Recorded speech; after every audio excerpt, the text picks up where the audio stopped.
Hello, everyone. Welcome back. All right, we got some stuff to talk about today. Because yeah, there is I a am lot going on. Snap. inevitable. Hard countering negative with Mobius or Rogue. Okay. Anyway, I'm not gonna lie. I went through Reddit for like the first time in a long time. Um, and holy crap, I've never seen so much negativity on Reddit in my life. It's actually kind of insane. Um, I mean, I know why. I'm not saying I disagree. But let's go through what's going on.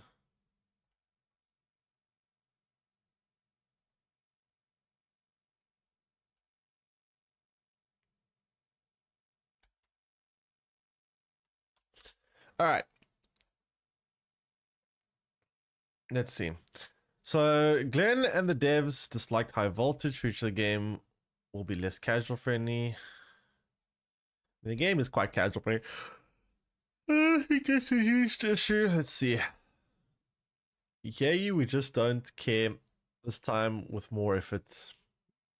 Terrible car acquisition, awful Deadpool down event.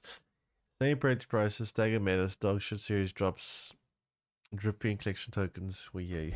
Yeah, and the thing is, the devs keep saying, they've been saying for a long time, we hear you, blah, blah, but they don't show that they hear us. We don't need to hear that you telling us that they hear us. We need to actually see that you are doing things actively to make things better.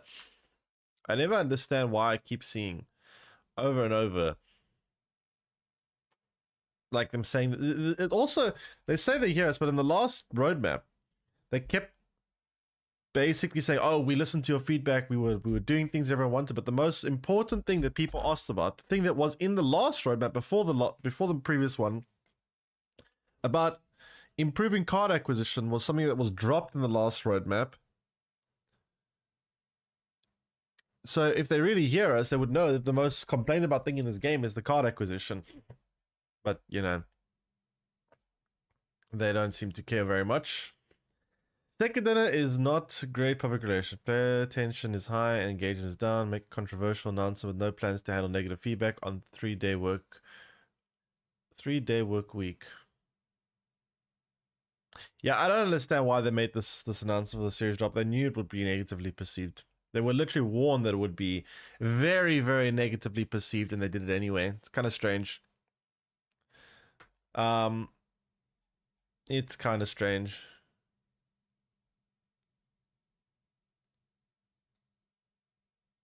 Yeah, that's pretty much state of the subreddit. It's literally, I can scroll through Reddit constantly, and you'll see everything is just negative.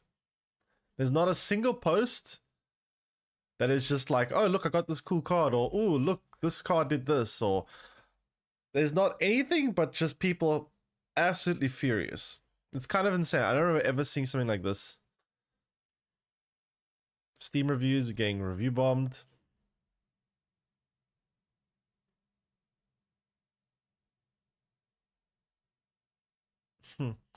Yeah, this is kind of ridiculous. This to me is insane.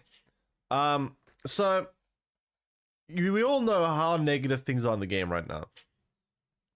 Like right now is the worst time to do something like this. They, for Black Friday, say for a limited time only, you can purchase your gold for 10% off. This is the best deal we've ever offered and won't be around for really. Is this another one of those 3 times value events or bundles or what? What do you mean best ever? 10% off. How can they claim this is the best deal we've ever had when like a few months ago or a year ago, or however long it was, you used to be able to buy gold and get double the gold for buying it. And now they have a 10% discount. They're calling a 10% discount the best deal we've ever offered. It's insane to me. How is this the best deal they've ever offered? It's crazy. Like, this is also a terrible time to do something like this. If you're gonna do really crazy things like this, at least time it. So, you know what this tells me? I'm going to assume that this is made by some intern or some person that doesn't really know what's going on. This was just dropped on his desk and someone said, market this Black Friday deal. We're gonna have 10% off. Make a post about it or whatever. And this dev is like, okay. Sure. He probably doesn't know that much about the history of the game. Probably doesn't know that much about the bundles in the past. Maybe doesn't even know anything about Marvel Snap. Was just maybe this was just given to some random person that has no clue anything about Marvel Snap.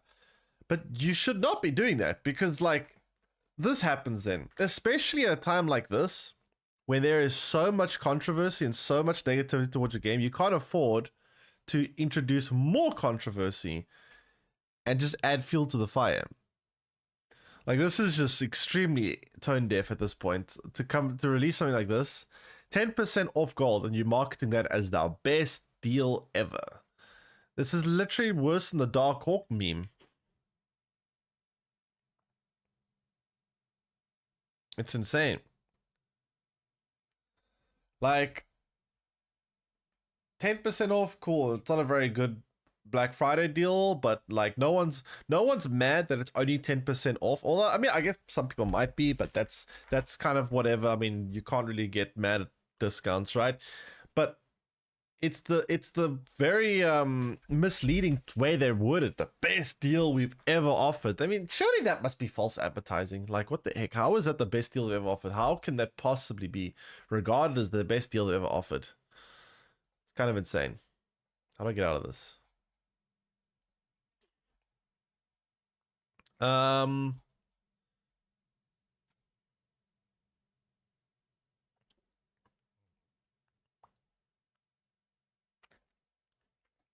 a friendly community manager.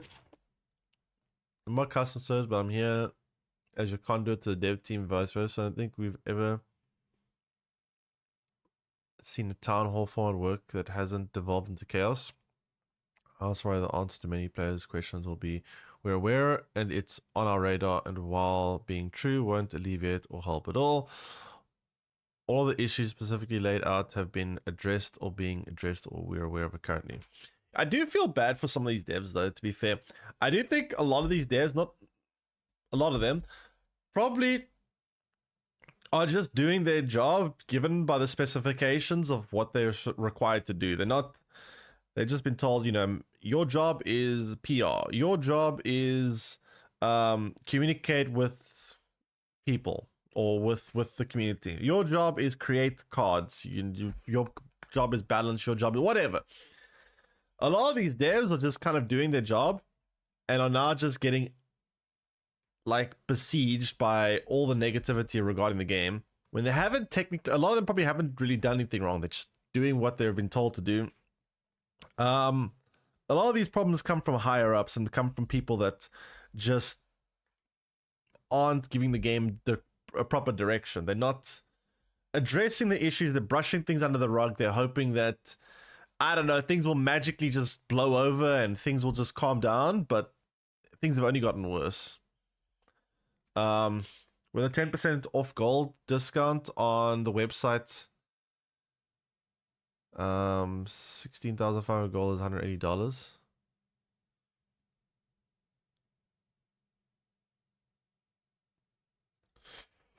You save 20.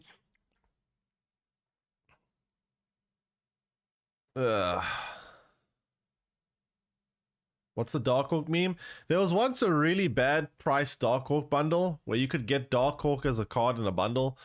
And it was pretty bad value. And they had a little banner there that was like 3 times value. Even though it was one of the worst bundle values you could get for a very long time. It was pretty bad value, actually. But they just randomly had a banner there that said 3 times value. Because even though there was nothing that was 3 times by, they just put it there for the sake of putting it there. It's like me going into my shop and just putting a half price sticker over everything in my shop, even though everything's at normal price. That's kind of what it was like.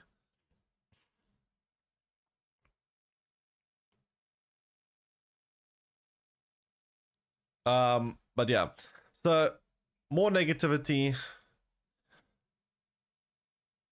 Executives breaking thousands of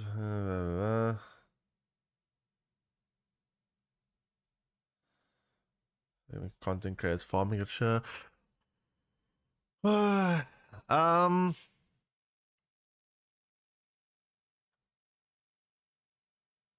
Everything about card acquisition is bad. Deadpool's down to 2.0. Overpriced bundles, series drops, season pass cards, OP then nerfed.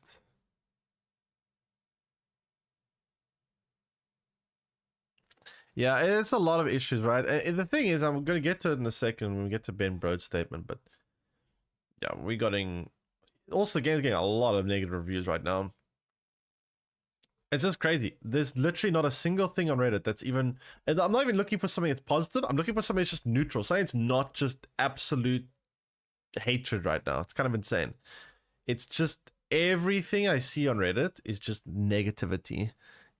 Negativity, meme about negativity, negativity, more negativity.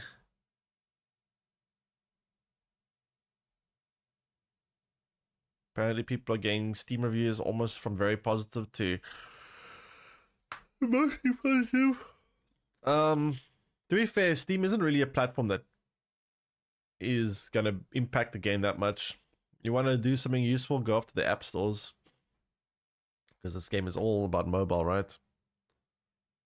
From joy to frustration. Let's see, how's this? What? A lot of reading, but shit, let's go for it. I am playing Marvel Snap for a little over 2 months now, and Deadpool's Dino mode has pushed me to quit. Jeez, I quit after 2 months only. That's not good. That's not good. You don't want players to be quitting that early. It hurts because it was genuinely the best card game I've ever played. The onboarding was perfect. It walked me through how to build decks step by step, starting with one cost cards and progressing to ongoing destroy and move cards. The first month felt magical. Every week I'd unlock a new card that completely changed how I approached the game, and I couldn't wait to experiment. The locations were fun, the surprises were thrilling, and even losing felt rewarding because it was learning from clever players and seeing how the other player built their deck. During my first month, I built 6 decks, each unique and exciting to play. I'll never forget how thrilled I was when I discovered how the Infinite tied into Blue Marvel story. Infinite. I don't know about where the lore in this game comes from. The attention to detail in the cards made me feel the care and love poured into the game. It sparked my curiosity about the cards and stories behind them. It even made me want to dive deeper into the cosmics, or the comics rather. During that first month, I hit Diamond rank 450 collection level. I loved every second of it. Then everything changed. Let me guess, you got to Series 3.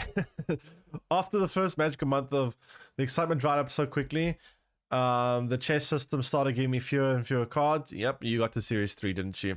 Maybe one or two random ones a month. Worse, these cards didn't even fit into my deck or required combos I couldn't possibly pull off.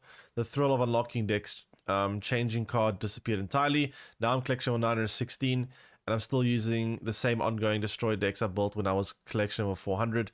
The next 500 levels have given me almost nothing. Orca is just another Namor. Giganta doesn't fit any of my decks at all. Drax, just slightly bulkier Star-Lord.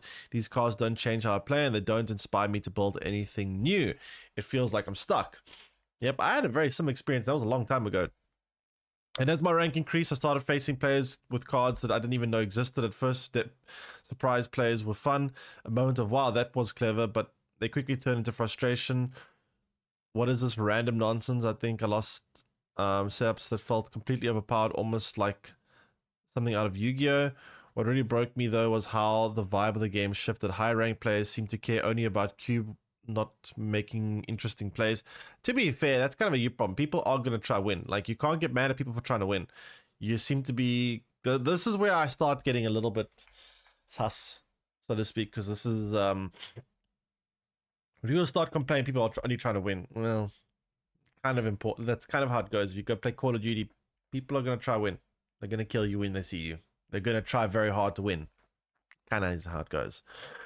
I don't care about my rank. I want exciting, well thought out matches. The quitting, yeah, well, don't get me started with how that's going to ruin when you discover Arisham. Well thought out matches, eh? Good luck for when you face Arisham. The quitting as a victory gameplay feels so hollow. Sure, the game is designed so that you can retreat when you're losing, and it makes sense, but I wish surrendering still costs you... But I wish surrendering still costs you 1 cube. It does. What do you mean? And if you surrender by manage to win, you'd lose nothing. Something like that could encourage players to finish games and enjoy the setups instead of quitting early. And then there's Deadpool mode. I really tried, but it was the final straw. The highest stakes only made things worse. I started running into bots that perfectly played my moves and hard countered my plays while matching up with infinite rank players. Use setups I couldn't have seen coming. Losing was bad enough, but seeing a prompt to pay for more play right after loss. Yeah, I mean, Deadpool's Dynamo was very badly handled this time around. It was far worse than the first time. And the first time wasn't perfect, but it was at least playable. This time was bad. Yeah, I had a very similar experience when I first started playing. When I first started playing Snap, I felt like I couldn't build shit until I got to like at least collection level 2,000, 2,500. From the moment I got to Series 3, I just kept spamming my Devil Dinosaur deck all the way until like collection level 2,000 or 2,500 because I could never unlock the things that I wanted or needed. And here's the thing about Snap. There's always this conflicting idea from the developers between how they view people playing the game and how players view playing the game. The developers say we want every player's collection to be unique. Every player's journey is going to be unique. When you progress through Series 3 or whatever, you're going to unlock Mystique first, while that person's going to unlock Dracula first. That person's going to unlock Death, while you're going to unlock whatever. Everyone's going to have different cards, right? Because the devs want to increase variety in the gameplay by having everyone just have a different collection level or different collection. The problem is there's so many cards in this game, and not just this game, but any card game really, that are very synergistic. You can't play Mystique without having Mystique synergies. You can't play Dracula without having discard synergies. You can't play... There's so many cards that by themselves are just garbage. There's so many cards that are just completely garbage by themselves. And people, especially now when they've continuously dropped terrible cards into Series 3, further diluting Series 3, making Series 3 just... Like, what's going to happen when someone starts the game and the first card they get in Series 3 is Martyr? That's the first thing they unlock. Cool. Useless. Then they go through a few more Spotlight, or not Spotlight, they go through a few more caches, and the next card they get is Howard the Duck. Okay. Then they progress a bit further and they unlock Agatha. Okay. They progress a bit further and they unlock whatever garbage card. That's going to frustrate them. Even a new player, even a bad player is going to realize these cards are bad. And they're going to be like, ugh, well, I can't really build any decks with this. I can't really do much with this. What am I supposed to do now? They should just give new players Arisham. They should just delete Arisham or rework it. I mean, they could do things like, you know what I think they should do, right? This is how I would do it. In Series 3, make it into branches, right? So you can choose which branch you want to do. And each branch has its own card synergies or own, like, so you can go through the discard branch where you unlock Dracula, you unlock Apocalypse, or I don't even know if Apocalypse is Series 3, but you unlock the Series 3 cards for discard. Then you can have a destroy branch. Then you can have whatever branch you want. So let players choose which route they want to go and unlock cards that they want to unlock based on that branch. Almost like a skill tree in a way. Right? Then at least something like that. Something where players can choose what kind of deck they can unlock cards on. That would solve a lot of problems as well. It would make players a lot less frustrated. If you had some kind of branching system or some kind of literally like a skill tree in an RPG, let players choose what kind of collection they want to get. Maybe some player likes playing discard. Maybe some person wants to play Destroy. Maybe some person wants to play an ongoing deck. Put those cards on certain branches and let people get them that way. Personally, Spotlight and Bundle variants available to others for gold on our community because I think because I remember Second Dinner was promising players a card variant uniqueness and people were spending real money for bundles. Are you talking about the ultimate variants?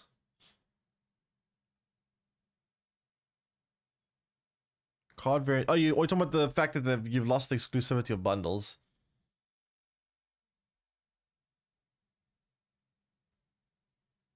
Yeah, the losing of exclusivity for bundles. I mean, I understand why they did it. It is a little bit frustrating for new players who weren't around for some of these bundles and now can never get these variants. But yeah, I guess the problem comes in the fact they promised that they made it seem as these bundle variants would be exclusive, and then they changed it, right? It's the fact that they made it seem exclusive, and then later down the line they ended up, 180ing that. But yeah, the idea is people could build decks unlike when new players join the Spotlight Cache. It's so annoying. Yeah, I feel like some kind of skill tree system to the game would actually make it feel a lot better. And then once you finish like that branch, once you finish the discard branch, then you can choose the next tree to go for. So it's just literally like playing a RPG game. You can choose which tree to spec out, and then you can progress from there. So when you're going through Series 3, like let's say you choose the discard branch. Let's say that takes, I don't know, 500 collection levels to complete. So you do all the discard stuff. Cool. 500 collection levels, you're done with discard. Then and you should make it so that people can change at any point. If they want to abandon that tree, they can just start doing this one or progress this one. They can basically choose which tree to do. That to be fair, that only solves one small issue though. That only solves the issue that this guy's playing. There are so many other issues, and we need to talk about all of them, because that solution is not going to save Snap. It's not going to solve all the issues, but it will solve a issue. Remember when the mod shut down that post about DPD? Is it Deadpool's Diner?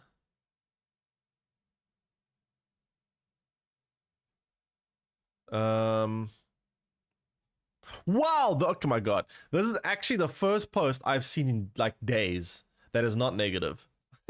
This is like the first post in days that's not negative. Holy crap.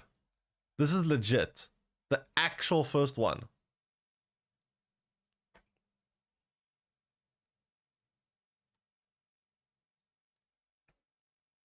See, last another year if they keep this current trend. Yeah, I don't know. I mean, I don't know how far out any changes are going to end up being. Yeah, more review bombing. Interesting. I've never been affected by a mobile game crapping bit like I am now. Crapping the bed.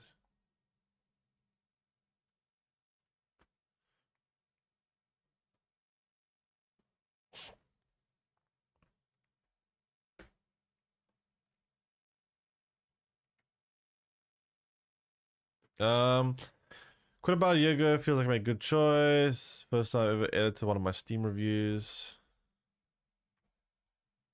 Ben Brode on reveal, create potentially the best card game ongoing, ruins it and steals your money. More Deadpool's Diner complaints. More Deadpool's Diner complaints.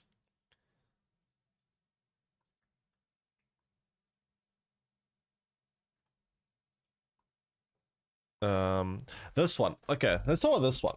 This one is a big one to talk about. So this post was made, I don't even know how long ago. Does it say date? 2 years ago. So this is a very old post from Ben Brode. This one kind of drives me insane. We have a lot to figure out with moving cards down a series, but we have time to figure that out. However, I will say that at some point, cards entering Series 5 and 4 need to equal the cards being downgraded from Series 4 to 3, or else token shop cards will infinitely inflate, causing new players to have an insurmountable hill to climb. What this means is that if we add one new card a week to Series 5, you will see one card go from Series 4 to 3 a week as well. On average, we might do this migration in batches, not sure yet. So even players who never spend a single token will eventually have the same pace of new cards. This drives me insane because that means they've identified this issue was this let's call it snapflation. They identified snapflation was a thing or was a potential problem years ago. They identified this inevitable outcome. And in those years, they have done everything in their power, seemingly, to make it worse. Ben Broads said that there were... So for those who don't remember, right? What used to happen in Snap was every month when they released new cards, or every time a new card was released, it would go on like a timer. And after 2 months of being in Series 5, it would go down to Series 4. And then after 2 more months of being Series 4, it would then go down to become a Series 3 card, right? That's how it worked with every card. It was always like that, constantly. And it used to be like this across the board, every card, no exceptions. And then they introduced the Spotlight Cash system, right? And they said, okay, well, since we have Spotlight Caches now, we've made card acquisition easier. So now we don't need series drops anymore. But the inflation still exists because now you're introducing, and first it was like 4 cards a month. Now they introduced 5 cards a month. So now you have even more cards going into, and at first they were also releasing it like they were releasing 2 Series 4 cards, 1 Series 5 card a month. They were going next month 2 Series 4 cards, 1 Series 5 card. The next month 2 Series 5 cards, 1 Series 4 card. The next month 2 Series 5 cards, 1 Series 4 card. The next month all cards Series 5 cards, all 4 cards Series 5 cards, all 4 cards Series 5 cards. Then again all 4 cards Series 5 cards. Then again, all 4 cards, Series 5 cards. Then suddenly it's, okay, now we're releasing 5 cards a month. All 5 cards, Series 5. It just gets worse and worse and worse and worse and worse. And at first, you know, it actually wasn't the worst thing in the world. I mean, I think the Spotlight Cash system still made card acquisition kind of easier in some ways, but because of this inevitable inflation, it made other things a lot worse. And the Spotlight Cash system, I think, it just kind of made a short-term fix for the game, but it introduced a lot of long-term problems. And instead of looking to fix those long-term problems, they kind of just brushed it under the rug and said, we'll fix it later, or we'll deal with that bridge later. And later came, and they still said, it still works, it's fine, we can just, we'll sort out later. Later has finally come. And now we've gotten to the point where everyone has hit this last Spotlight Cash or the last series drop has kind of... You know what's interesting though? I hope the devs don't look at this outrage and say, okay, so people are clearly mad at Spotlight at series drops. People have been mad for a long time. This has just been the thing that everyone has just like because the devs have been saying, wait and see, we've got a plan. We're going to... You know what the devs are? Has anyone played Red Dead Redemption 2? Do you guys remember Dutch Vanderlyn? Has anyone played Red Dead Redemption 2? It literally feels like Dutch Vanderlyn constantly saying, we have a plan, or I have a plan. And everyone just blindly follows them because this guy keeps saying, I have a plan. I have a plan. I'll fix everything. I've got a plan. And everyone believes this person has a plan, and they'll blindly follow this person constantly because they have a plan. Unfortunately, everyone has been blindly like just waiting and seeing for, not blindly, but everyone's been waiting and seeing for so long. And after this announcement of the series dropped, everyone's been like, what the fuck, is this the plan? Are you kidding me? This is the big plan? Are you serious? And it's kind of just triggered everyone to start now like rioting about the game.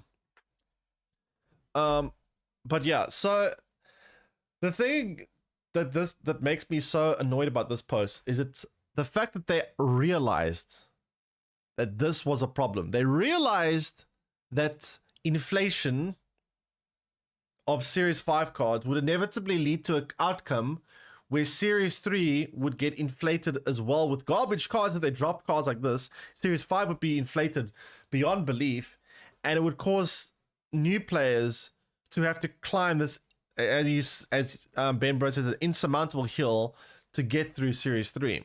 Now, another issue is if they do consistent series drops, they also do make Series 3 a lot bigger, so it does make it a lot harder for players to finish Series 3 as well.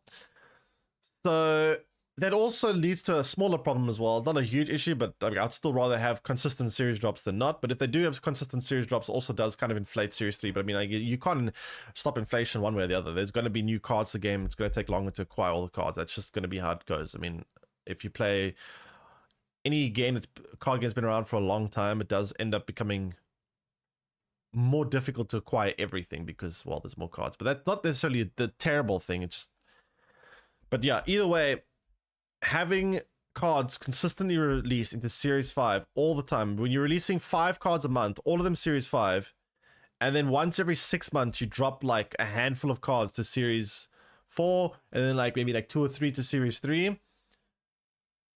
How much cards is that a year, right? So we need to calculate here 1 second. So they release 5 cards a month, 12 months a year, 60 cards. So they're releasing 60 cards a year.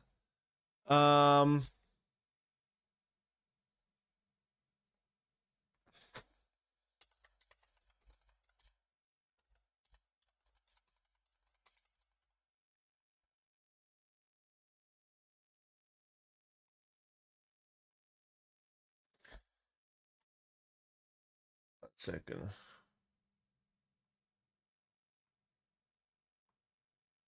And then when they release cards,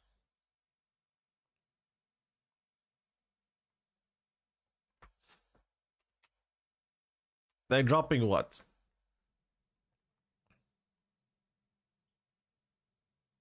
Yeah, these even dropped. I don't even remember these being dropped. But they're dropping like roughly what? Like 8 cards in total.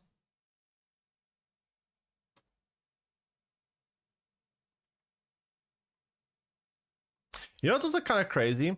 Some of the cards they're dropping this time around are cards they're selling in $100 bundles. Like I saw someone having a snow guard bundle for $100 just before it's about to be dropped the series, and a Jean Grey bundle, which is also going to get dropped down, also like $100 bundle, which is kind of insane. Be back in 1 second.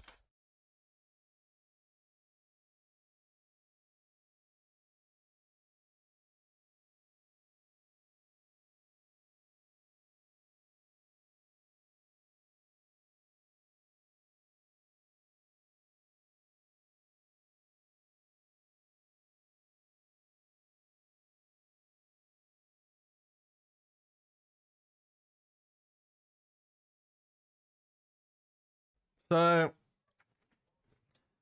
I keep seeing that whatever Ben Brode did in Blizzard to have left that company, and even the Hearthstone community says any game he has input in ends up suffering immensely. I mean, I don't know if I don't really know if you can blame everything on Ben Brode, honestly. I don't even know how much decision making he has in the game. Maybe he does. I don't know exactly know. If Ben Brode can just snap his fingers and the whole game studio has to do exactly as he says, I don't know if it's that, but I do know that this statement is a very telling statement. It means this company, they're not unaware of the problem. As a matter of fact, they've identified this problem 2 years ago. They've known this problem would inevitably exist anyway, but they chose to brush it under the rug for so long. We knew this outcome would happen. I mean, how many times in my stream over the last year or two have I said this is eventually going to become a problem? You can't just keep releasing cards to Series 5 like this and having such few series drops. It's eventually going to become a very big issue. At some point, we've all said it, Series 5 will be bigger than Series 3 if this continues. We've all seen this coming. So it's just bizarre to me that they saw it coming 2 years ago. We've all seen it coming for months, if not years. And here we are in this situation.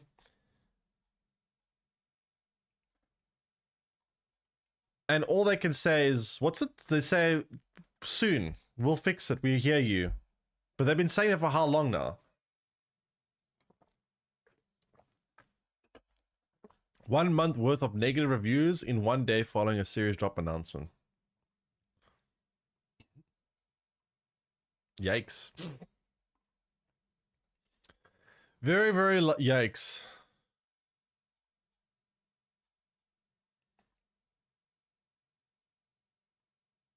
There's an article about this now.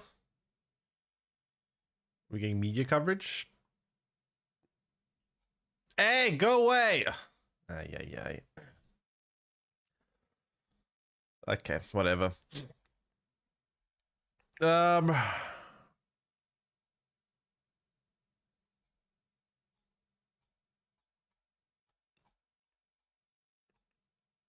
fuck is this?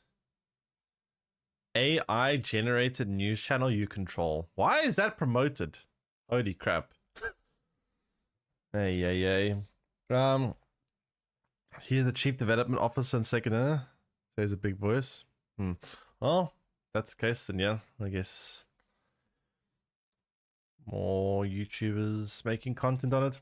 You know, speaking of YouTubers, I'm not pointing anything against. I actually don't really know much about Regis, but I have seen a lot of content creators. It's actually kind of annoying me. There are so many content creators that have been overly positive about this game and are constantly positive about it, even when there are times where they should not be positive. Right? Which tells me they're just trying to stay on Second Dinner's good side for special treatment or favoritism. And now, since all this shit's been happening, so many of them are just adding to the like memes and adding to the shit talking of the game. I'm just saying, I think to myself, but you were always so positive. It kind of tells me that the things have gotten so bad that even these content creators are like, well, I'm gonna just, since everyone's dumping on the game, I'm gonna join with it too. A lot of people just avoid that kind of confrontation. I mean, I don't know, man. There's so many content creators where like everyone will be upset about something, and then I'll see a content creator posting about a bundle they bought in the shop, and I'll be like, okay. Like there'll be a whole bunch of controversy, a whole bunch of people complain about something, and then someone will post a picture. Oh, look, I bought a bundle. Oh, look, I split this card. Oh, look, this. But yeah, I don't know. A lot of people, even their hardcore like content creators that's always positive or even now negative. What is this? Oh, actual non-negative. I've actually seen like 5 posts here that aren't negative, which is kind of crazy. Yesterday, I specifically opened Reddit and I actually scrolled for like the longest time trying to find anything that wasn't negative, and I couldn't find one. Today, I've actually found like 3 or 4, which is actually insane. Always the plan. What? Okay, let's tinfoil hat this. Let's see what this tinfoil hat theory is. I've had a theory. All right, tinfoil hat's on. In my mind for a bit that Second Dinner knew exactly how unstable their model of monetization and card acquisition was, but kept going down the road. Get it while the getting is good. They made a hit game with well-known and much-loved characters, got a lot of streamers advertising the game all over the place. The game blew up, and then the token system changed. We got keys, we got tokens trickled out, or locked behind insane bundles. And worst of all, we got promised it would get better. There is only so much good faith you can burn, and you have to be an idiot to not know that Second Dinner knows that. Second Dinner knows and has known just how bad the sentiment is towards new and returning players, and knew it was just a matter of time until even their loyal base would turn. They announced another series drop was coming the next day. $100 plus bundles showed up for a single card, and next to worthless in-game currencies. How many times have they teased better card acquisitions sometime in the future? Wait until players Okay, this is too much. I don't know. I don't think it's like I don't think this is like a big scheme from Second Dinner. Like, oh, we plan all this. I think it's just more of the fact that they have just been ignoring the problems for so long. That's just all it is. It's negligence. That's to me. This just screams negligence. This just screams. There's been a big problem. They saw it coming from a long time ago, but they just chose never to really deal with it. They chose to just kind of brush under the rug and not really deal with it. That's to me what this looks like to me. It's just one big pile of negligence. You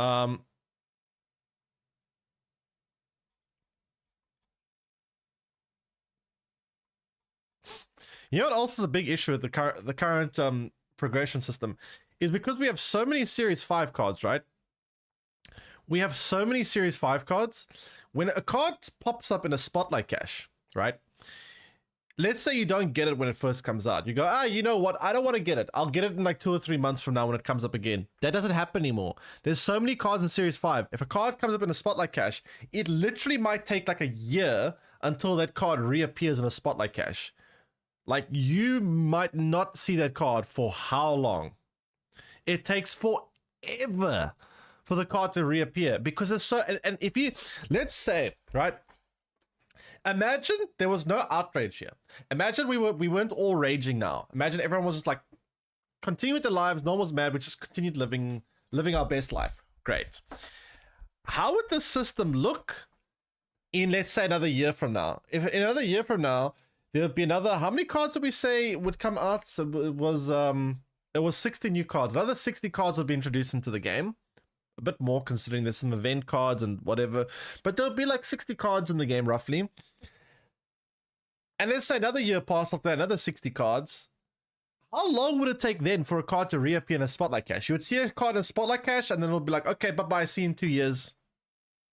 It would be insane. The cards that you want to get a card that you skip out on, you're not going to see the card again for a very long time, which adds to more FOMO, by the way, because, and that's what gets you more frustrating, because as a player that has limited resources, you literally can't get everything unless you want to spend an absurd amount of, you can't expect, actually, has someone done the math? How much does it cost the player? Does anyone done the math on this? I'm sure they have, but is there any updated figures? How much it costs to get every single card in this game per month? Does anybody know?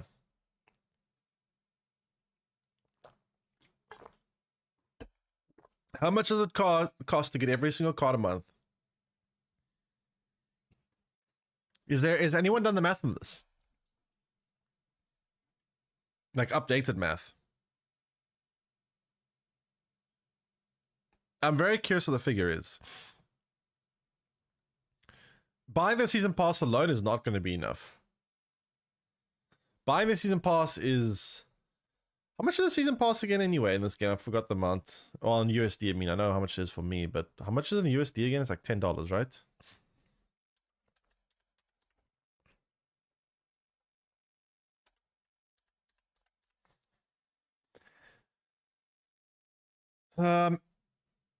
Hoogland said it's like $80 a month. Is how updates is that figure?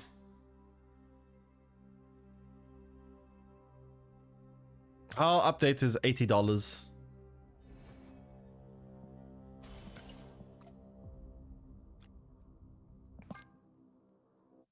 So yeah. According to the video I saw a month ago, it was like $80. Okay, well, assuming that video is correct, I cannot verify if the video is correct. Let's go with the figure of $80. That's actually quite insane. So you're telling me the devs expect you to get every card in the game $80 a month? You're supposed to pay $800, more than $800 a year to get everything in the game? That's actually kind of insane. Is that true? Is it actually that much? Is it really that much? $80 a month? You're telling me you have to spend like $900 a year to be able to play this game with everything unlocked?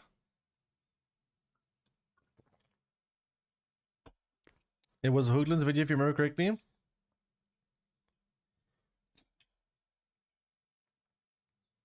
I mean, that's kind of nuts. To expect your player base. I mean, this is. I'm kind of. I'm really holding back here to not rant about this because I'm scared this person's video or whoever made this statement is wrong, because that seems crazy to me. That is that is more than a triple A game price. If you have to spend $80 a month, you are literally dedicating your whole like gaming budget for a lot of people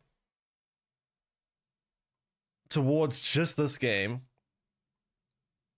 And it's not a one-time, but at least when you buy a triple A game, you're done with it. I buy Call of Duty, I'm done with it. I buy, well, I mean, if you can, obviously, there's also microtransactions to Call of Duty, but you don't even need to get, that's the thing about Call of Duty, you can pretty much unlock everything in the game, at least to a reasonable amount, without spending further than the game's price. Or I want to buy Wukong, cool, buy Wukong, you're done. Finished. Done. You want to play this game? Buy it once. Done. $80 a month? That's insane.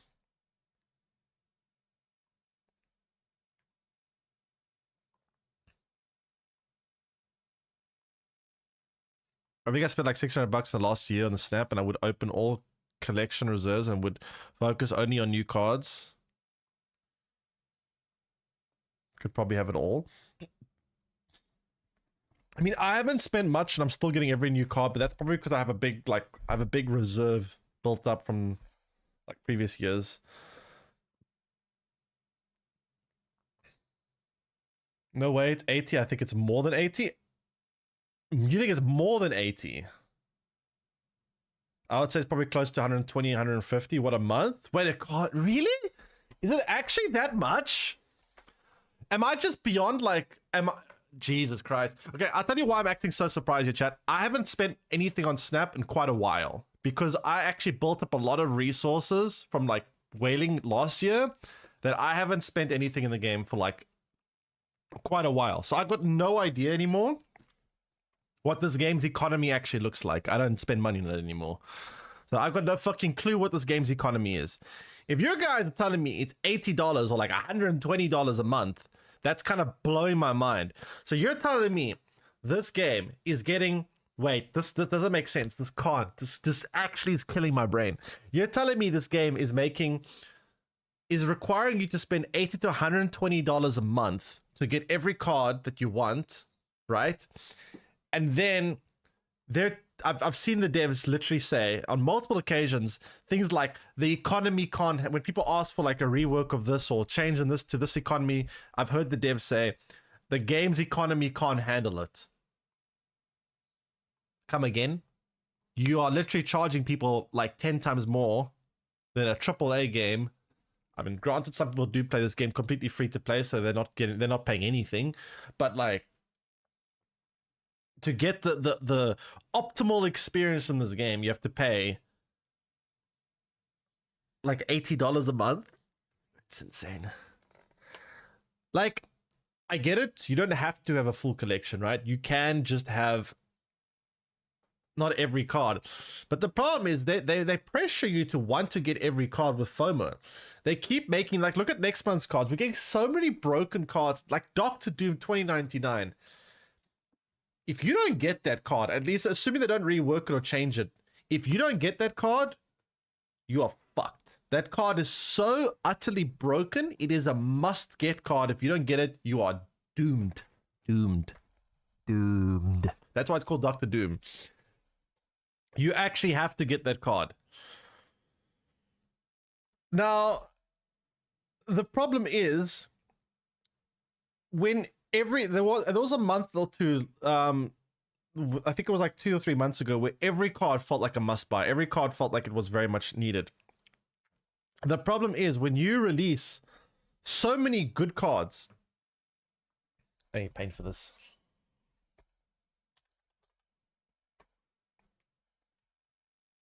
Okay. So this is like, let's say this line over here is the average power of a card, right? The average power of a card.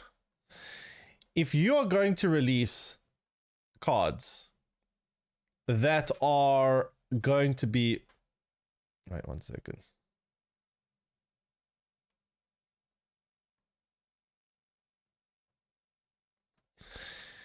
If your release cards are going to be over here, it means people are going to have to buy these cards. Otherwise, they're going to be at a disadvantage. So they're going to have to get these cards. Otherwise, they're going to be at a big disadvantage. Right? When you release cards like Doctor Doom 2099, followed by Galacta Season Pass card, to be fair, but cards like Galacta, cards like Agent Venom, before it was nerfed, obviously, cards like Doctor Doom, they create this feeling where, to keep up with the relevant meta, you have to buy, and it becomes a vicious cycle, actually. They want you to buy the new cards by making them stronger. And if you don't get them, you're at a disadvantage. And then what's even more annoying about it, right, is that they release a card purposely too strong. They refuse to nerf it or deal with it immediately. They'll rather wait until after the card exits the season pass or whatever, and then they'll nerf it. Maybe. And that just leads us this cycle of having FOMO. Like, you feel like, oh, I need to get that card. If I don't get that card, I'm doomed. That card is just so good, I need to get it. And then you end up going, okay, well, I only have 10,000 tokens. I can't get everything. So you buy this broken card. Let's say Doctor Doom. Let's say Doctor Doom comes out. You go buy Doctor Doom with tokens because it's broken. So you get Doctor Doom. Great. You got 4,000 tokens left. Like, fuck. Okay. I got 4,000 tokens left. Cool. Another broken card comes out. Like, oh, damn. Okay. That one looks very important too. I need to get that card. All the streamers, all the content creators are hyping it up. Everyone's saying his card's busted. Okay, cool. I'm gonna get that card spotlight with my spotlight caches. So you open 3 spotlight caches, you get the card. Great. Now another broken ass card comes out, and you're like, oh fuck, I don't have any more resources for this. What do I do? You see, this is what happens. This causes a FOMO situation.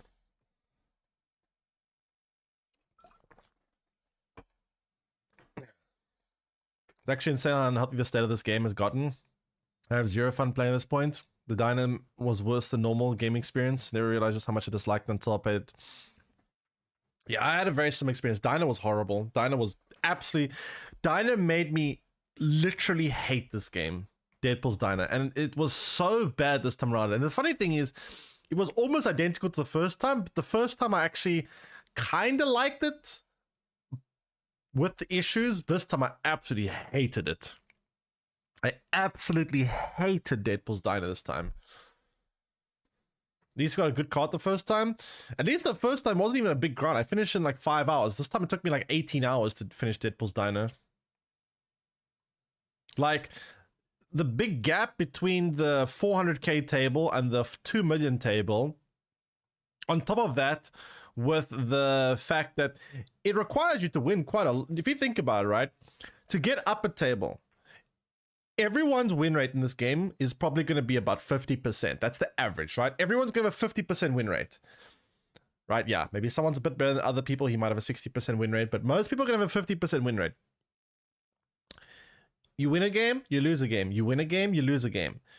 To progress to the next floor from 400k to 2 million requires you to go on a win streak. It's like Conquest. You have to win several games in a row in order to move up a tier, right? Which means it's like flipping a coin. How many coin flips do you have to roll before you get a streak of like 5 or 6 coins on heads in a row? Quite a lot. Granted, if you're a bit better at the game, you can flip a bit less. Maybe if you have a 60% win rate, you know, the chances of the streak happening are higher, but you still get to flip quite a few coins. And it's frustrating because even if you're a good player, you have a high stakes game, you play against Arisham, some random bullshit happens, you lose everything. And then a little pop-up comes up saying, would you like to buy more bubs? It only costs 300 gold. It's frustrating. You just got a high roll, you just lost everything, and the game gives you a pop-up saying, buy more gold to continue playing. Woo! It's frustrating. It's very frustrating. Like, the gaps become so big at those tables, and the bigger the gap, the far harder it's going to be to get to the next table, because, you know, and then to get to get the bub mod upgrade that actually gives you like, once you get to these higher tables, you're still stuck with only getting like, what was it? It was like 70k an hour, 70-ish k an hour, I think. But when you are trying to literally grind for millions of bubs, because the requirements are 15 million bubs to get the card, 30 million bubs to get the upgrade, 500 million to get the variant or whatever, 70k an hour is not going to give you jack shit. So in order to get to those points where you get millions, you have to win such a high amount of games in a row to actually get there. It's just very annoying.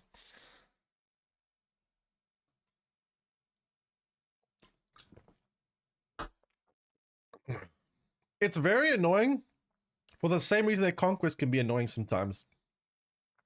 You have to win 11 games of Conquest in a row to get a card border, or to get the finish the thing.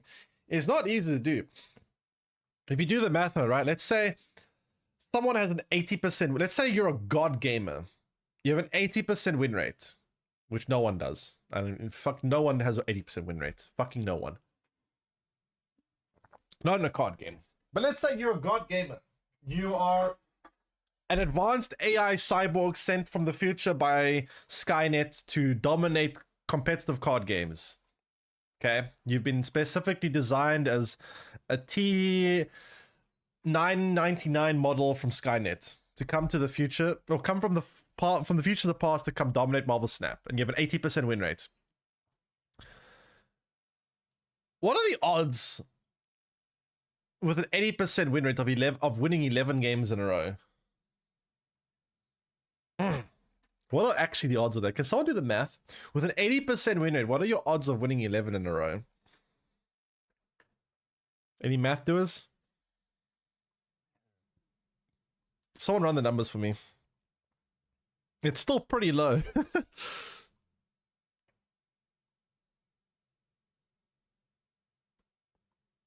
But yeah, it's very low. Anyway, I'm kind of ranting here. 8.6%.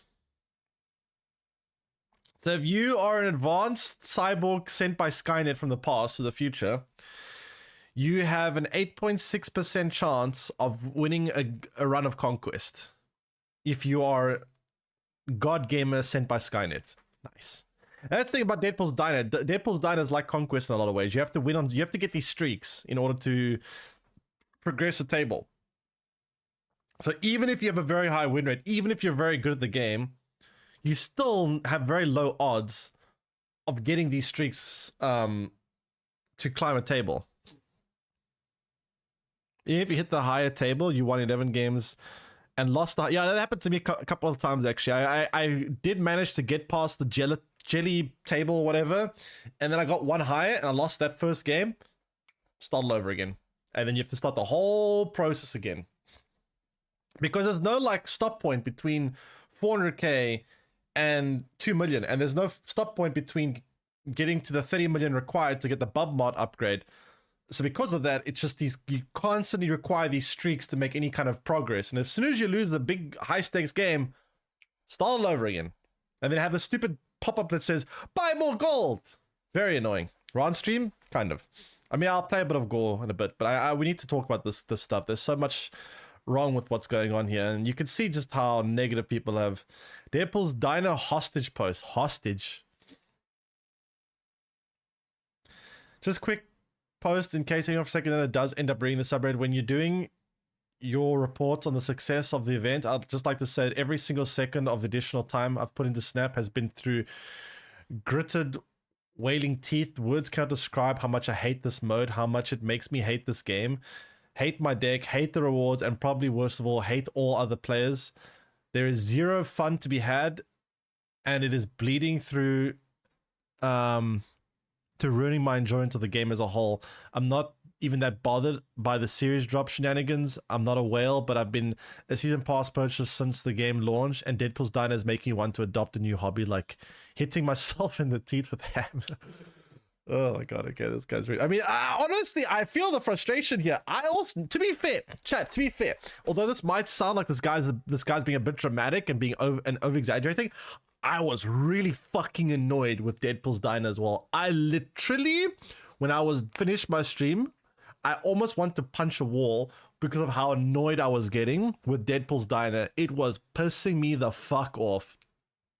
Like, I was actually so tilted by Deadpool's Diner. It was so bad.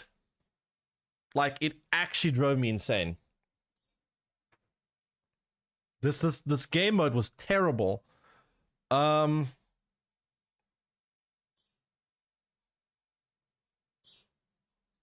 More negative reviews, more memes.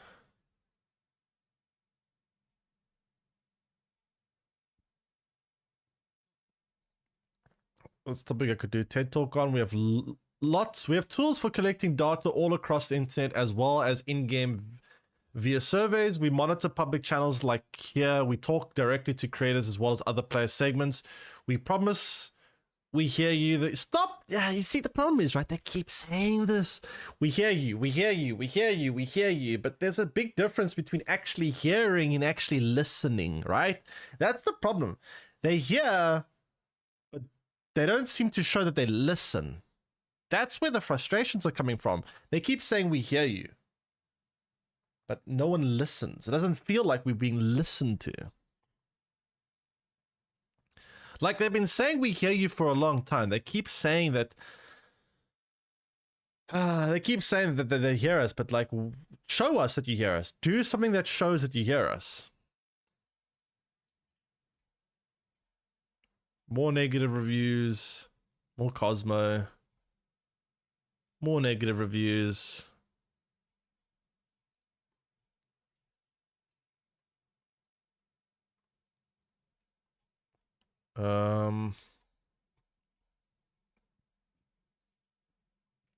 Don't buy next month's season pass and buy bundles. If you sick, they treat you like shit, pay them in.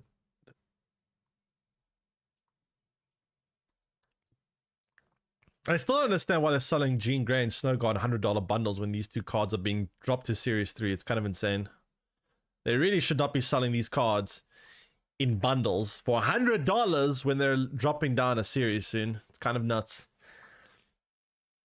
Kind of nuts. Yeah, like this. This is what I mean. Like, really? Really? Trying to milk it before it drops?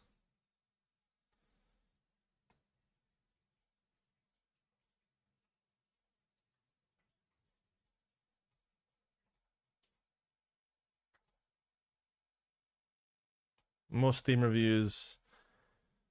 Yeah. A lot of negativity, yeah. A lot of frustration. I think it's, again, it's because the frustration has been building up for a very long time. Like, the series drop announcement, although not amazing, definitely not great. I think the series drop announcement, it's just what sparked everyone's built up anger, right? It's not really that. I mean, we've had series drops like this before. It's not nothing new. It's nothing completely unheard of or the worst thing in the world. It's the final straw, honestly, at this point. It's honestly just the final straw.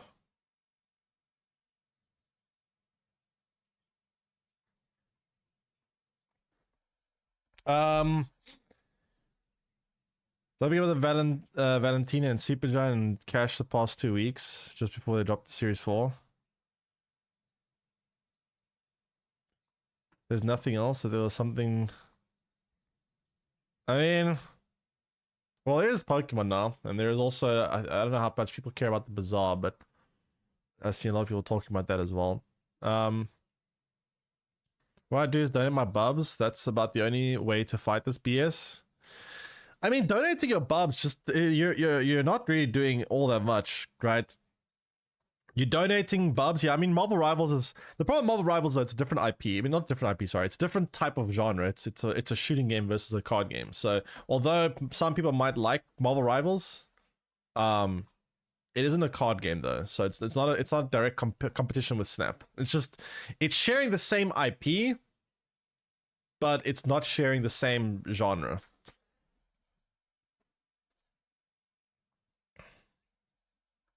So anyone that plays Marvel Snap because of the word Marvel, sure, they might like Marvel Rivals. But anyone that plays Marvel Snap because of the card game, they might not be interested in Marvel Rivals.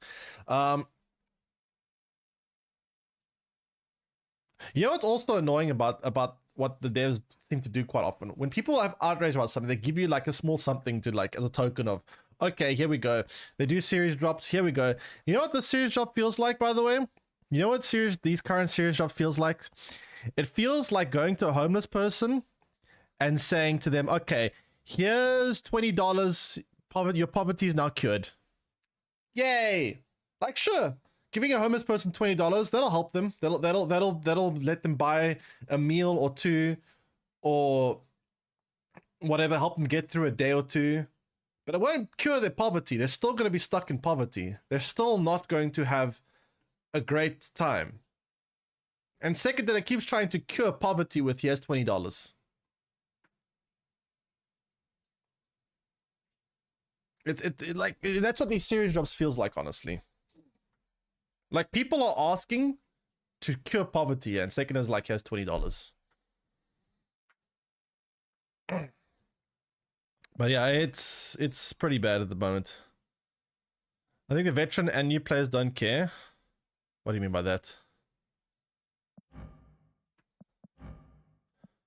I would love to buy this variant. Too bad I got no gold because I spent all on Deadpool's diner because of how shitty it was.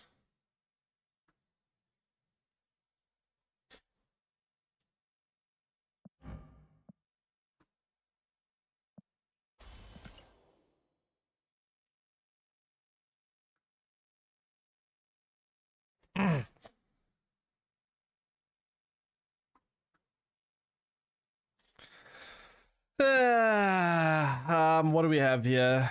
What's a spotlight cache? Havoc, cool variant, Legion, whatever. I don't really have much spotlight caches, so I'm just gonna buy this with gold. Fuck it. Oops. Whoa, I almost bought. Holy shit, I almost bought a fucking ultimate variant. That would have been bad.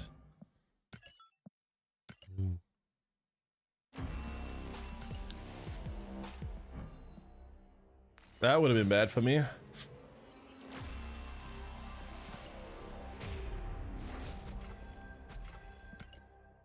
Buy Ultimate Nimrod? I mean, I already have Ultimate Nimrod, actually. So gore.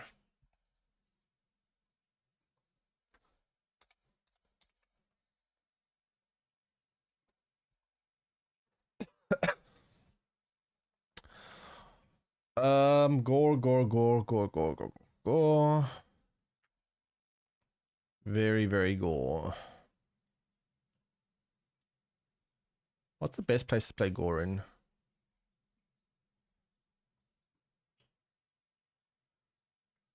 This deck looks interesting. A lot of Mr. Negative decks.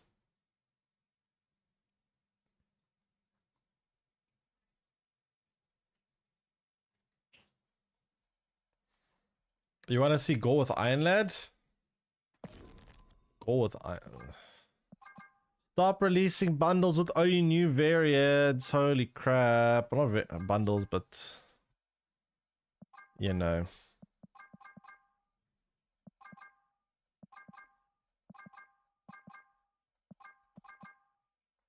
Yeah, albums, I mean. Anyway,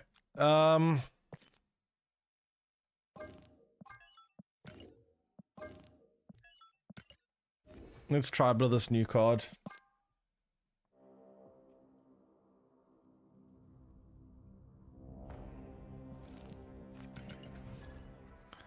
Negative is such a bad deck with gore?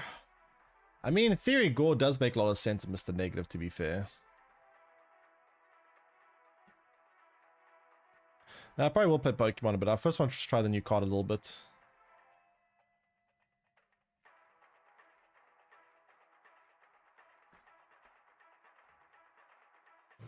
OP? OP, you say?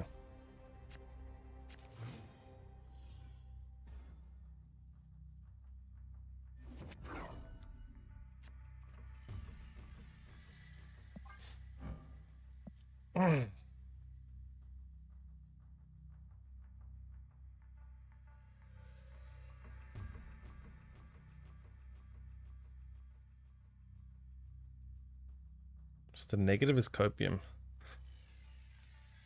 And you know, it's funny. I'm seeing half people say mist negative is garbage, and other people saying it's OP.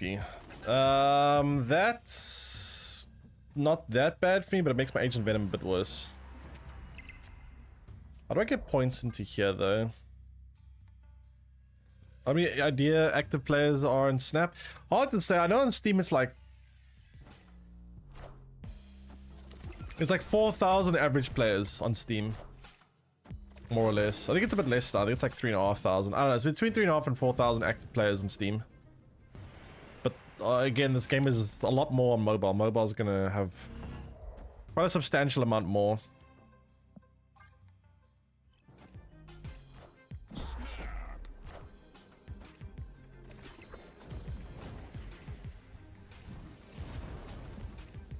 Man, Gore's already 7 power. What the hell?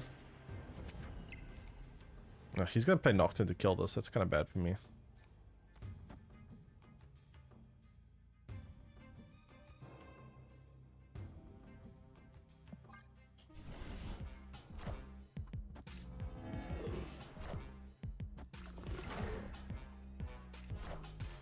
Jeez. 15 power Gore already. Holy crap. Damn. Maybe I underestimate how much on-reveal cards I'll play during every game. Problem is, I'm gonna die to Nocturne though. Which is kind of bad for me.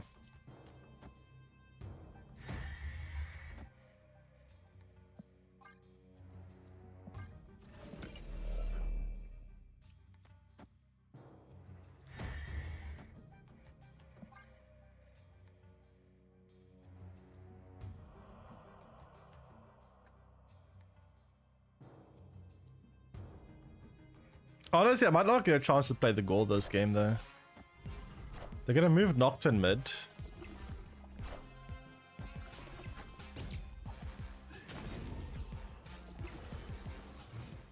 So I should probably do this plus this, right?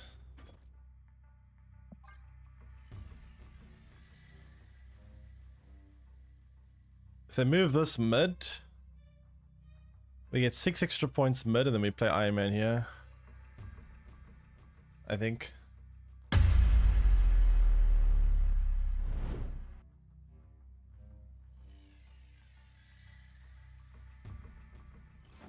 Face the might of Asgard. Mjolnir.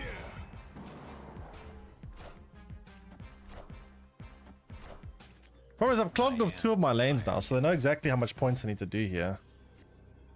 This is a problem, right?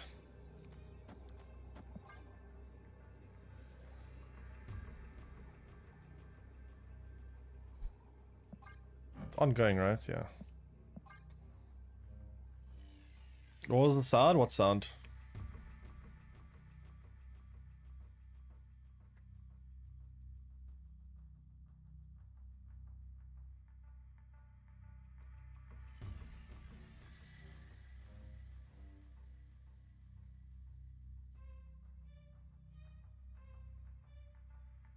Guys, switch screen. Yeah, there's a. I mean, it's just transition sound.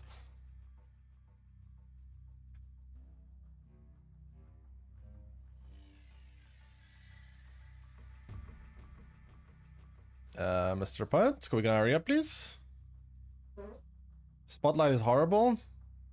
Yeah, I mean, that's why you, when it comes to bad spotlights, get the card of tokens if possible. Victory.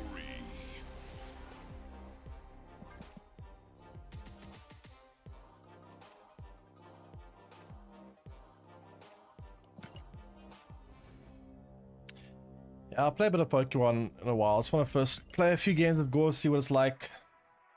I'm saying for next month. Yeah, next month is insanely good cards. Next month, the month after that, have just busted cards.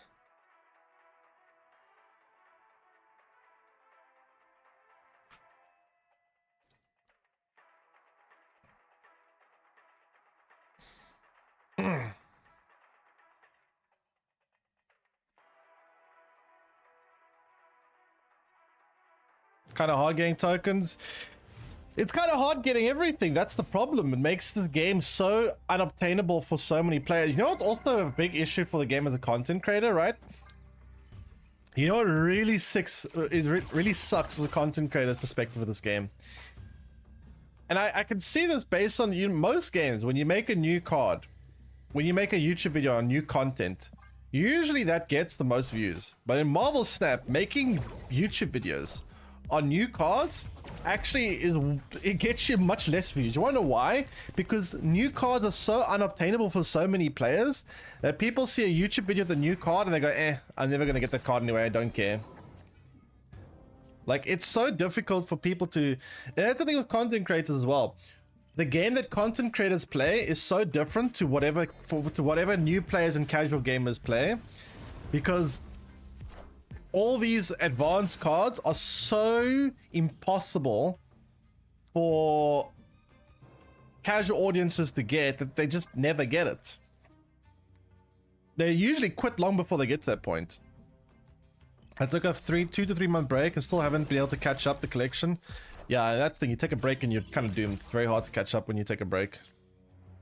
Taking a break is pretty difficult in this game to pull off. Actually, I'm not sure how I'm supposed to do it. I guess I could play the Iron Man here and then play the Red Skull left, but the problem is they probably also have some stuff that they can do. It's an issue.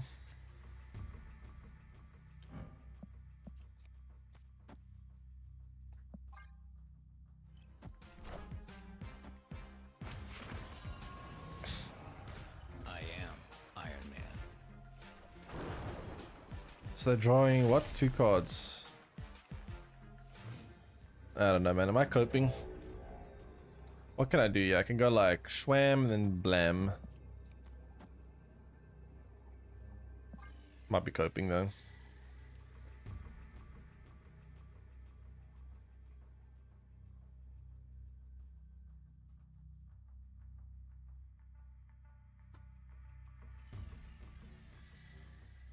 I just found Zoda procs twice, even after killing Wong.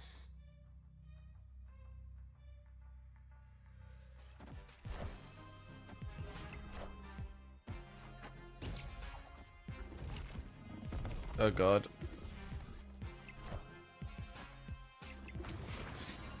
Oh yeah, I forgot you can Mystique Gore as well. It's kind of insane. I kind of forgot that you can also Mystique. It's ongoing. Mystique on Gore is kind of nuts. Holy shit.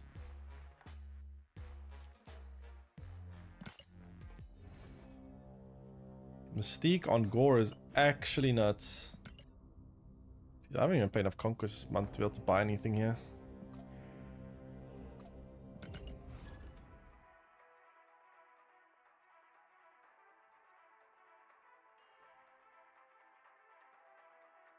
Okay, let's see.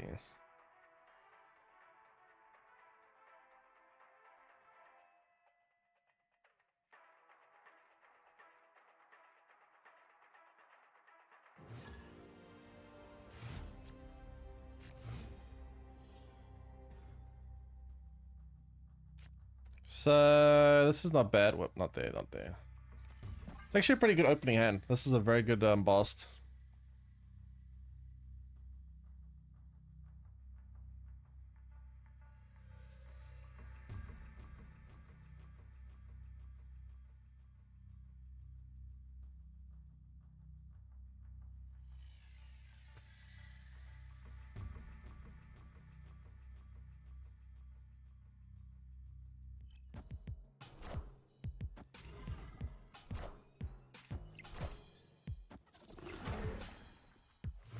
Very good goal value this game I'm probably gonna get.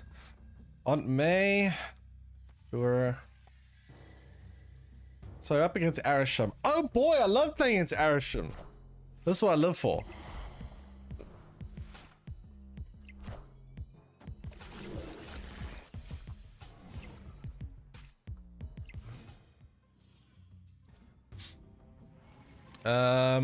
Breaking news.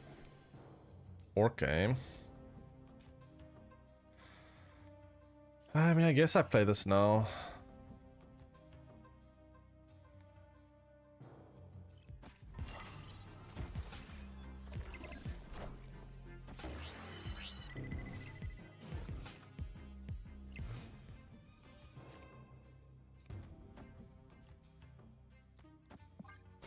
So turn 5, ideally I would want to play Iron Man, I think. And then turn 6, obviously we drop a Gore, I would hope. Not sure what I'm doing with my Mystique this game. Mystique is looking a bit sus.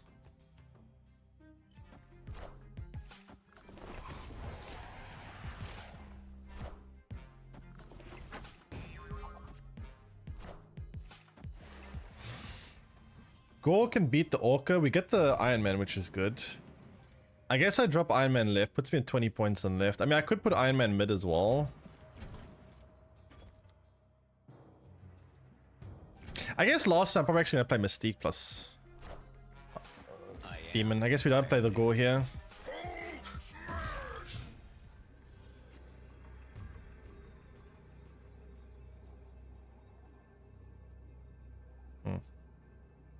So, what plan? They won't play right. How much is this? This would put me 9 points plus 3. 12, 24 points in total. It's more than playing the Gore, right?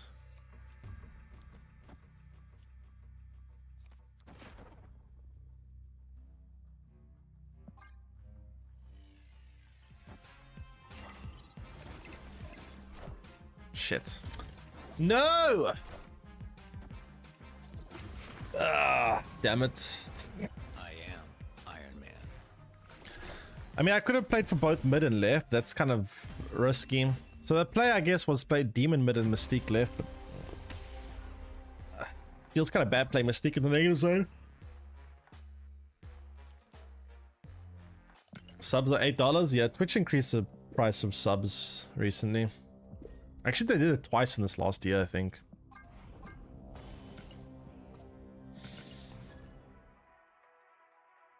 Is Rogue viable to be in any deck counter to Gore? I mean, against Gore specifically, Rogue is not bad, but the problem with Gore is you're gonna play it typically on turn 6.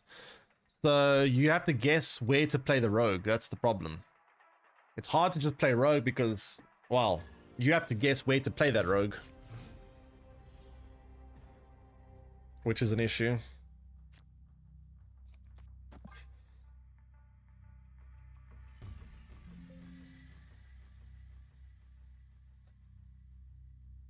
Opponent snapped. That's an early snap.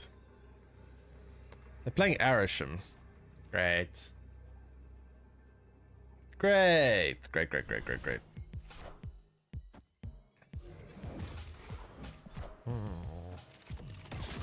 Now I know why they snapped. They have Loki for Subterranean, so they don't really care about Subterranean. They're gonna get my Gore, my Iron Man, my Mystique, and have a shitload of extra energy. Man, I hate playing against Arisham. Another miserable night of Dyna. I'm just gonna drop this game. I hate it so much. The amount of people I've seen saying they're gonna quit this game this month is insane. It's actually insane. Like it's mind-blowing.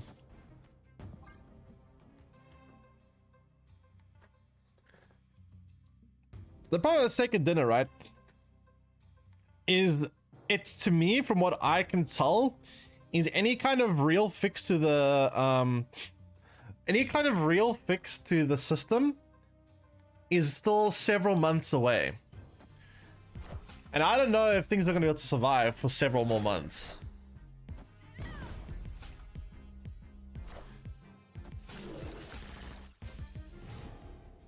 I actually deleted the game, haven't played since October. Holy shit. But real question, like unironic question. How come you guys are still watching Snap gameplay if you guys have quit? I'm not trying to be funny or like, I'm genuinely curious.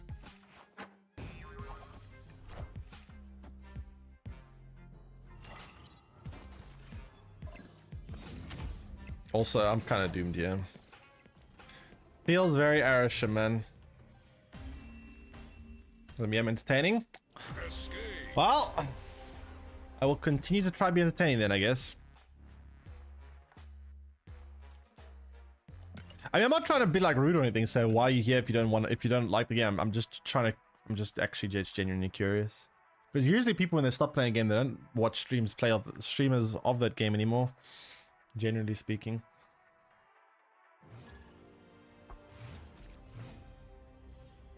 You watch League of Legends still? I haven't played in years.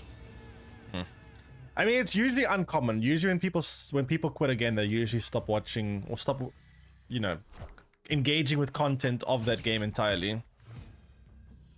Typically. Not always, but typically.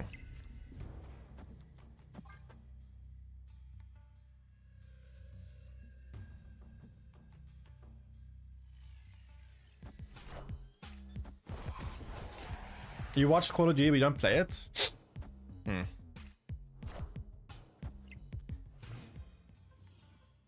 That person prefers watching others play them rather than play yourself. Yeah, I get that. I also find myself feeling that way in a lot of situations. I also find it a lot more chill to watch someone else play than to rather play myself. Also, this hand's a bit sus.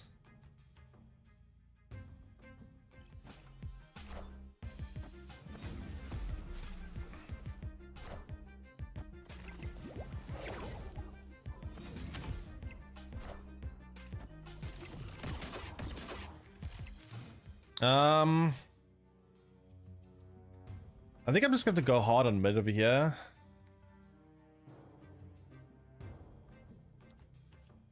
Or maybe...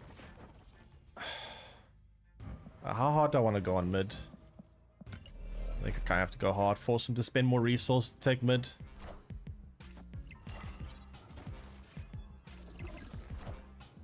TFT streamers you still watch as well, even though no longer play. Never actually played TFT. Is TFT still alive? I guess I go Iron Man here, and then I could go Gore left, but the problem is, then they're just going to take right from me. But I don't really have much I can do about this. They're going to take right, and they're probably also going to go for mid. Unless they abandon mid. If they abandon mid, then it's okay. But if they don't abandon mid, I'm kind of screwed.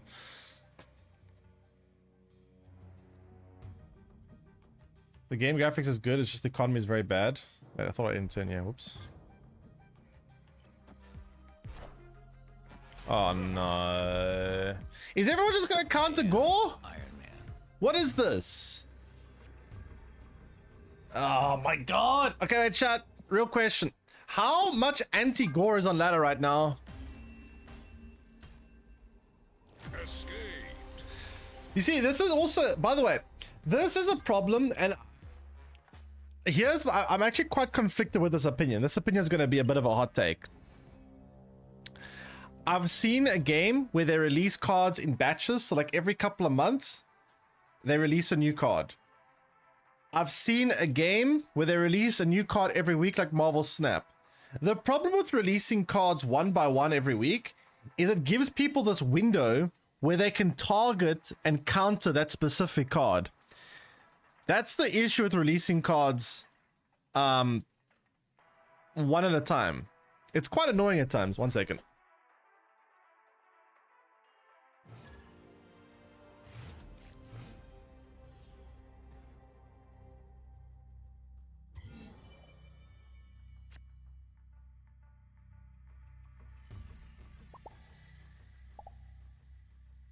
It's like when you release a card once every week, it gives you a steady flow of content, but it also gives a situation where that's the new card. Everyone's going to either try get it or counter the shit out of it, which is quite annoying.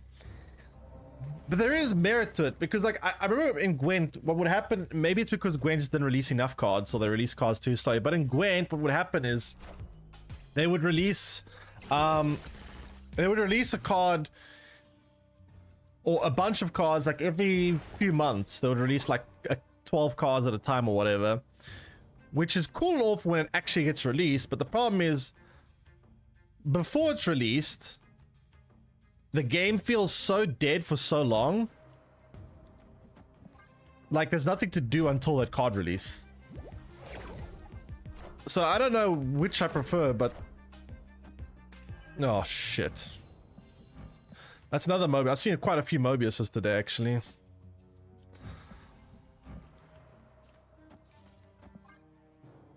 I mean, I guess I could play the Iron Man left and then play the Gore mid or something like that.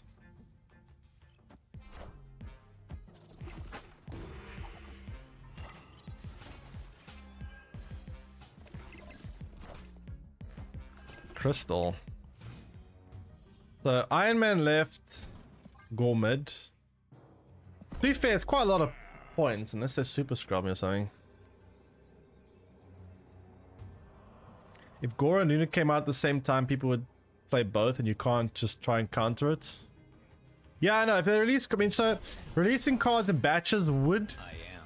I think there's an issue though. This is what Second Dinner is scared of. If they release cards in batches, people are probably going to play the new cards for like a week or two, and they might stop playing until the next batch, which means that for a while the game will be quite dead. And then they're worried that in that intermission between cards being released, people might play other games and then kind of forget about Snap and not come back. So I think they try to release a card every single week to try keep the FOMO train going and to try, you know, keep a constant supply of, you need to keep playing this game. One thing that I really... Don't tell me you have like Rogue or something. Don't tell me you have a counter for my Iron Man now too. Oh no. Killmonger. Oh, okay, Killmonger. I mean... Bro. And Shadow King, are you kidding me, dude?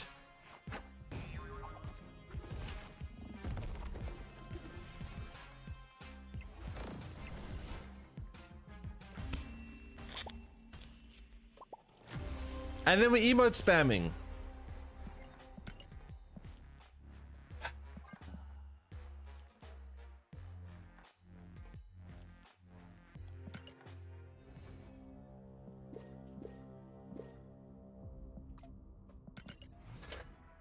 So let me guess, because I didn't play last night.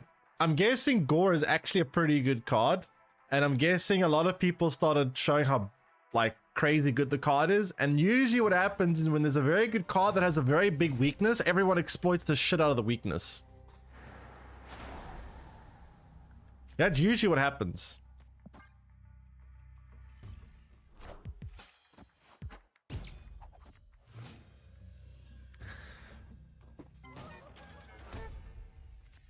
Oh my god. People are just taking against Mr. Negative. It just so happens to be taking against your deck. I mean, the only reason you're seeing Mr. Negative at all is because of Gore. That's the thing in the first place.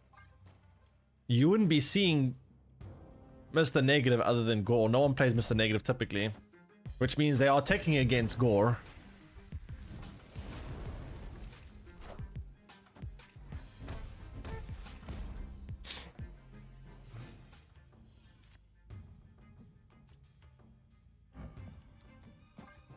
Like, taking against Negative is basically taking against Gore. I am reborn.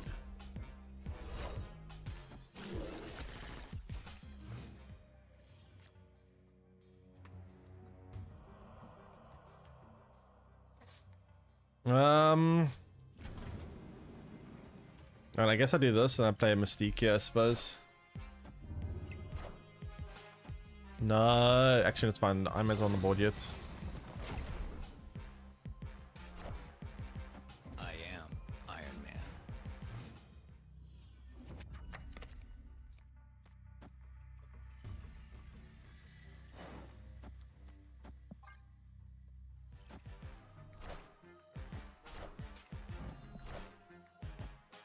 How do I win a second lane here? That's the thing. Maybe I can get a cheap Gore though. Maybe that would help. If Gore's... I top deck into Gore here and Gore has been made cheaper. That'll be great. No, that's not good enough.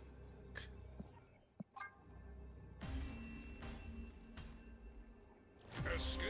I need a Gore there. Gore would have been huge. Could have played Gore here and like Sage plus Hood here or something like that. Gore is Buster and Arish from Thanos. Yeah, honestly, it probably would be quite... It makes a lot of sense playing that deck, not to mention you're less susceptible against counters as well.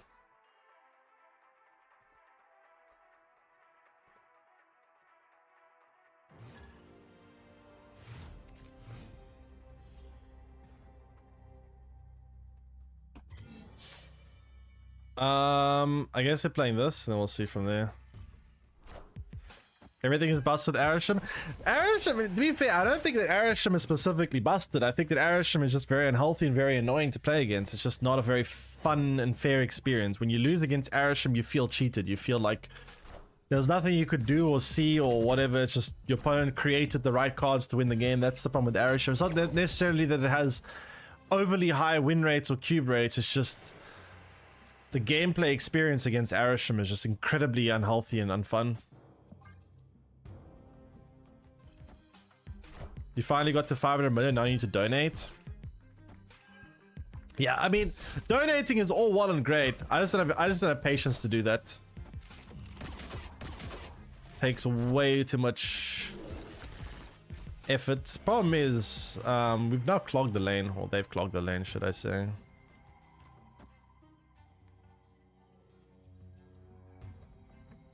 If I play this boss,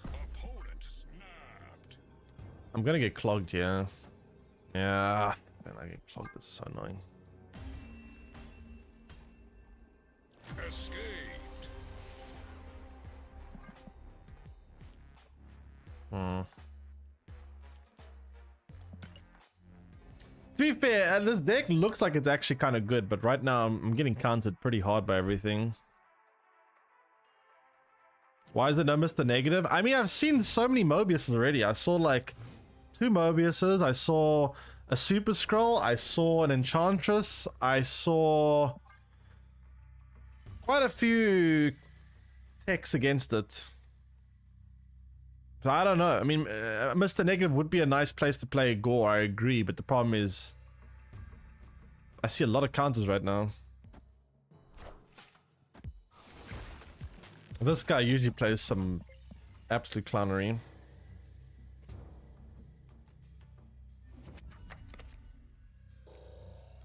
I mean, I guess I'm playing this, yeah.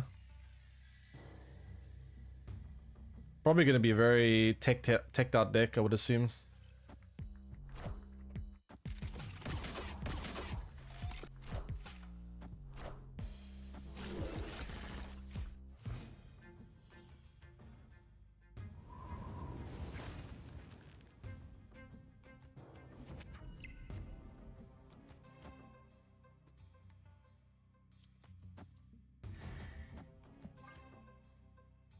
Magic being 5 costs is kind of annoying.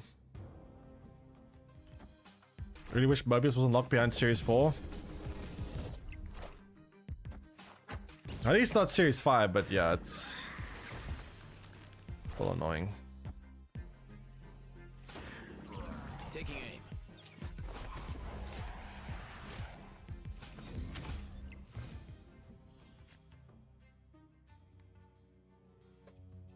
aim.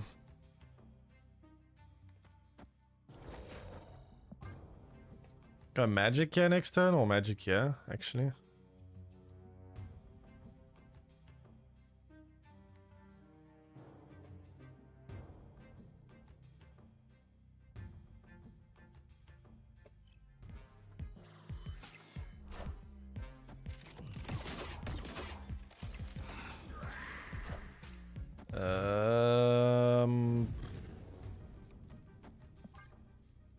Actually, no, let me get rid of this location. Where is my big cards? I need Iron Man and Gore here. Even Sage would be nice.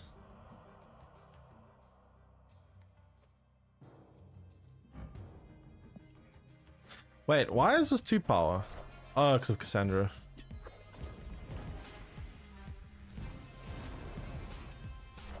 This guy looks like he's playing bounce.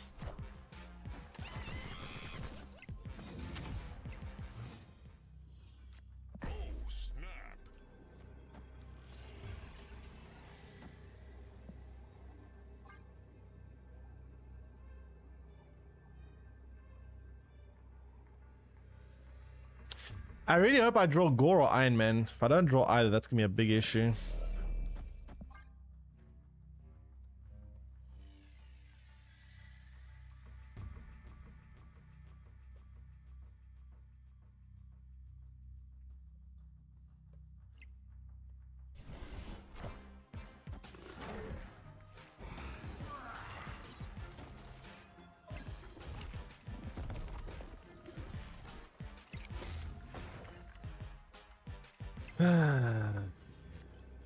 Okay, we got Gore as well.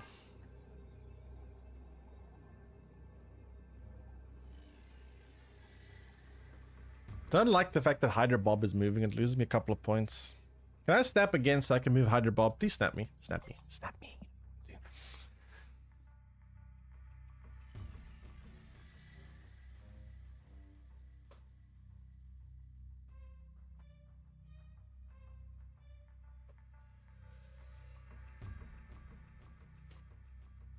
Victory.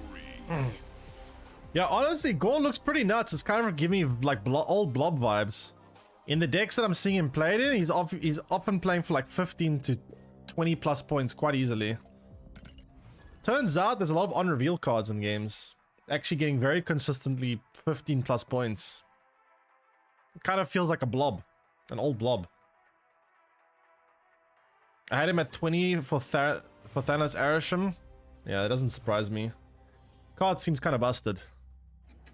Kind of busted, but also kind of bad because everyone's trying to counter it, so it makes it feel... Not actually... This guy plays Enchantress, by the way. This is annoying. When they release a card that's too strong, it's like everyone just counters the card for like a week. And it becomes kind of annoying to play... Oh, this... Wait, what? He's not playing... He's playing Thanos. This guy always plays this weird... Okay, it's weird. Gore's animation is really good. Honestly, a lot of the cards in Marvel Snap have really good animations, but yeah, Gore's animation is pretty good.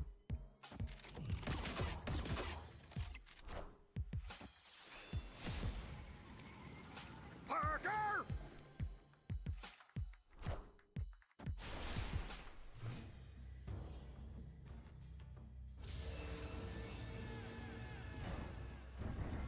Should I play first?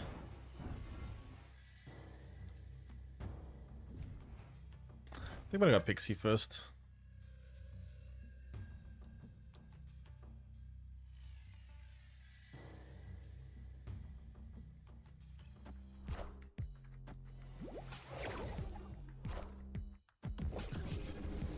Honestly, I'm glad I played the Pixie after. Well, actually, I had prior to it. It actually didn't really matter.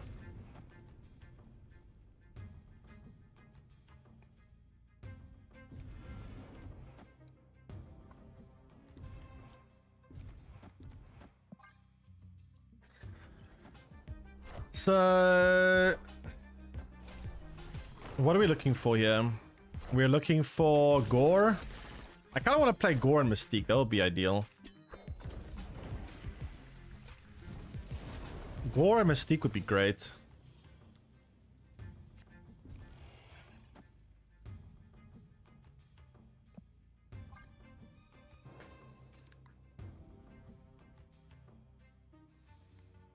They released Pixie the same week they released Mobius? Can't remember actually. I don't think so.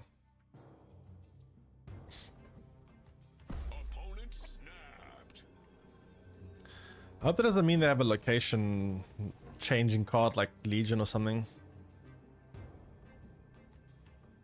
Yeah, I think they released Loki and then like a week or two later they released Mobius. And then Pixie came out like a month after that, I think. Something like that.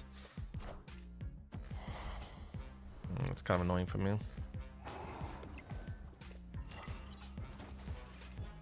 Not the most amazing Sage, but it's also not the worst. Okay, we got the Gore. I think I'm gonna Gore here, and then I'm gonna Mystique left.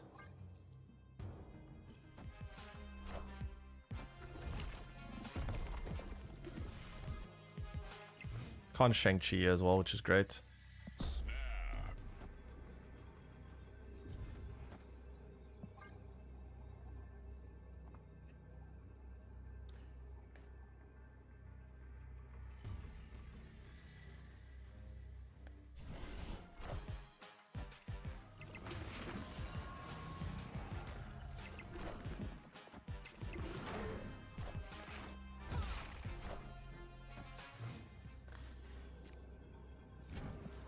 Can't win left.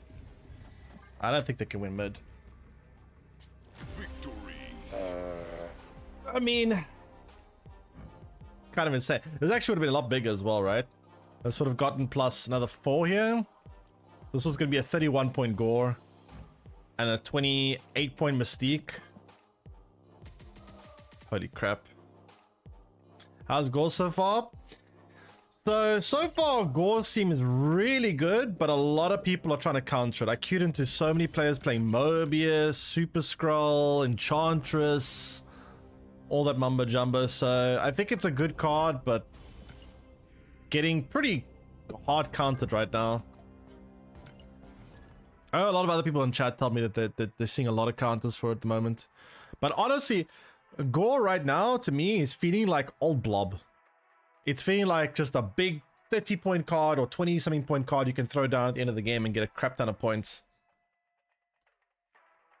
It's giving me Blob vibes.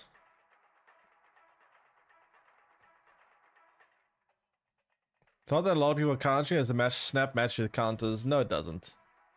Snap isn't sophisticated enough to know what counters are.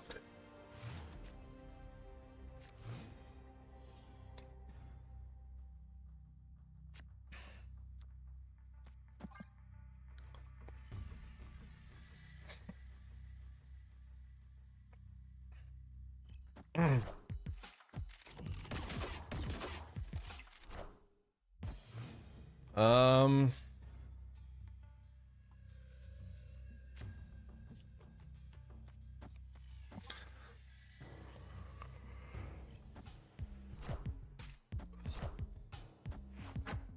Wait, it's another Arisham. Dude, why is there so much Arisham in this game? Holy crap. Oh god, here we go. I am Ego, and this is my Okay, wasn't the worst play I've ever seen.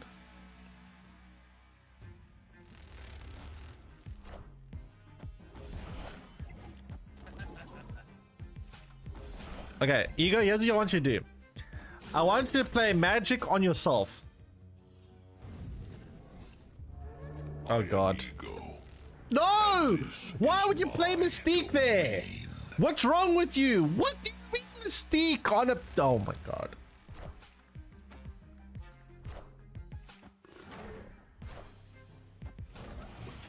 Okay, listen. Iron Man right.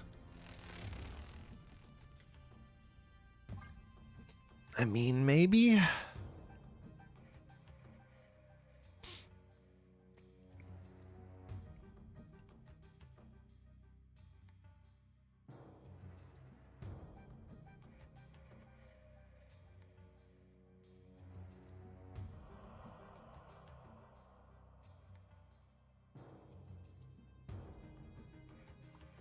His ego will play 6 cost pig.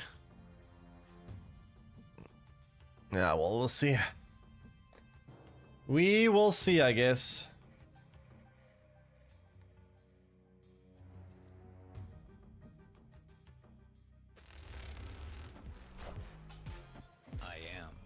I mean, at least it's enough to get ahead of left. Okay, here's the plan. I have the plan, Ego. The plan is play Gore mid. Use Noggin. You have a literal galactic-sized brain. Please use it. You dumbass. You absolute dumbass. Okay, it's fine. He doesn't play left. Never plays left. Nice. Victory.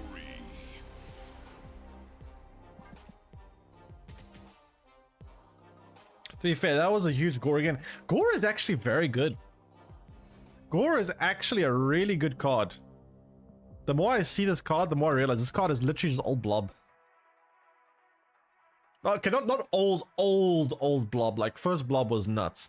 But this is kind of close. It's like easily 20-ish points. Almost every game is like 20-ish points.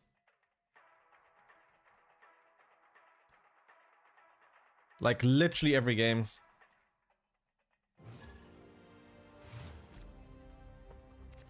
More like old Red Hulk? Yeah, I guess. Could see it like that.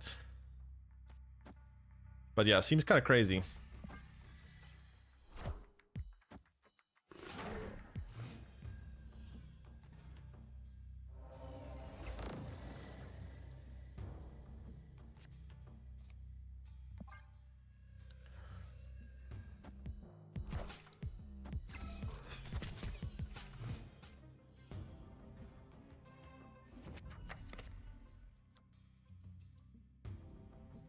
His hand's kind of doo-doo.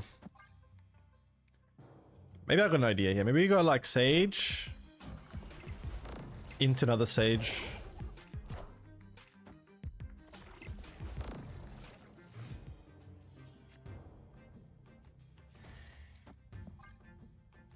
I guess.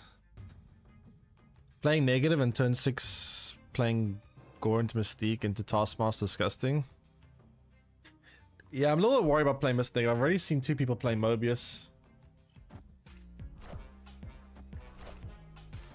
A little bit hesitant to play Mr. Negative right now. Alright, so second Sage hopefully wins me mid. And then we could try play Gore to finish the game. The problem is, what if they play Gore on the mid lane, right? If they play Gore mid, they can beat my Sage. And they look like they might be a Gore deck.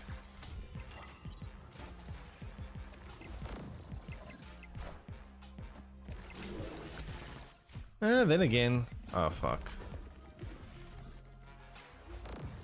Wait. Our Sage is currently tied with that? Maybe... But then if they play on reveal card here or something, it grows and it wins. Yeah, we did. I've been running Rogue to counter the Mobius.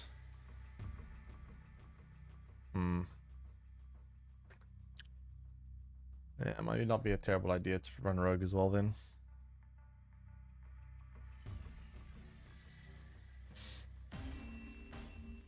Time to put in scrolls. Escaped.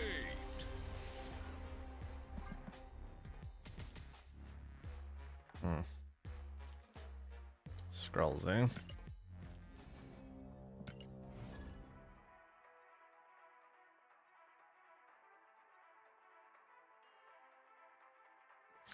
Yeah, I did see someone play Scroll a bit earlier, to be fair.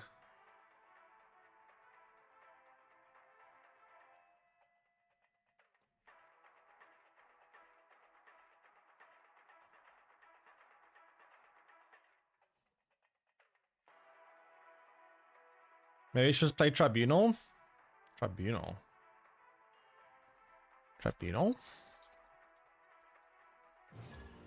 Have I completed Dyna? Yes, I have, but...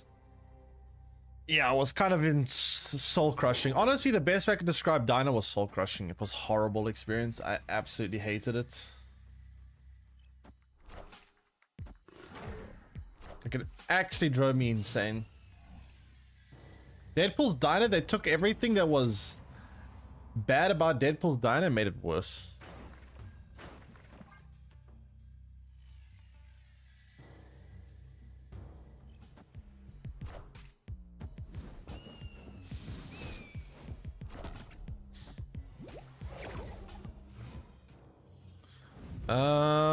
So we are looking for... we have Iron Man, that's nice.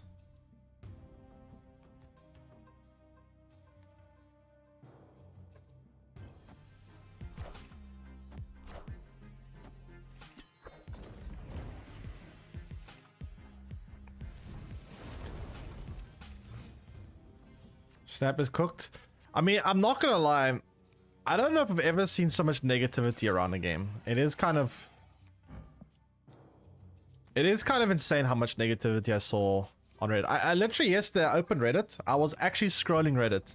And I was literally trying to find any comment that wasn't negative. And I wasn't even looking for positive comments. I was like, is there anything that's not hating on the game right now? Is there anything that's just someone posting a variant or a something that they like or some split they got? It was literally just Steam reviews this, meme about Ben Brode and card acquisition here, another meme hating on the game here, more Steam reviews, more this reviews, more why I quit the game, why I hate the game, why this sucks, why that sucks. It was crazy. I was like, holy shit. It was just post after post after post after post of people absolutely fed up with the game. I am Iron Man. What is the reason the game is getting so much hate right now? Thanks for X Paula, welcome to stream. It's mostly because of the fact that... 1 second. How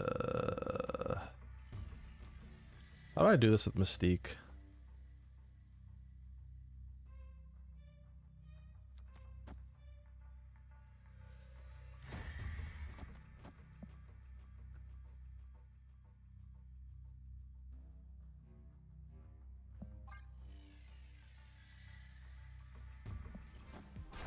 I don't know if this is a good idea. This might be a terrible idea.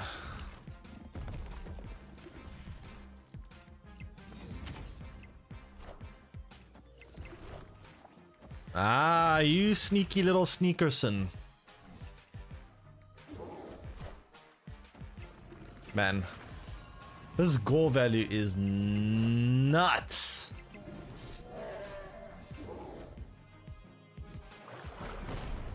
It's insane. Actually insane. This card is so busted. What the hell? The game is getting a lot of hate right now because I think people have been...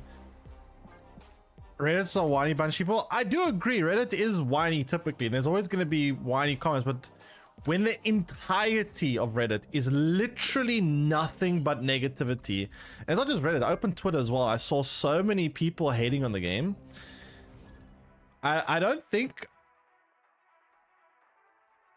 I remember once there was a lot of negativity. It was a Battlefield game once. I can't remember which one it was. I think it was a Star Wars. No, maybe it was a Star Wars game.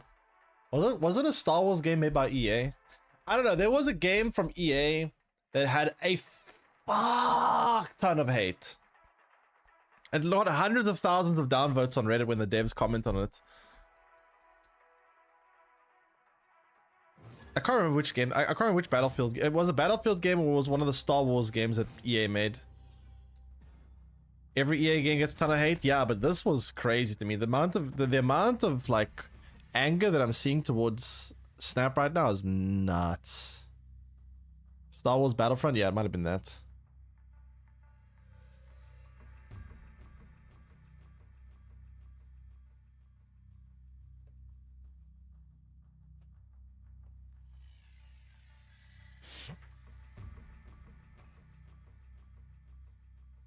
EA and Ubisoft, the worst of the worst, so deserved. Fun fact, my cousin works at Ubisoft. But I don't think she actually works on the game development part of things. I think she's more like finance or something. To be fair.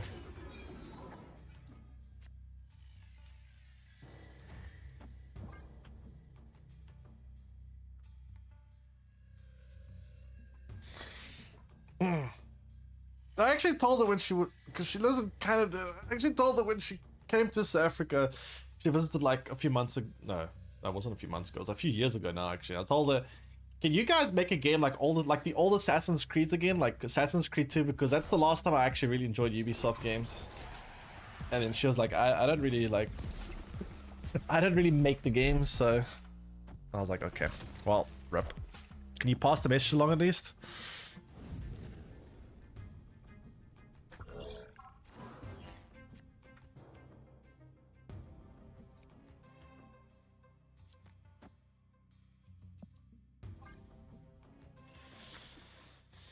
You see changes they made to alliances? Now everyone will get less credit every week. Wait, what?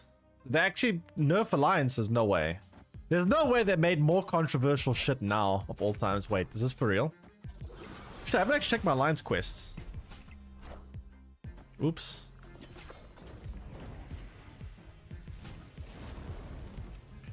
Okay, I'll check alliance after this game. Give me a second. Let me just first finish here.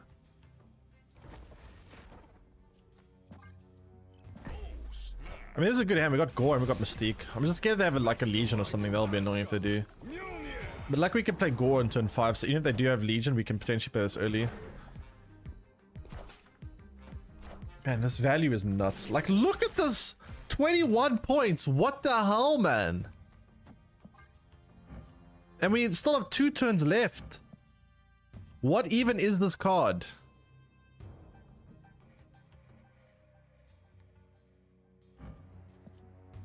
What the heck?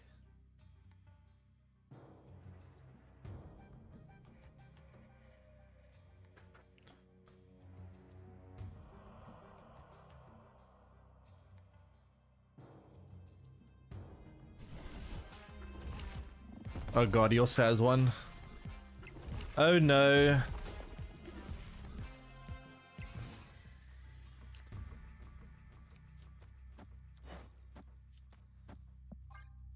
I mean, I guess I can use my Mystique to try counter their one and then try like maybe play Iron Man if I can draw it or something. It's actually insane.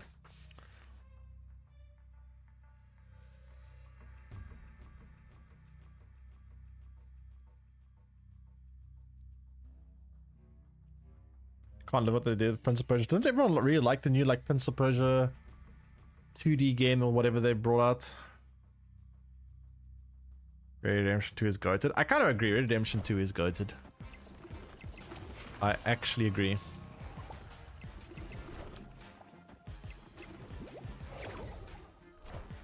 Wait, why is my Mystique gore so much bigger than his gore? Wait, Chad, why is my gore big? Wait, why is Mystique so big? Oh, wait, I guess then my Mystique is kind of this. Only has this is negative base power, right? And we also bastard it. Yeah. Okay, we played bastard it. Yeah, okay, never mind. I understand why.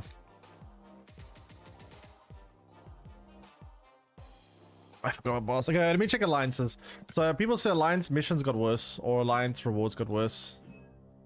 What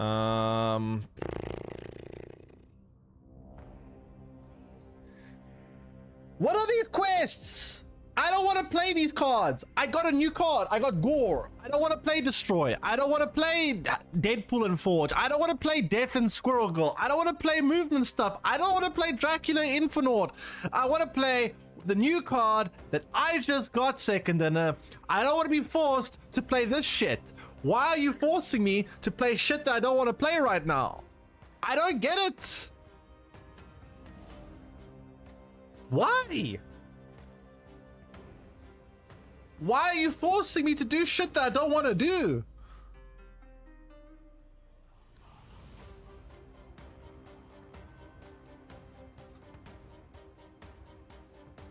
Oh my god, man. Check rewards are even more mad. What? I'm gonna do all this shit for 50 fucking credits? Are you kidding me? What the fuck?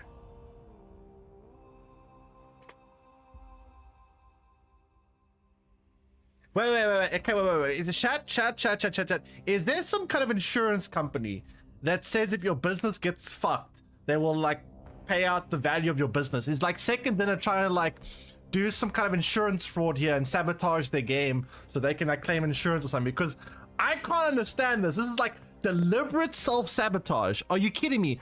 With all the negativity in this game, they do this on top of it? They just make shit worse?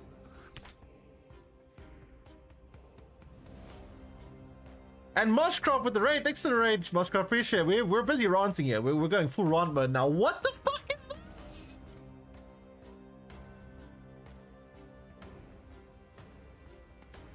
So you're telling me when there is an absolute shitstorm with your game, everyone is hating the game right now because of the world's worst monetization, you go and you change alliances to make a system that people already don't like engaging with because people don't want to be forced to do shit they don't want to do. So you want people to grind out all this garbage, all of this, and the reward you give them is 50 credits and a mystery variant that no one even cares about because you're probably going to get a pixel variant anyway.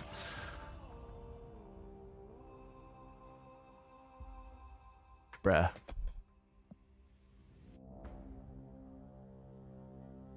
What? Am I insane? This is not possible. This is the most tone deaf absurdity I've ever seen in my life. This is so tone deaf. This is just like, I can't. I actually can't.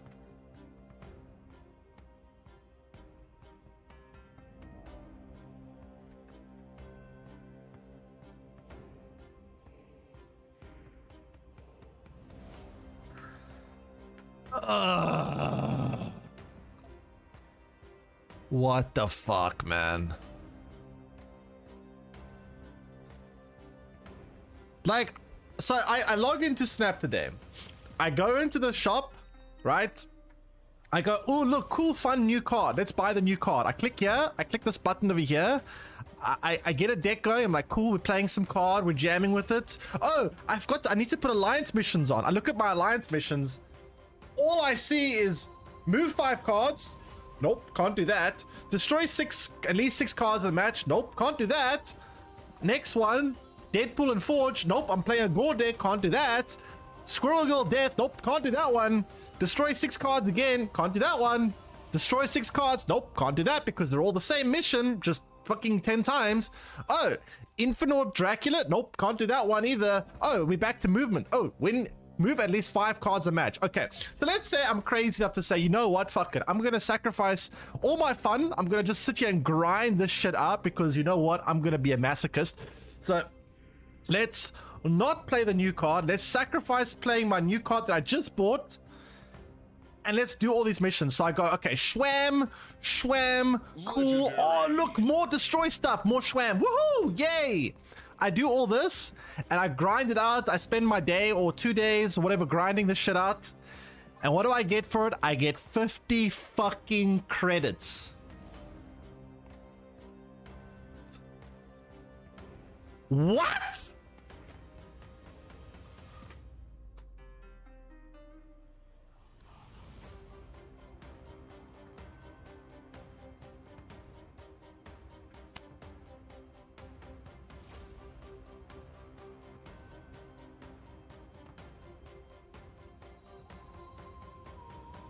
Oh my god, man. I can't chat. Getting a border variant. I don't care about the border variant though. For the border variant, it's all cosmetic. People are mad about the progression in this. I can't even check now. I'm in the game. People are mad about the progression in this game. Thanks for following Mart's Benson, and also Gore the Thor with the $3 donation. Appreciate it. The thing is, no, the variant, especially if it's a random mystery variant, you're often going to get just garbage. People want progression. People want new cards. They don't want some shitty variant they're never going to use it for. I don't know, some Dan Hip fucking Quicksilver variant they're never going to use, or some bullshit that they just don't care about. People want to progress, get new stuff. Cutting down the credits is cutting down the progression, and that is the thing that people are most upset about with the game right now, is the progression system. And then they go and they nerf progression system even further. Granted, you know what? It's not a huge nerf. Went from 100 credits to 50 credits. We lost 50 credits, but it's the fact that right now, of all the time in the world, you really should be not fucking things up right now. This is time. This is time for damage control. This is the time for trying to make some kind of amends, trying your best to just ease the tension a little bit and make people feel a little bit less frustrated. Not just add fuel to the fire.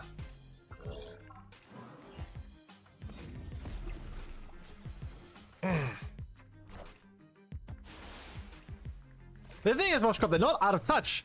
They can't be out of touch. There is literally the world's biggest shitstorm right now. You literally can't even be out of touch right now. It's not possible. You would have to be living on Pluto in a nuclear bunker hidden in the center of Pluto to be able to miss what's going on right now.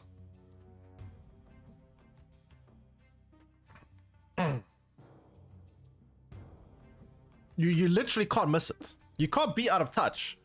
You just have to be outright just fuck you, we don't care. Someone for that shitstorm. Just okay, you wanna know about shitstorm? Moshkov? Type in Reddit / Marvel Snap and then click the enter key on your keyboard and then take your mouse wheel and do a little bit of this. Just do a bit of do this action a bit and you'll see. Do that for about 5 minutes and you'll be caught up. You don't have to read it. You don't have to even read anything. Just scroll and read the headlines. That's all. All you gotta do. That's all you gotta do.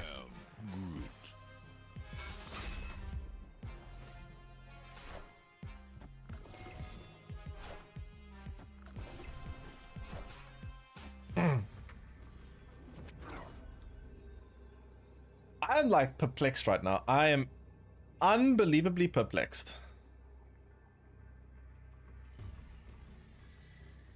What do I do here, by the way? I guess I give up. Victory. Oh my god, I'm like losing my mind right now. And Cordova, thanks for the prime resub for 11 months. Welcome back. Welcome back. I can't believe this shit. Like, I genuinely cannot believe this alliance nerf. It's crazy to me.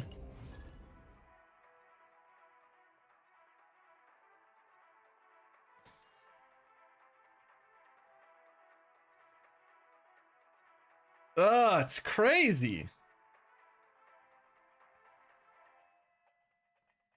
I won't be surprised if they give a shitty reward in the inbox saying we're trying to fix it. The thing is, this isn't helping though. These compensations that they keep doing when everyone's outraged, they keep throwing us like, oh, a mystery variant. They give us, oh, we're sorry that we fucked up this. Yeah, have a free mystery variant. Oh, we're sorry that this was that you're upset about this. Have some stupid reward that doesn't fix the problem. It like I said, it literally feels like some homeless person saying, oh, my life sucks, I can't do anything with my life, I can't eat, I can't find shelter. And then you go, okay, here's $20, hope your life is fixed now. You're not helping. You're not like, I mean, sure, you help them a little bit, you give them a free meal, you give them like a meal or whatever, which does help, but like, you're not fixing their life. You're just somewhat alleviating a little bit of discomfort.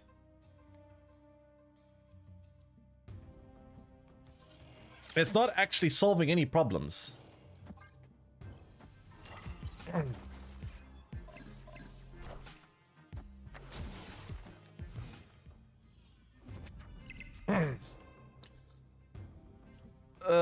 It's infuriating me, man. I don't get it. I don't understand. I don't understand. My brain can't compute. They know exactly what they're doing. I mean, what they're doing is alienating their entire player base and making everyone just absolutely hate the game right now. They've literally alienated everyone at this point.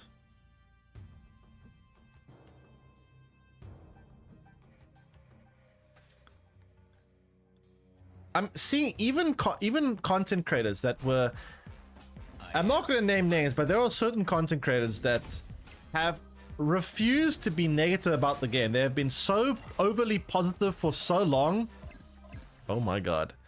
And even they are fed up. Even they are like, well, I don't know if it's more fed up or maybe they're trying to farm some of the engagement from all the hate right now. It could also be that, but there are some content creators that are even people that you would never expect to see complain about things. They're going at it.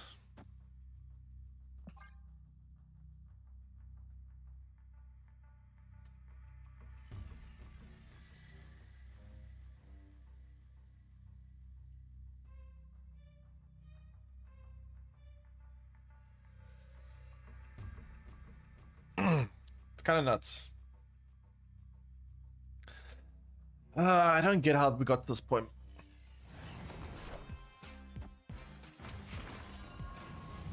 That suck to be a snap creator when you make a new cool deck and more than half your viewers can't even try the new. Yeah, that's the problem.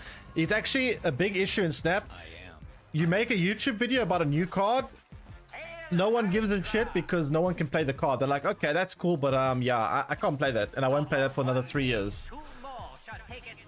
It's a very big issue.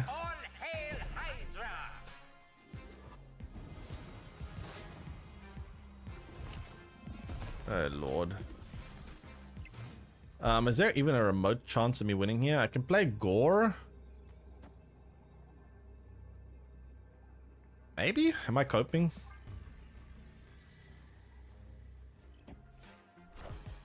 Okay, I feel like I might be coping. Oh crap, they got Mystique too.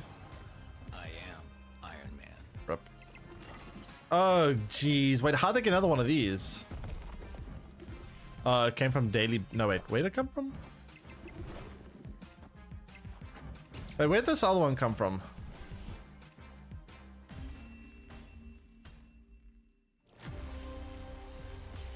Why won't you tell me where you came from?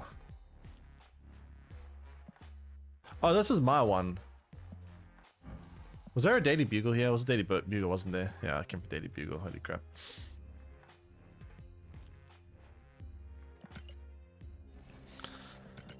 What about the price for Series 4 cards? $30 for the Hercules since 1 month. Come on. I mean, the price for everything is kind of insane. I don't know if it's actually 100% true. Someone like people told me earlier to get every card in the game, you have to spend $80 to $120 a month, which is just mind blowing to me.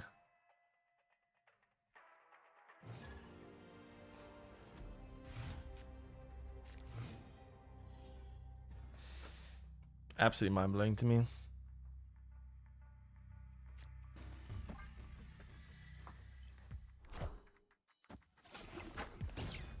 I played Snap since open beta, and last year I got less and less time to play. Stop playing, and I have to say it sucks to get back after missing months playing. Yeah, there's a terrible onboarding program for. I mean, I think they recently added like a welcome back feature or something, but it's still not going to help you out that much. It still barely helps considering how hard it is to get back. So thanks for the Yangus. You get, I think, yeah, you get something like 3,000 tokens or something like that. Which, yeah, it's better than nothing. But it's also not a whole lot better than nothing. That's the thing. You're not gonna do much with that. You can't even get a single Series 5 card. Almost all the cards now are always released straight into Series 5. So, yeah, it's pretty rough.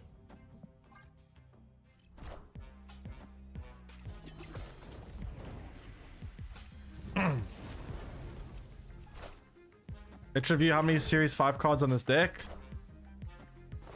Gore, Agent Venom. I can't remember what series Nico is. Chat, what series is Nico? Is she 5 or 4?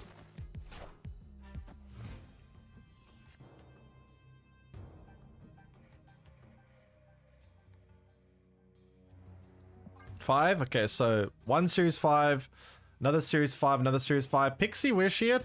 Is she also 5? Is Pixie 4 or 5? Yeah, Sage is 5. Spider-Ham is 4. Okay, so Pixie's 4. Spider-Ham's 4. Okay, so it's Gore's 5. Sage is 5. Agent Venom is 5.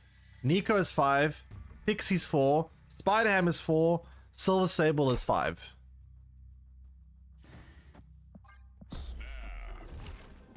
Poggers.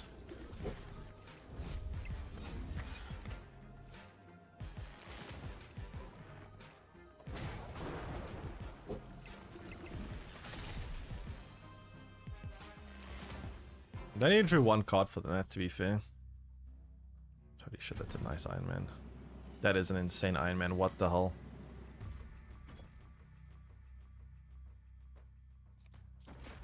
That is an absolutely insane Iron Man. Holy crap, that's the world's biggest Iron Man.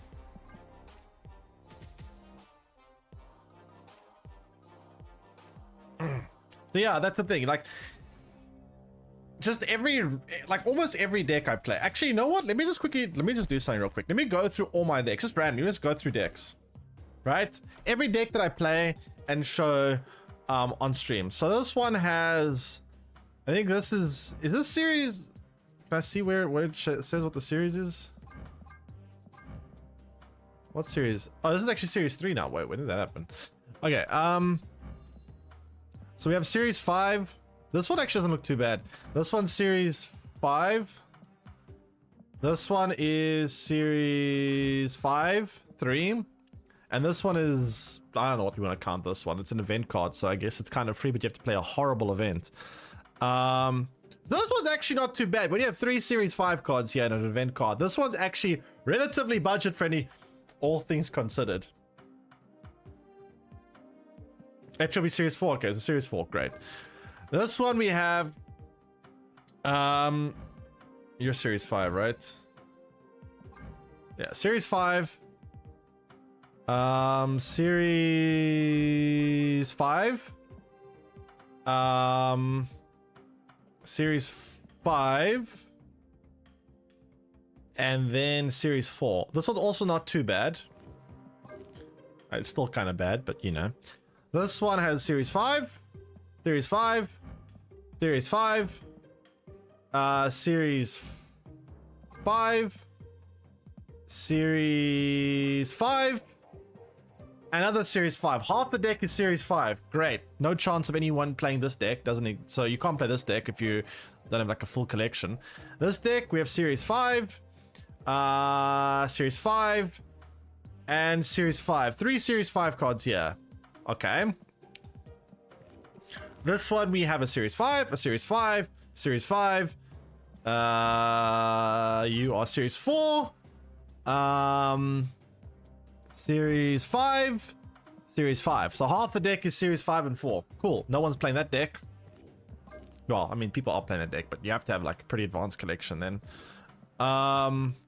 Okay, so we've got Series 5, Series 4, 5, 5, 5, 5, 5, 5, 90%. No one can play this deck. Nope, no chance there. Series 5, 5, 5. Well, season pass, but more than Series 5. Series 6 may as well be. 5, 5. Very hard to get. And Series 5. Cool. Very few people can play that one. 5. Honestly, this one's actually kind of somewhat playable. This one's 5. 2 5s.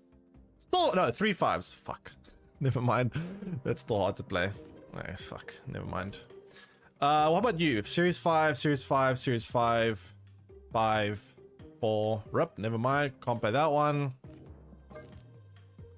5, 5, 5. Kind of hard to play that one. What about you? 5, 5, 5, 5. Rip. 5, 5, 5, 5, 5. Yeah. 5, 5, 5, 5, 4, I think. No, 5. Fuck. 4.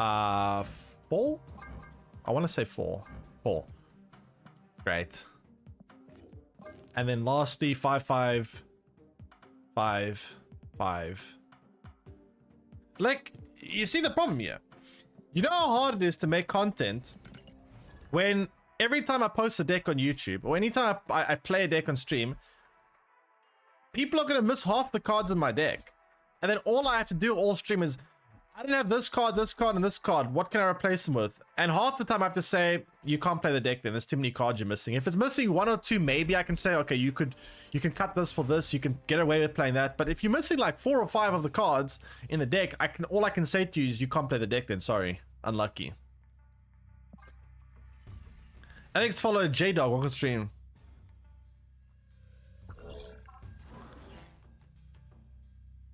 It's just nuts. And that's you see, you know what the funny thing is? When I make YouTube videos, every time I make a YouTube video on a new card, it ends up being bad performing video. Why? Because no one cares about new cards in this game, because no one can get new cards. Only people that are getting the new cards, or all the people that have like invested a lot of money in the game, people that are hardcore players, like people like top 100 maybe, top 200 maybe, and even then a lot of them don't get every new card. So very few people in the player base are able to get new cards as they come out. So it makes life very difficult to content create as well.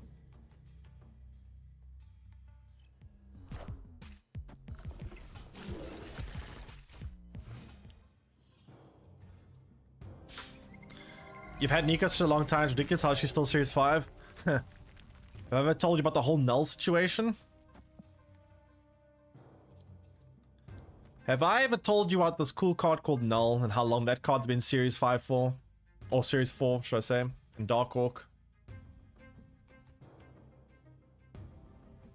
If monetization is so harsh, what made Snap so much more successful than Gwent in your opinion? The IP helped. It had Marvel. They did a lot more marketing. Like I was spammed with YouTube videos every 5 seconds about Marvel Snap, which was insane. Also, what made Marvel Snap very successful, especially in the beginning, is it's a very casual friendly game. In Gwent, that game was so hard for people to understand how to play the game. I know this because I coached a lot of people in Gwent to try to teach players how to play the game, and holy shit, it was difficult to explain to them concepts like card advantage, when to pass, resource management. It was very complicated. So it makes, and I know a lot of new players that played Gwent that played Gwent and then kind of gave up after a week or so because they didn't understand what the fuck was going on. So Snap, I could literally show my grandmother and she could play the game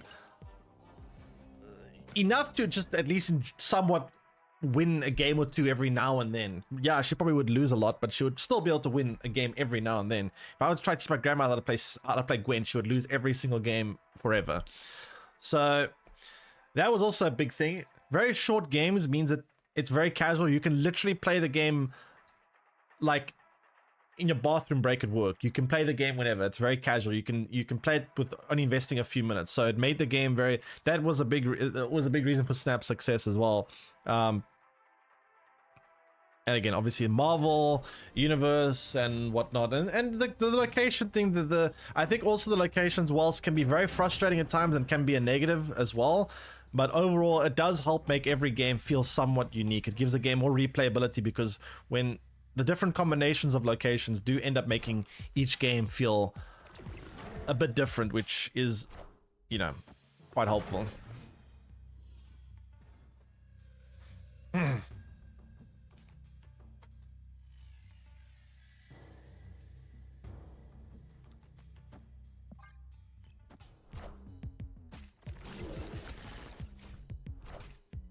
Even some Witcher 3 players gave up on Gwent. Yeah, Gwent was just, it was a very like hardcore in terms of like, when you play Gwent, you had to really dedicate a lot of time to it to understand the game's complexities, to play the game at a decent standard. Whereas in Snap, you can literally be a chimpanzee and play the game half competently because it's a very easy game to understand. It's very simple.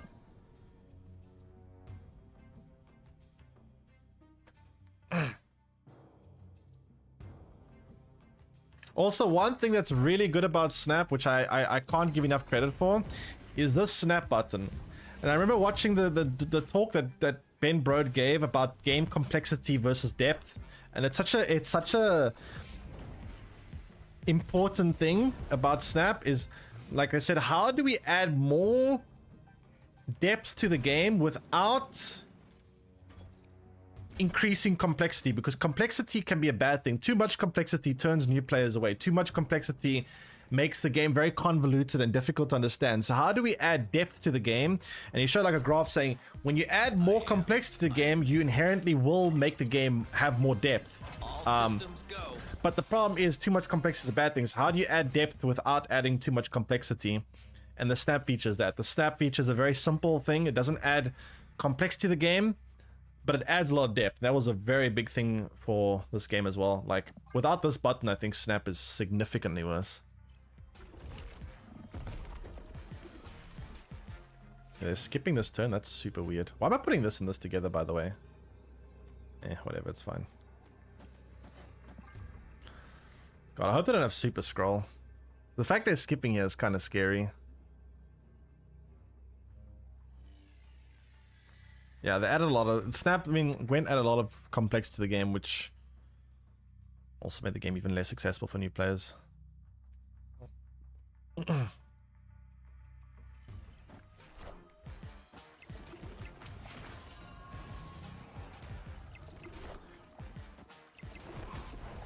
Why you hate Arishan takes all the skill out of snapping? Yep. That's pretty much exactly what I also hate about it. Okay, so they also have a Gore. Mystique as well. Please don't have something ridiculous like Iron Man on the right lane. Iron Heart's fine. That was close.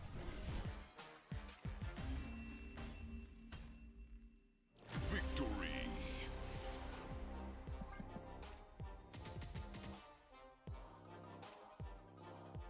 That was very close. Holy crap, 1 point.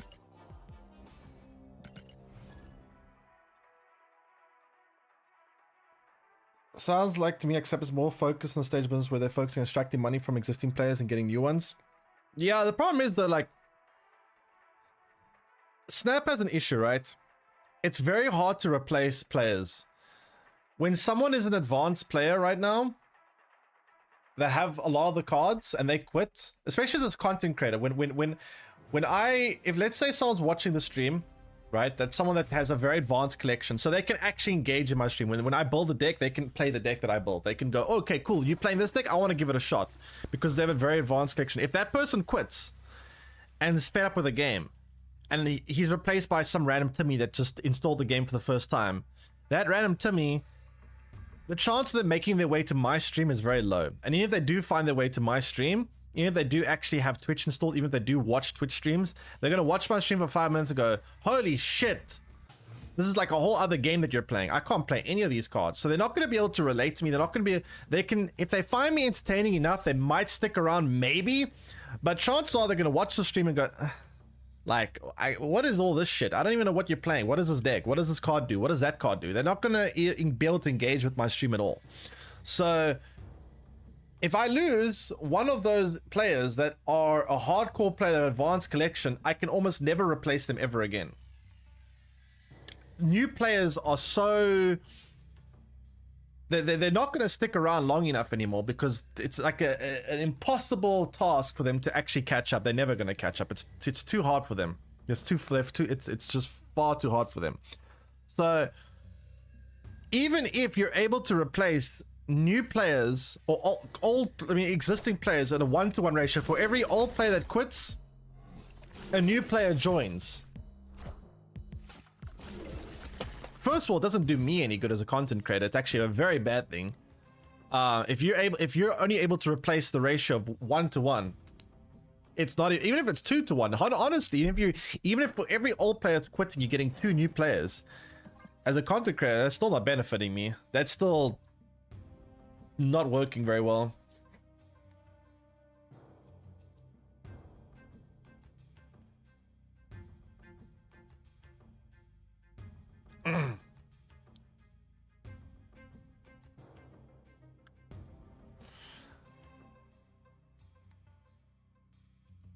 I didn't watch anyone play on Twitch until I had played for almost a year and I had 95% of the cards. Yeah, that's quite a lot of people's experience. That's going to be a lot of new players' experience. New players don't really watch Twitch. There are a lot of... You see, the thing is, right? I know how many new players there are from Twitch drops. When you see Twitch drops, you see a huge influx in the Snap category. Those people are there because they just want the free stuff, but they don't give a shit about watching. Once drops is over, viewership just gets nuked by like 80%. Why? Because a lot of these casual players, they just want to get free resources so they can actually progress, but they don't stick around very long because... Why would they? They can't play anything that the streamers are playing. The streamers play their own universe, and that they have no ability to follow the games or understand what's going on because, well, they can't. So new players, well, we took out one of their pages, which is great. New players, they don't really stick around on Twitch for very, very long.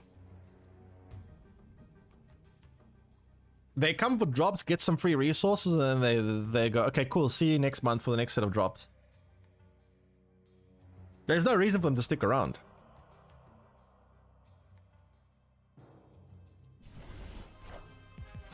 I am Iron Man. I am Iron Man.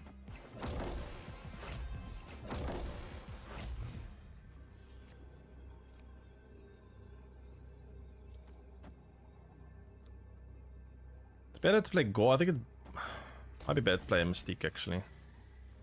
Yeah, I think it's better to play Mystique. Did I see the Steam reviews of Snap right now? Yeah, no, it's very negative. Let me see today. I haven't looked at it today. I saw it yesterday. I haven't actually seen today. Let me check.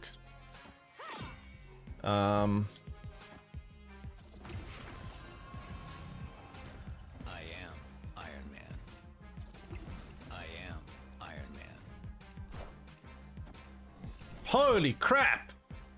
Jeez. Victory.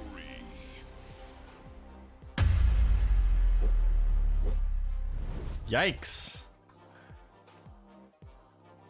Went to overwhelmingly negative. This used to be, what's the tier above mostly positive? Was it very positive? It's very positive, right? And Ray with a tier 1 resub for 15 months. Welcome back. Chat, what's the tier above this?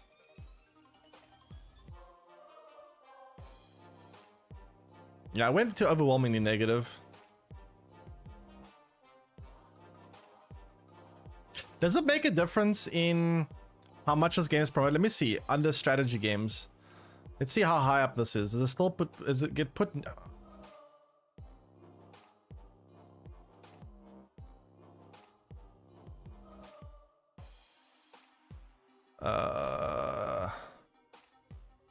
How far do I have to scroll to find Snap now? What the fuck is this shit? Okay, here we go. So I have to scroll quite a bit far down, quite far down to find Snap. I don't know if this, how high this used to be. I don't know if this is affected by the Steam reviews. I don't know if this is how how much this affects things, but yeah, this is a pretty negative, overwhelmingly negative. My God.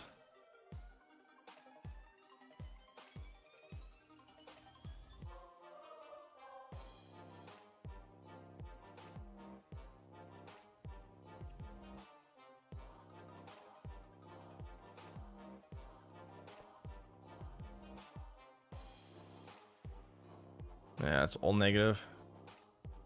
Negative, negative, negative, negative, negative. Like literally a whole Steam thread of missed the negative.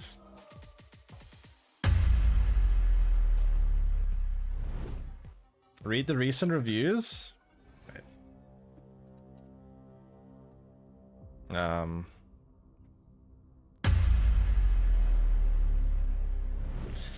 Was fun while it lasted. Devs are making it harder to acquire cards that the players want, expect to see bundles worth 20 to 140 Canadian dollars. You are better off playing Pokemon Pocket TCG. Avoid this game. In the meantime, there is no future for this game, only microtransactions. Great gameplay turned by the greediness of the company into FOMO based gacha game. Devs have lost their way. While my time on record is low on here, I've been playing this game for over 2 years on mobile. When I first started playing, I was really enjoying the game. The gameplay was fun and unique, and I love seeing some underrated Marvel characters getting the spotlight. But over the course, I started playing that's a lot of reading. Jeez. It's a lot of reading. Okay, I'm not reading all that. Fun game, money hungry company would not recommend the game. Such a predatory monetization to anyone. The game is great. The artwork, gameplay, all of it comes together very nicely, but the card acquisition is so bad. I left the game for nearly a year and came back recently, but it hasn't improved at all in terms of blah, blah, blah. Yeah, very negative. Very, very unhappy people here.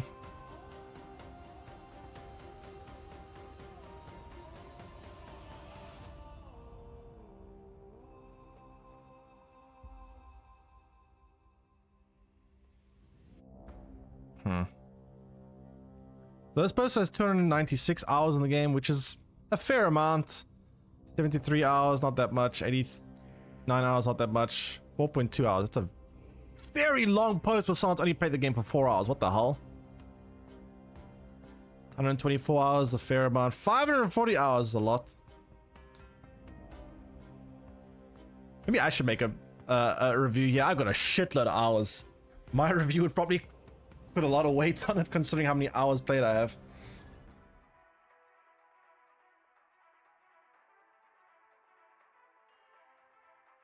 I have a lot of hours, holy shit.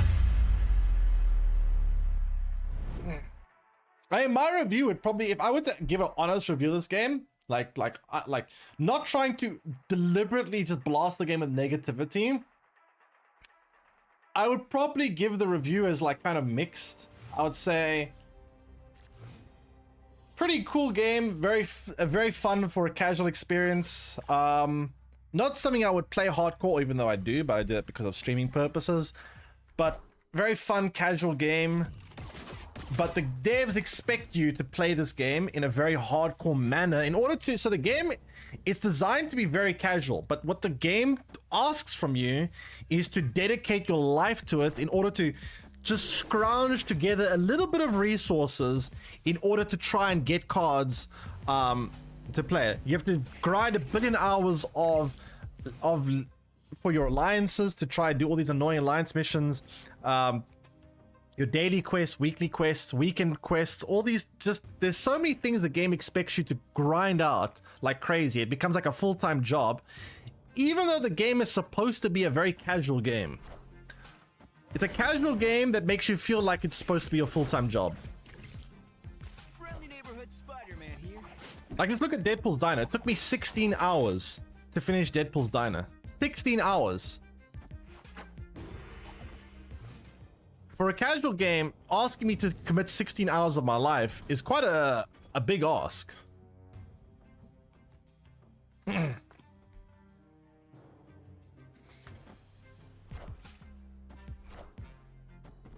What's Deadpool's Diner? It's like an event where you can get a little bit of resources, a new card, but in order to do so, you have to dedicate a shit ton of time to it. It took me 16 hours to do, which is kind of crazy because last time there was Deadpool's Diner, it only took me 5 hours to do. And this time around, it took me 16.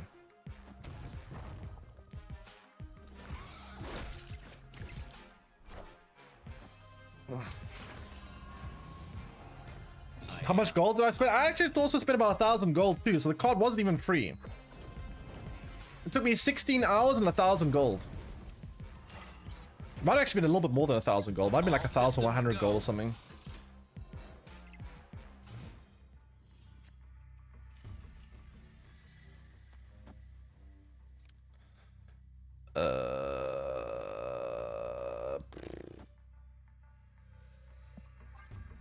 Sure.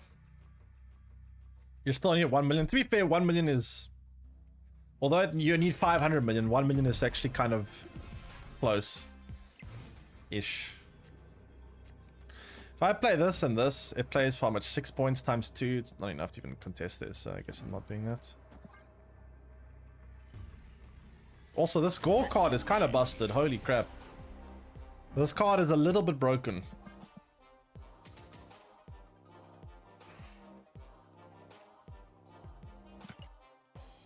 Deadpool's Diner is fine. The problem is the new card acquisition in general. I don't think Deadpool's Diner is fine at all. I think Deadpool's Diner is a frustrating experience because in order to climb from this table to this table, you need a certain amount of luck involved because you need to win quite a few games in a row. You have to win like 5 or 6 games in a row to go from here to here. And even if you do manage to go from here to here, and if you lose here, you're going to get knocked down to like here or even worse. And or you have to wait a couple of hours to refill this, and then you go back to over here and you start the process all over again. There's no stop point between these two, this and this. This to get from here to here is so difficult. And the reason why this gap is so important is because once you're over here, you can start earning enough bubs to actually start getting towards this reward. And this reward is all that matters. Once you get here, it becomes very easy because this gives you millions of bubs every hour when you hit when you get bankrupt. But here you only get 70k an hour, which is not enough. So the gap between here and here is just absolutely insane. And requires a certain amount of luck and grinding in order to actually make any kind of progress here.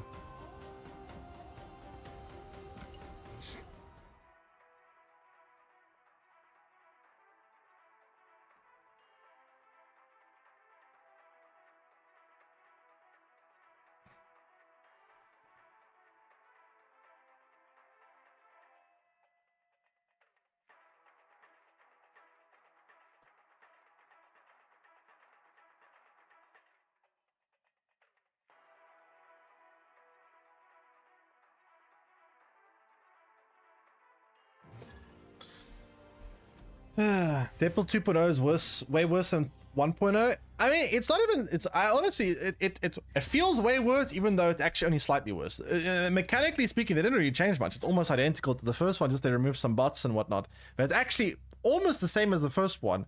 It's just what they did, the small changes they made to it, deliberately made it a lot worse. It made it feel a lot worse, but it actually was small changes.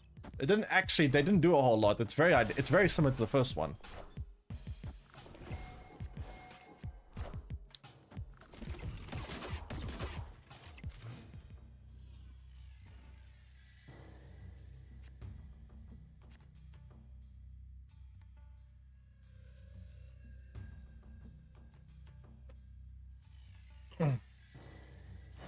I guess I'll start Pixie. Yeah, the first one, I mean, it had almost identical system. It wasn't anything like majorly different.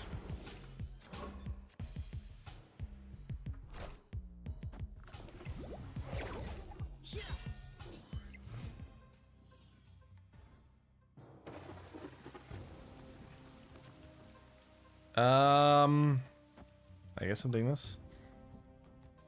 Love Arisham, my god. So much Arisham, holy shit.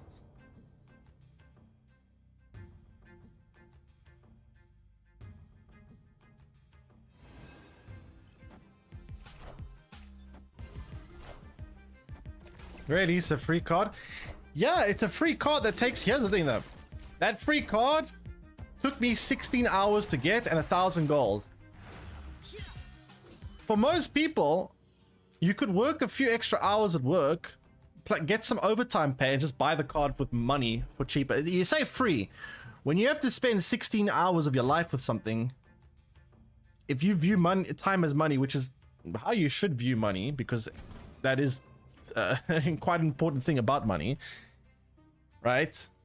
It no longer feels very free anymore. If you have to spend 16 hours to grind something, again, work a few extra hours of your job, get overtime pay, and you can just buy it. I am Iron Man.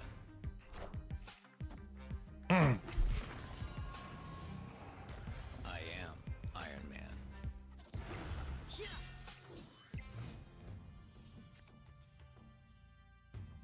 I guess I'm doing this and this, and then last time I was playing Gormid. Oh, snap.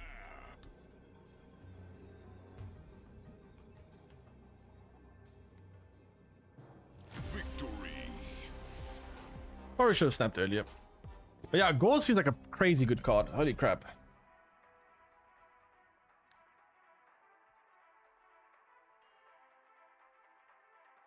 That's an odd point of view. You play a game, you are not ought to be paid for that. I never said I'm meant to be paid for that. Well, to be fair, I'm paid for that, but since streaming. But I'm saying, if you're playing a game mode that you absolutely hate, and don't get me wrong, I'm looking at so many comments saying that Deadpool's Diner made them absolutely hate the game. I was furious playing Deadpool's Diner. I literally hated it. I literally hated it. It was literally like torture to me. I'm not exaggerating at all. I know I'm sounding like a whiny, entitled bitch, but I'm serious when I say I absolutely hated every second that I played of Deadpool's Diner. Now, if you absolutely hate what you're doing, it's going to feel worse than a job.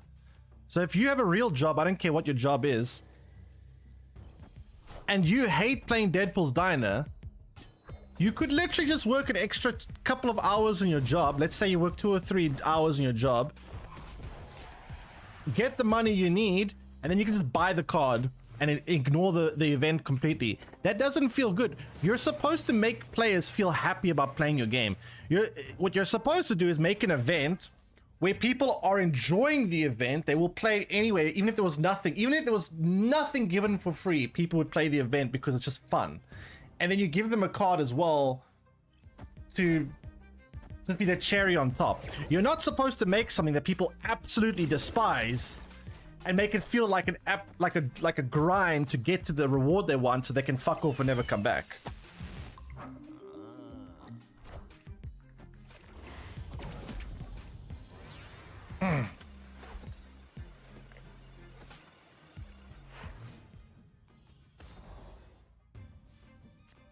Like, you're supposed to make people just enjoy engaging with it just for the sake of just having fun. Not because you want to pressure them into trying to spend money by making it as unfun as possible.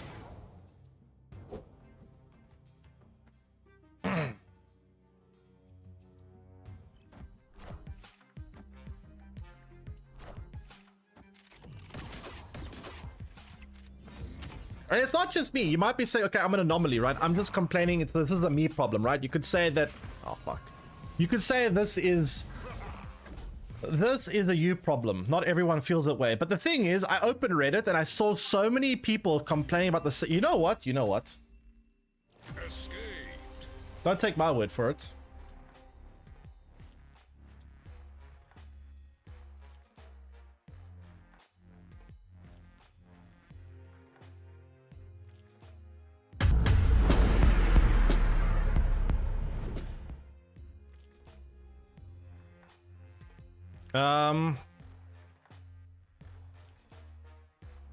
What's recent? Would I filter by recent?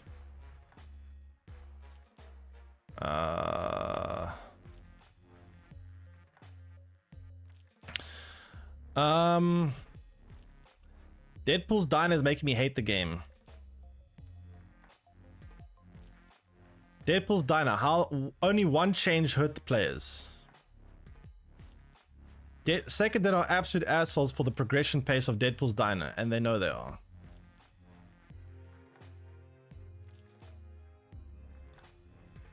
Deadpool's Diner is making me miss high voltage.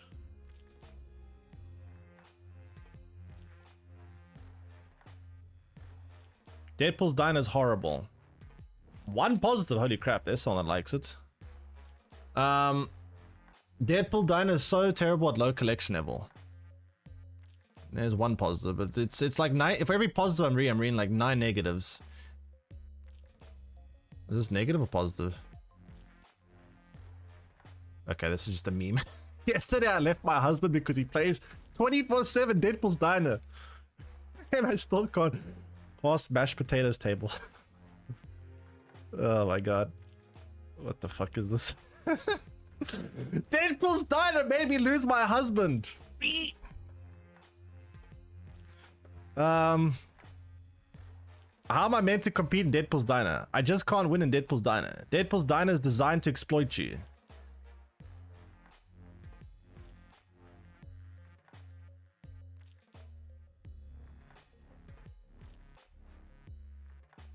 Deadpool's Diner, we looked at this one earlier. But you can get a picture yet. Majority of people are not enjoying it. For every like positive I read, I see like 10 negatives.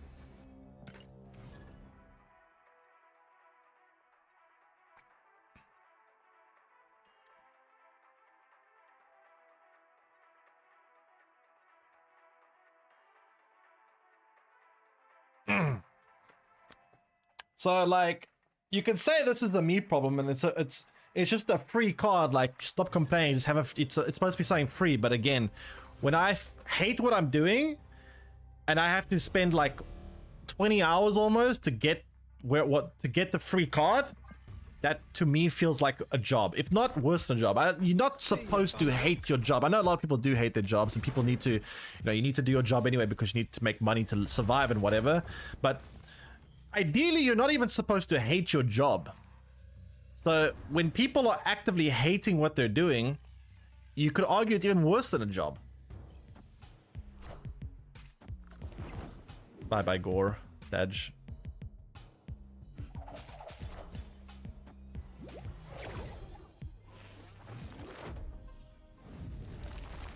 Diner is like a hardcore mode. The thing is, I'm not a casual player. I am one of the hardcore players, and I hated it. It's not even that. Like, I am one of those hardcore players, and I still hated it.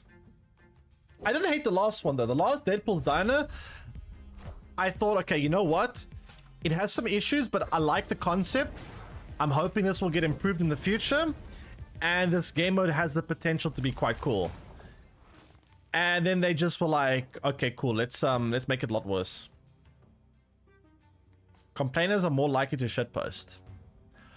I mean, I guess that's kind of fair. You could say that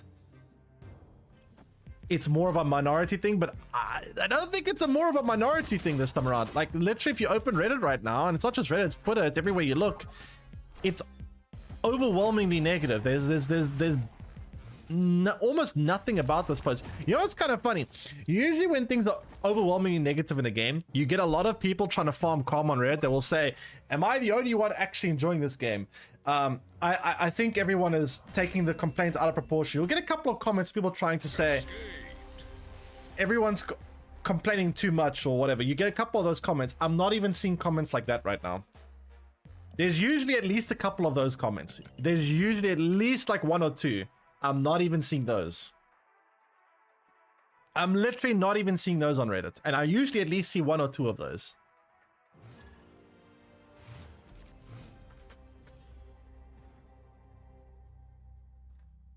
How is this time different, Deadpool's Diner? Basically, they have no bots, and you could say, oh, that's not a huge downside.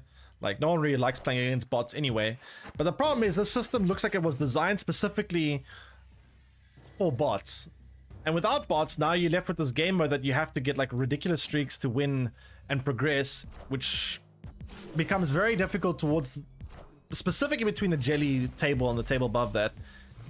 Without any bots there, especially the queue times become insane. I mean, it's the game mode is designed to have bots specifically because you split the player base up 3 times. Every player is on a different server, or on a specific server. There's 3 servers to Marvel Snap. Every table you can only queue against people that are on the same table as you. So your player base, and there's 15 tables, right?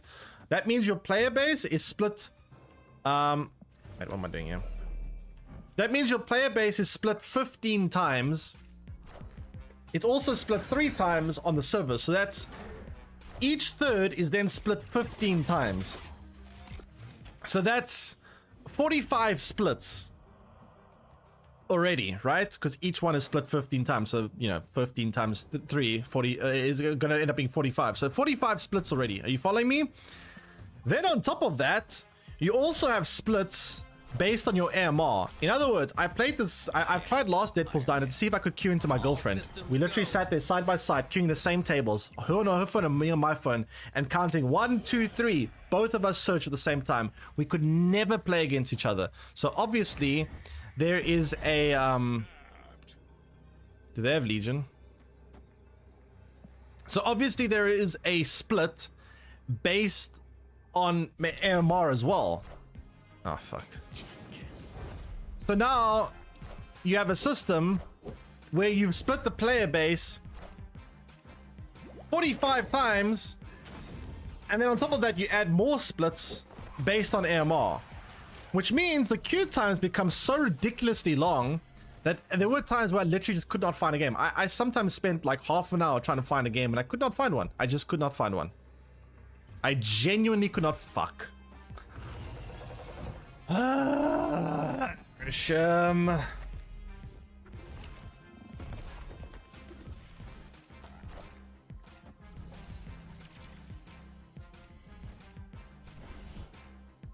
So like, if anyone was watching my stream when I was playing Deadpool's Dimer, right?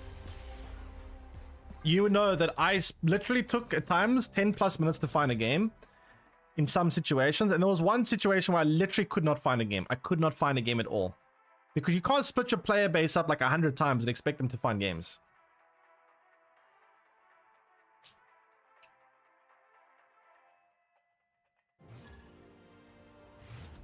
Do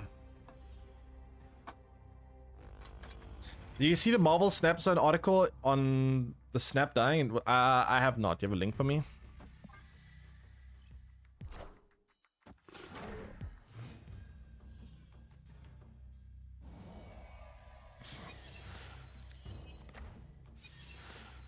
Where's global matchmaking? I don't know. That was something that was supposed to be in this game long ago. They've been saying they wanted to do it for the longest time, but it never actually happened. Looks like it's probably going to be Mr. Negative deck. Decent read.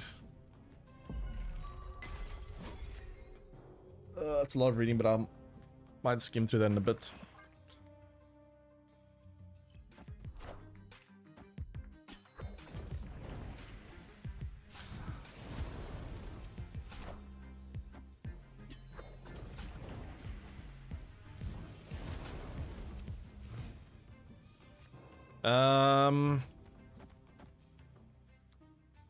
So any cards that are created, we should put in there. I guess we put the demon in there. If this is Mr. Nega, I hope they're not playing like a Super Scroll. That'll be pretty bad for me. So Mr. Nega on turn 5. I actually kind of wish I didn't play Magic now in hindsight.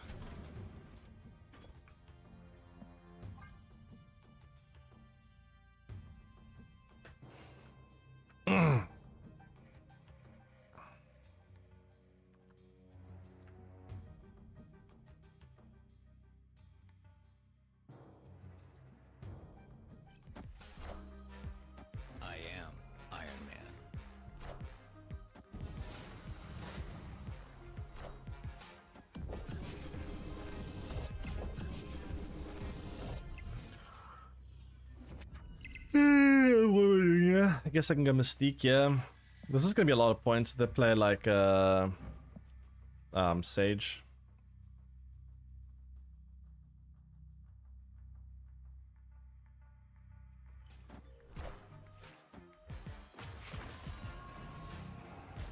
I am Iron Man.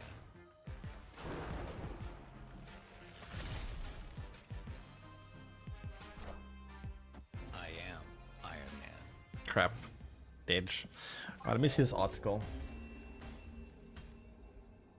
Escape. Okay.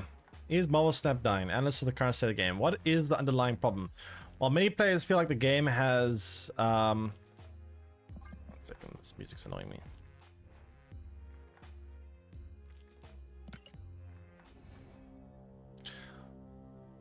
While many players feel like the game has a single issue, it's actually much more complicated. There are three major factors of the game that make the future Marvel Snap uncertain. Each of these factors need individual attention to see the big picture.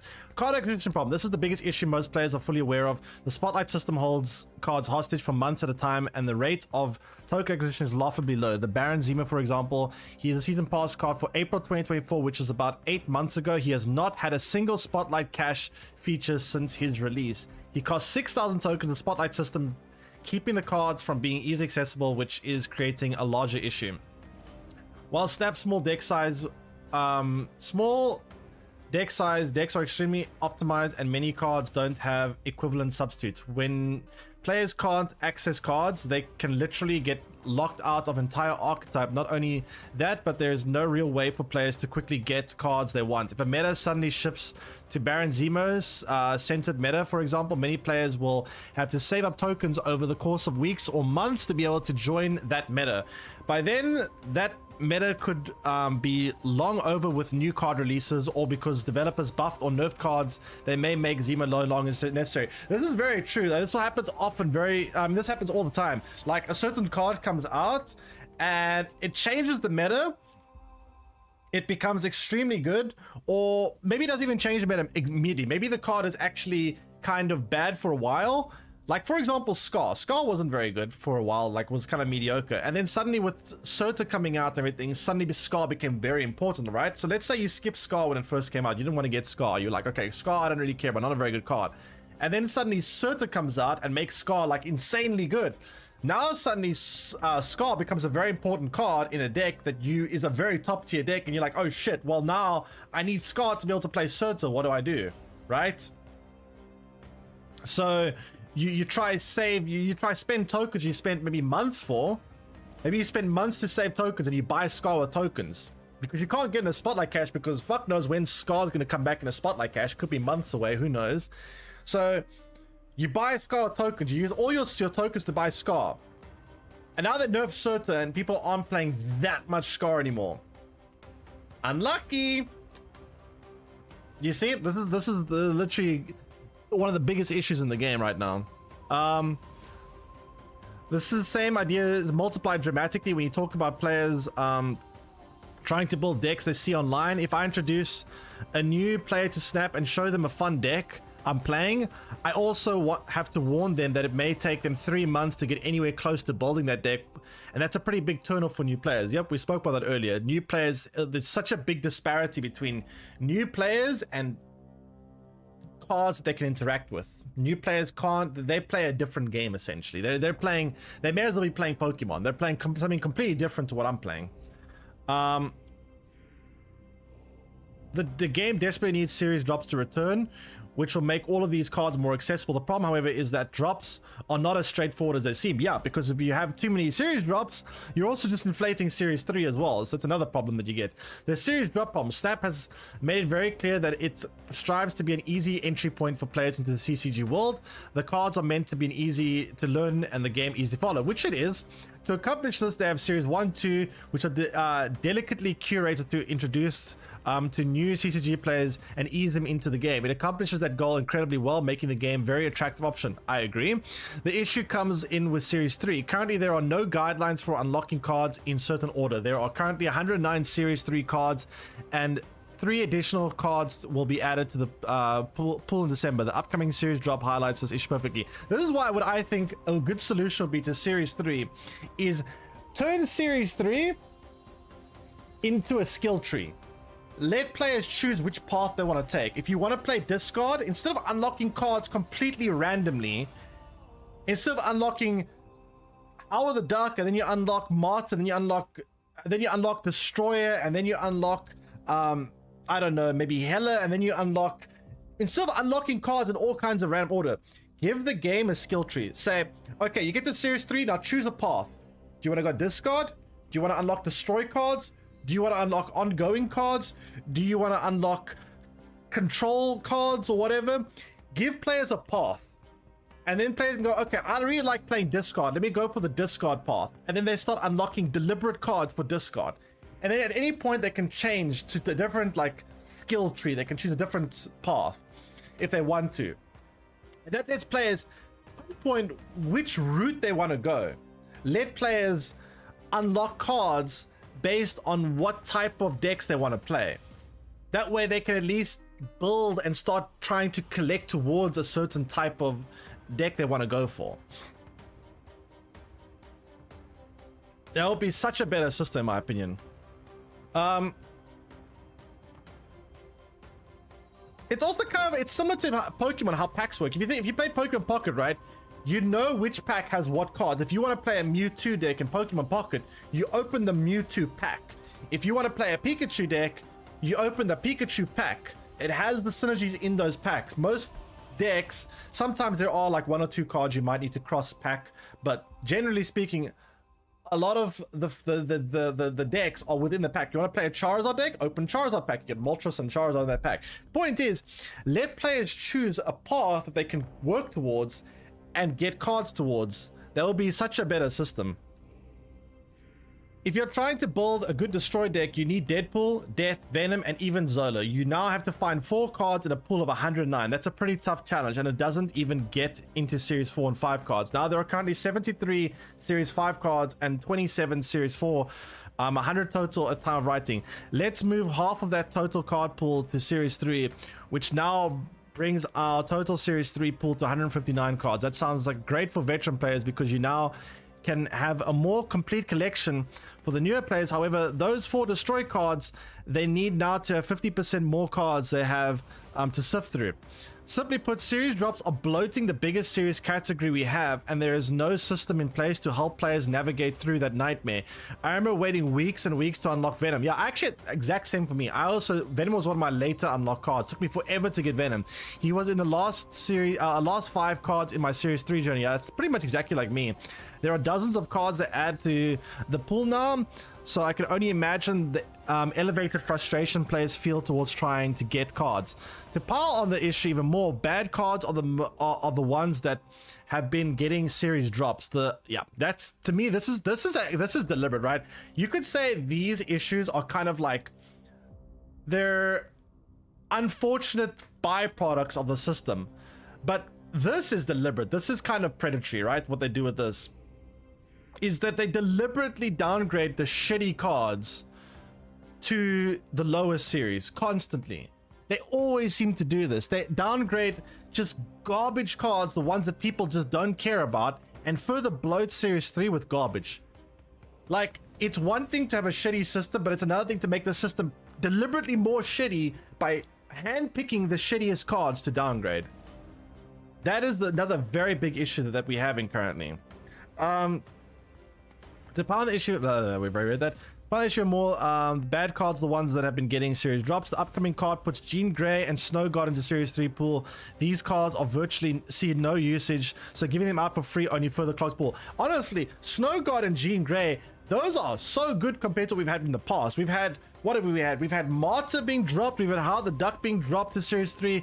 Jean Grey and Snow God look incredibly good compared to those cards. So, like, I wish this was even the worst of it. This is so much better than we got in the past, and it's still pretty bad. What they need to do is make Series 1 cards auto included in new accounts, then drop Series 2 down to Series 1. I mean,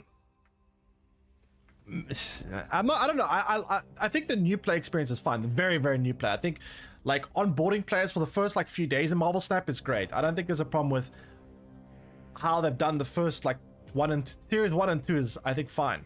It's once you get to series 3 where the problems really become apparent, and that's why I say add a skill tree system. Let players choose a path and let them unlock cards on that path. If you want to, you can maybe still make it randomized, but at least let them say, okay, you want to play discard? This tree has Hela, it has Dracula, it has, I don't know if Morbius is series 3, but maybe Morbius. Is Morbius series 3, Chad? I don't actually know. Chad, is Morbius series 3?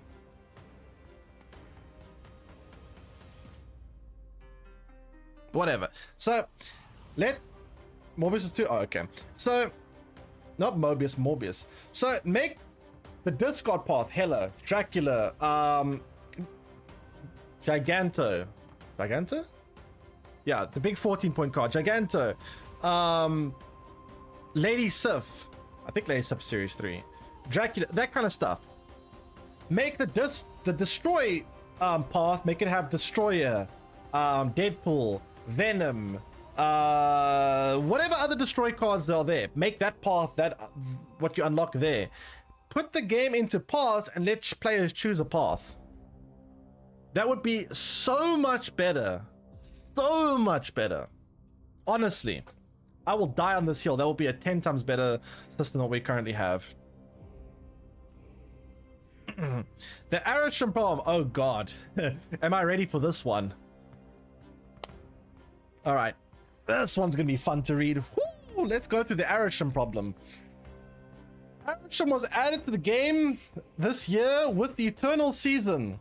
By playing Arisham, players of all collection levels now have access to every card in the game. You can get your hands on any card and play it with extra energy available to you. Many players adore this card and it feels like an entirely new game mode.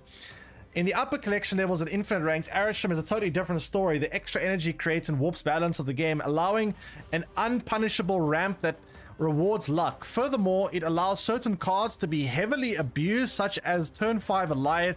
Alioth was balanced to be a turn 6 card unless you invest in ramp resources. Arisham allows Alioth and other cards to essentially break their cost balancing and get equivalent of a -1 cost. I completely agree with that.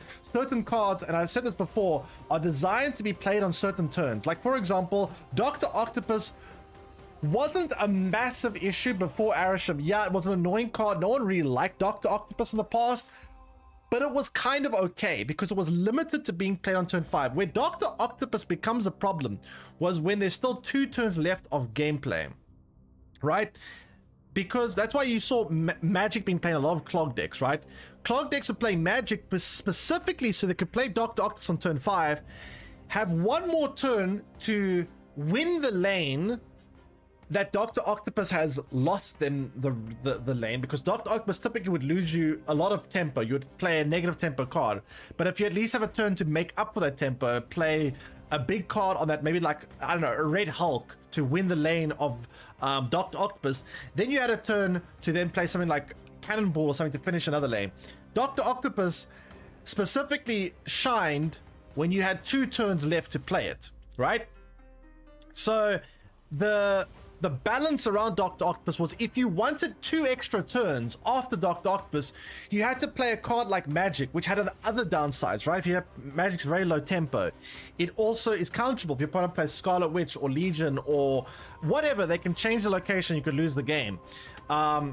It had weaknesses.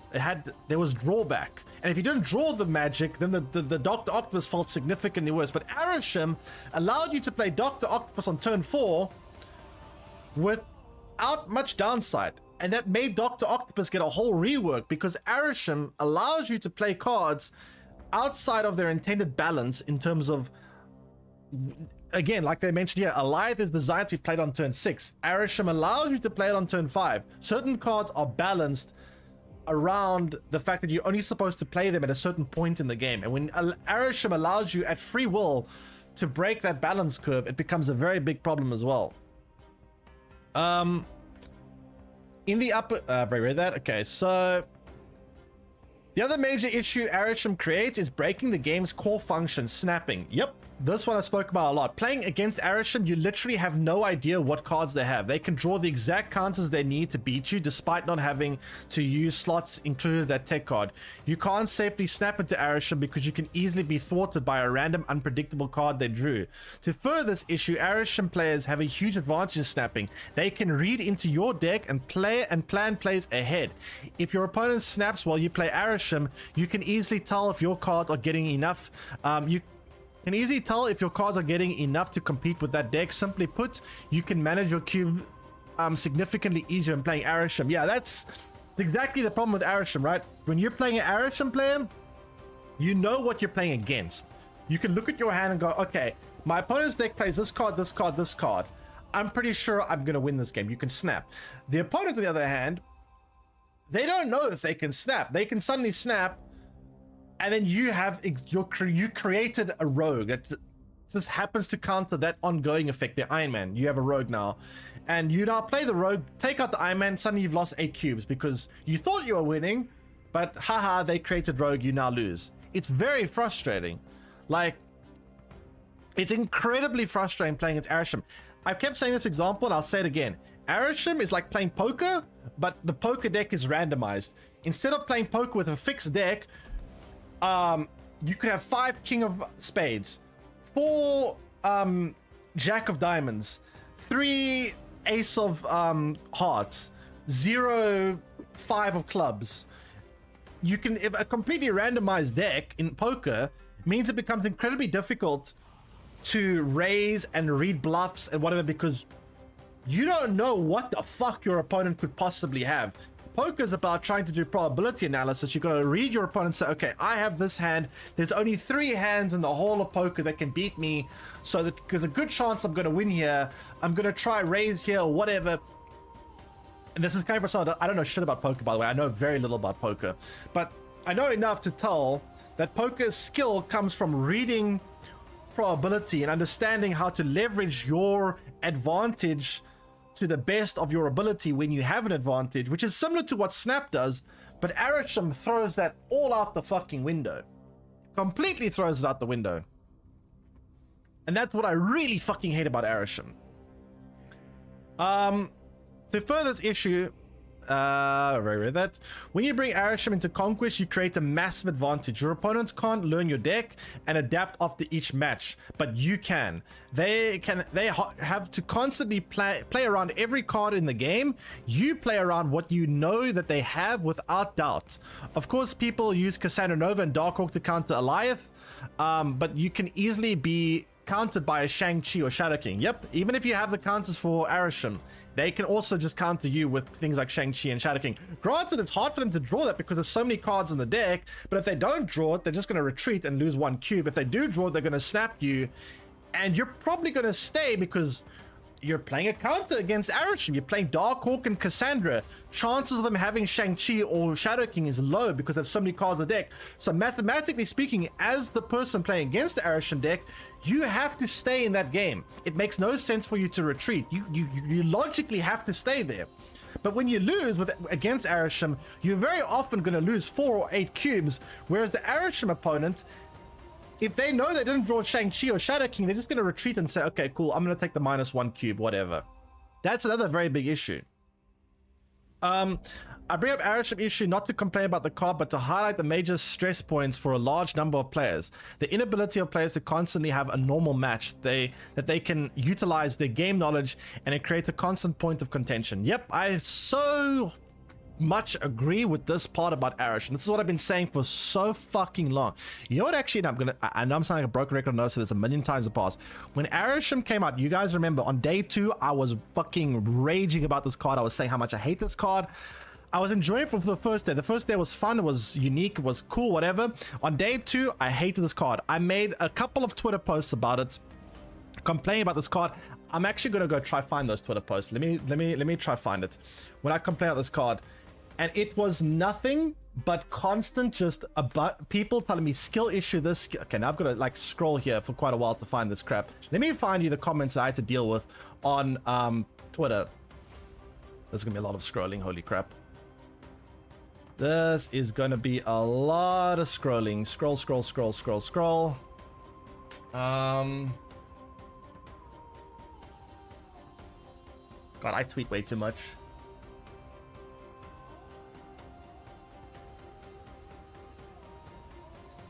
Chat, what month was going a bit faster? What month was Arisham being what month was it released to make this go a little bit quicker for me? Does anyone know the exact month?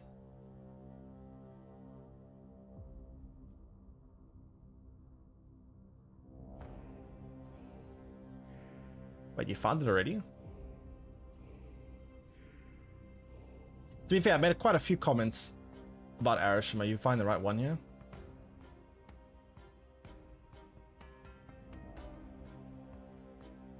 Is this the right one?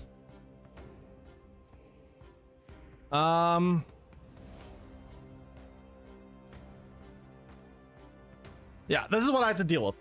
Last meta, this is the worst meta. This meta, this is the worst meta. Next meta, this is the worst meta. You're honestly the only one consistently ranting about how supposedly bad Arisham is for the game. I don't know if it's a skill issue, but it's your issue, obviously. Okay.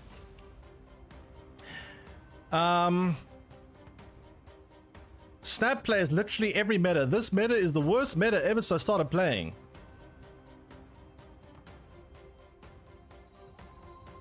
Not remember many of the previous metas. It's just a fun card for most of us. I get that great players hated to lose on randomness though. Loki was already a problem. Wait, let me find this.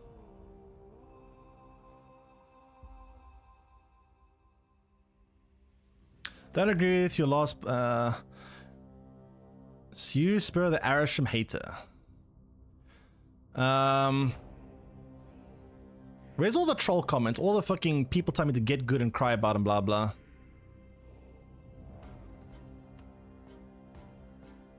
Yeah, this one's telling me to quit the game. Ah, the good old crybabies. When do I get the OP games that the Twitter crybabies are complaining about? Literally ranting because you can't get opponent's deck.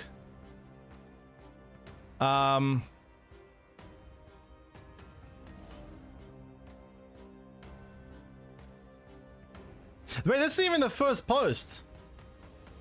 This isn't even the worst one. Like, this is the... I've complained about before. The first one was the worst.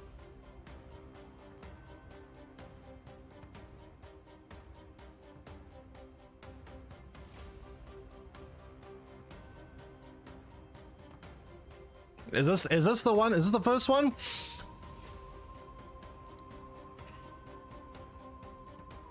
Translating snappers not allowed to have fun.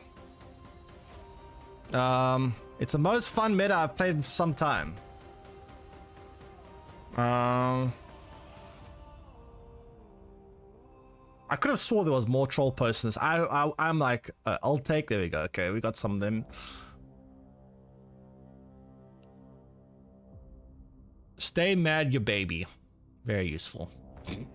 I feel like there was more than this. I could have swore I was getting a lot more comments. People telling me that, and EJ with the tier 1 reset for 16 months. I could have swore there were so many more comments. People telling me cry about and whatever.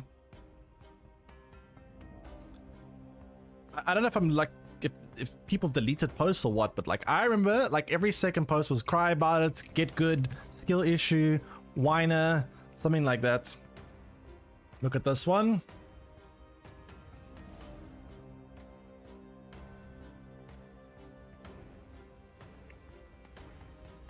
What about this one? Why tell me look at this one?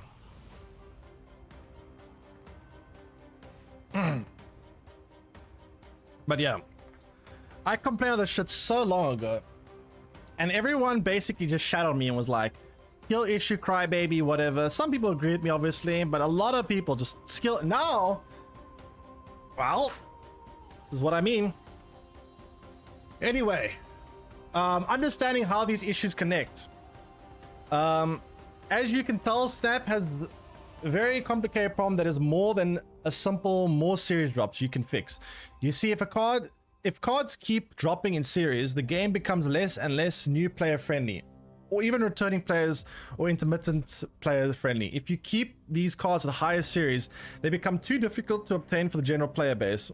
When more cards and more the player base can't build a viable competitive deck, Arisham is an easy way to give those players an avenue to care less about getting new cards. When you can't unlock cards you need, you can't keep up with the constant release of new cards and events, and now you can't even predict what your opponent is going to play. You are really testing your players' love for the game. There is only so much frustrating aspects of a game you can have before you cross that line from fun and addicting to infuriating and a chore. Yeah, honestly, infuriating and a chore is very much how I've started feeling lately in the game. Video games are meant to be a break from reality and a form of fun and relaxing. That's a big issue. Making everyday grind turns the game into a job. That's literally what I was saying earlier. This is literally exactly what I was saying earlier. Playing Snap, they've made the game feel like a tedious grind for very little rewards. And I saw someone made a video about this lately, and they spoke about how burnout happens when people, or it rather accelerates, should I say, when it feels like you're putting in a disproportionate amount of effort for a disproportionate amount of rewards. When you have to do a huge amount of work in order to get a small amount of rewards, that is going to make people feel like they're grinding things out. They're doing monotonous things over and over like a job to get a small amount of rewards, which increases the rate in which players burn out from a game. And that's a big problem with Snap, is it honestly makes the game feel like just a job. To keep up with the game, you have to play the game so much in order to just scrounge together a little bit of resources. Exhibit A, by the way, you have to put so much work in to get such small amounts of rewards just to try keep up with this game's monetization model, and it makes it feel like a job. It's a casual game. It's not supposed to feel like a job. It's supposed to be played for fun, just a little bit of here. You're not supposed to take it seriously. You're supposed to just have fun with it. But you can't do that when, in order to get to the fun part, which is trying out new decks and trying to experiment with new things, you have to literally dedicate your whole life towards, or a lot of money, of course, in order to get to that point, which is so counterintuitive. Honestly, Snap's monetization model would make more sense if it was reversed, right? If Snap had Gwent's monetization model and Gwent had Snap's monetization model, it would make a lot more sense, because Gwent was a game where people did treat it like a job for competitive reasons. So people would probably be less upset about grinding it. Honestly, if Gwent and Snap were to reverse their monetization models, it would make so much sense. It would actually make so much sense. Because this game is not designed to be treated like a job. If each of these issues remain unaddressed, the game will continue to lose players. People who can't get cards will drop it entirely or swap to Arisham. Players who enjoy Conquest or love the aspect of snapping and reading your opponent will continue to see more and more random decks thanks to Arisham. This makes the game feel less competitive and much more frustrating, leading to these kind of players to drop from the game. You have the players that simply see what's going on and are dropping the game out of protest. Yep. Just go look at Reddit. All of these reasons to drop the game entirely are totally valid, and Second Dinner has a real challenge on their hands to clean it up. Unfortunately, time is not on their side. With more competition releasing like Pokemon Pocket, Second Dinner is running out of time before Snap becomes a thing of the past. Yeah, that's the thing. Once a game, it's very easy for a game to become irrelevant and hard for a game to be revived. I don't know how many games are able to... Chad, how many games have died and then been revived later? How often does this happen? Do games often like come back from the dead? It's very rare, right? I think Rainbow Six Siege came back from the dead at one point, if I remember correctly. But other than that, not many games come back from once they die. They're kind of dead forever. Magic the Gathering? Did Magic the Gathering ever die? Final Fantasy 14? I never played Final Fantasy. No Man's Sky? I guess No Man's Sky did do a pretty good job at reversing it over the time. They did actually bring it back. I'll give that. To be fair, what they did in the beginning was utter bullshit and made everyone hate the game, and I still dislike them for it. Like, I was so hyped for this game. I bought the collector's edition. I bought the cool one with the little metal box, and I was like, let's go. This game looks so cool. And then I bought it, and I was so disappointed because they lied about so much shit. Like, I was so hyped for this game. And here's the thing, though. You know what the sad part is? And this is my domain. You know what the fuck? You know what the sad thing about No Man's Sky is, chat? Is that I only played it in the beginning. After a week of playing it, I stopped playing it because I hated it, and I haven't played it again since. Even though they've made the game a million times better, it's so hard to get players back. I have not played that game since its release. Even though I've heard that it's so much better now. It's actually a good game now. That's what I've heard. It's actually like a fun game now. But I haven't played since its release because that's the damage that you do to players when you lose them. When you lose players, it's very hard to get them back.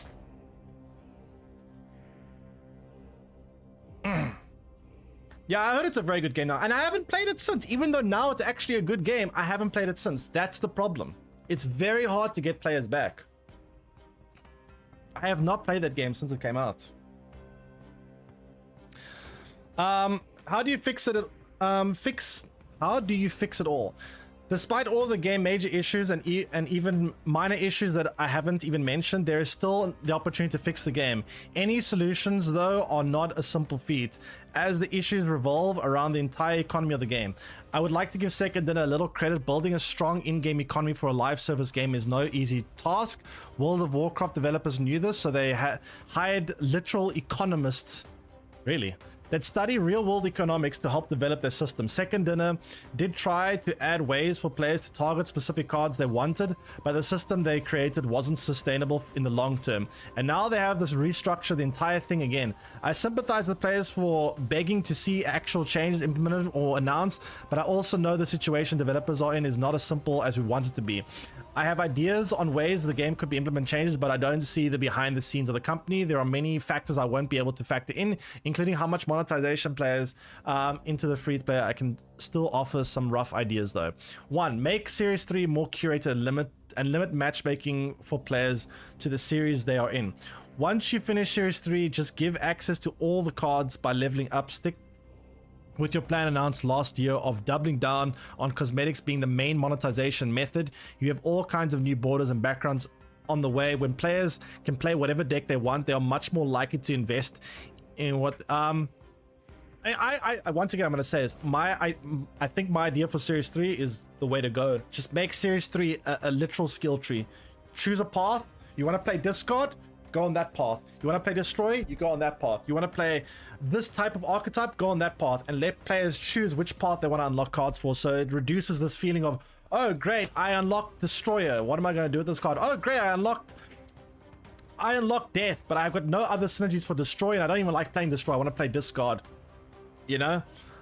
Temporary disable Arisham. I know many players will not. I'm all for this change.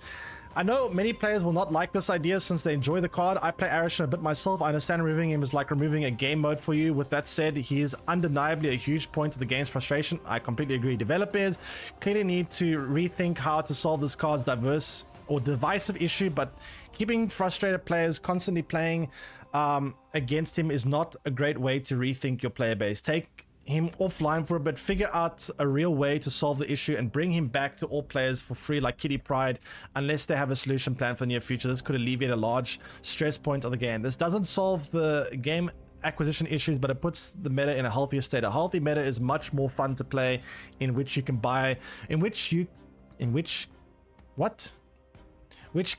devs a bit more time while they tackle that issue.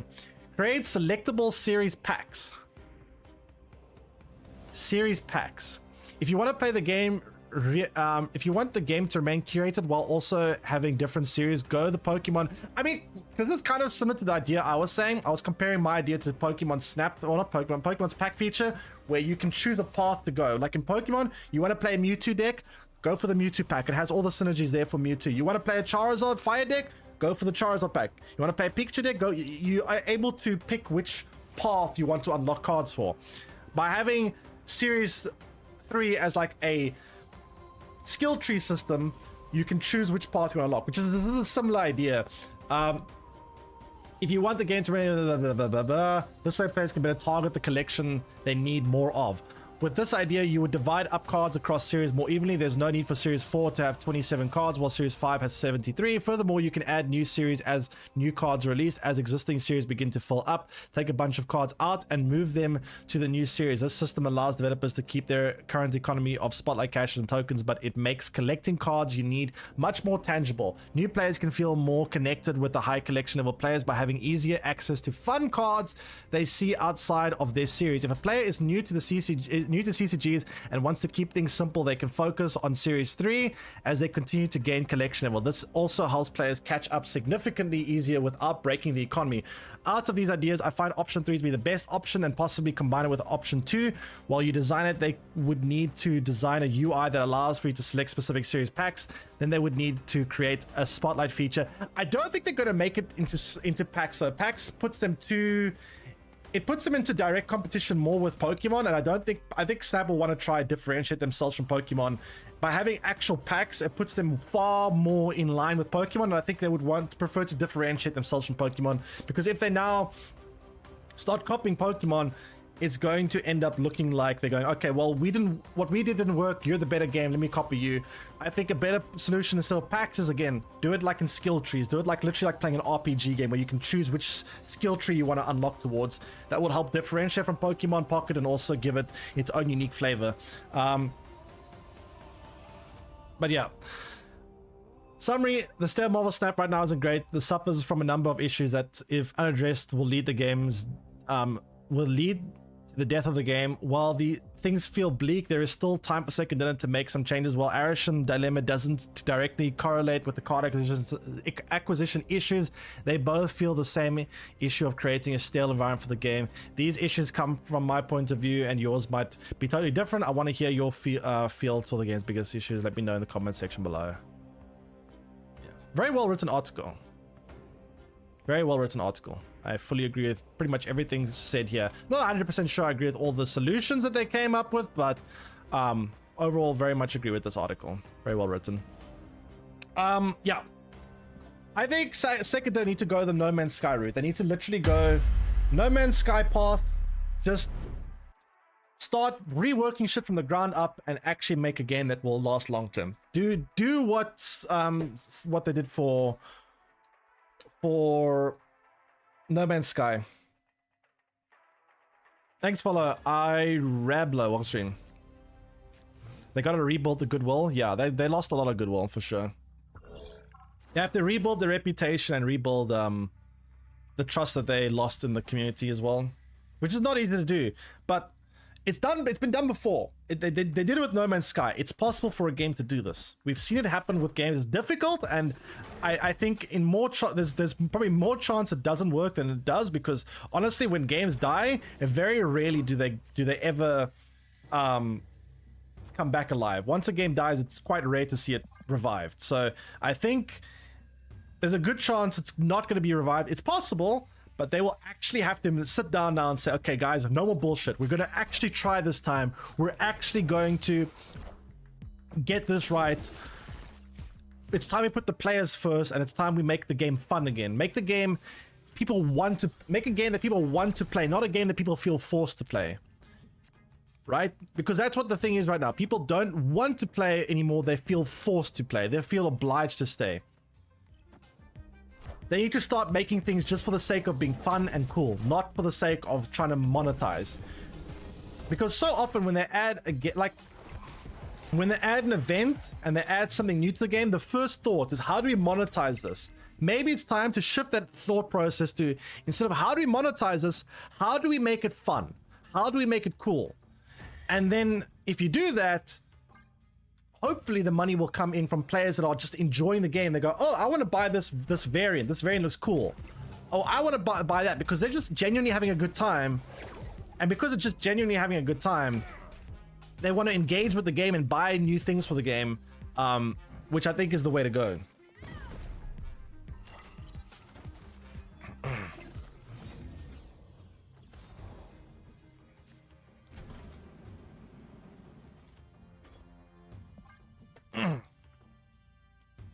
You don't think it will change? Yeah, I got my doubts as well now. I mean, I used to give them the benefit of the doubt quite a lot. Like, especially if you remember my earlier days of playing Marvel Snap, I would give them the doubt so often. I would give them the benefit of the doubt all the time. But it's hard to give someone the benefit of the doubt when they constantly give you reasons to doubt. Gore's IP? Yeah, Gore is pretty busted. I am Iron Man. I am Iron Man as well. I mean, I guess I can play Gore here, and then maybe Mystique here or something. Iron Man.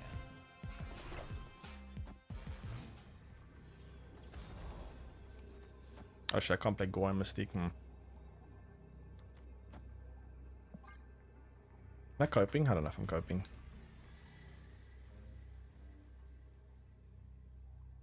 Game was definitely a better spot before Spotlights. Spotlights did solve some problems. It did make certain cards in a way more accessible, but it also brought other problems. It added inflation to the game. Yeah, I guess we could also go Mystique. We could also go Mystique here, play this, and play this, maybe. Maybe this is a better way to go. More spread out, harder to predict. Spotlights made the system so much better. It kind of did. It made the system better in a lot of ways, but it also made, like I said, inflation. It giga inflated a lot of things about the game.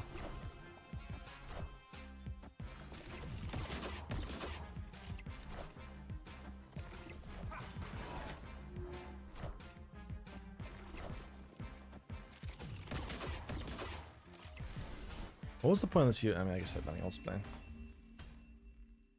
Victory. We were in the same situation 1 year ago. They laughed at us saying these things. Nothing changed for a year. Yeah, I know. It's frustrating that they've. I also dislike it, right? When companies, it's quite telling a lot of the time when companies only react to when they've got their back against the wall. When everyone really starts, like, basically rioting and boycotting your game.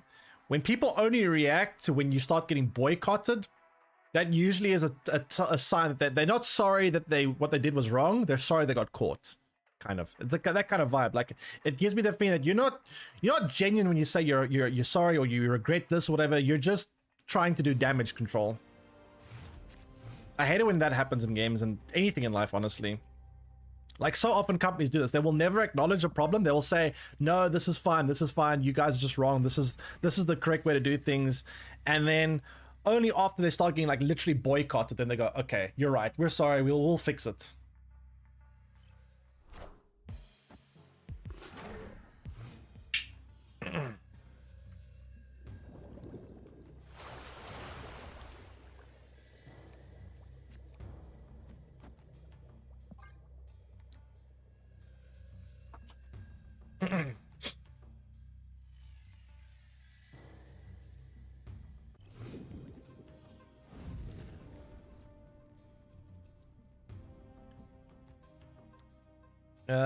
I guess I'll do this, and then we'll see from there.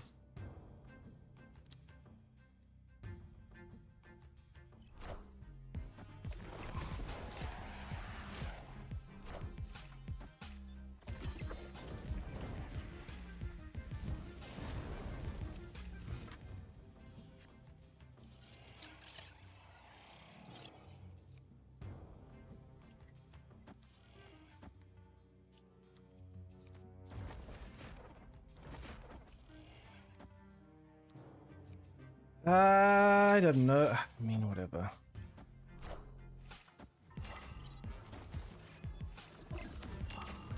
Marvel Step 2? I mean, Marvel Step 2 wouldn't solve anything. If they do the same system, it would just be the same thing. They have to... It's like a whole mentality shift they need. For me as a casual player that bought all the season passes, this season I will not buy, and I started playing less and less, thinking uninstall the game. A lot of people feel the same way. I mean, I've definitely... You see, the thing is, I used to whale the game quite a lot in the beginning. If anyone remembers, I used to spend quite a bit in the game. And I haven't spent much in the game for such a long time. I've spent almost nothing in the game for the last... The last year, I've spent very little. I've probably spent 10% of what I did in the first year. Because I've enjoyed the game less. I've genuinely enjoyed the game less. I no longer feel like I want... It's actually quite bad for me. Makes the gore a lot worse.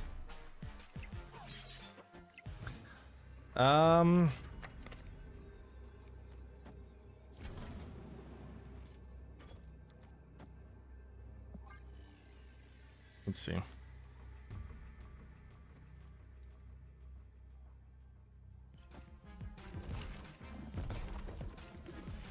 Why are they playing Gore with Lady Deathstrike? Doesn't it defeat the whole purpose? I am Iron Man.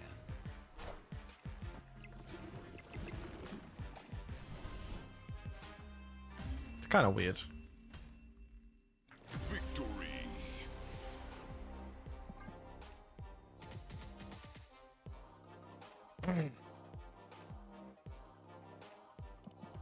What are these cards doing? Gore boosts itself by 2 for every on-reveal card in play. Pretty busted, honestly. They could have avoided all this blowback by dropping Dark Hawk. I mean, that wouldn't be... dropping Dark Hawk now is not... That wouldn't stop the blowback at all. To be fair, the thing is, I'm not going to go into much detail about it because I don't know if I can, but I'll say this much. They were warned about the blowback. Here's the thing. They were warned by a lot of people about the blowback they were going to get for the series drop announcement. They were warned a lot. They were given a lot of warnings. That's all I'm going to say on the matter. They knew about the blowback they were going to get.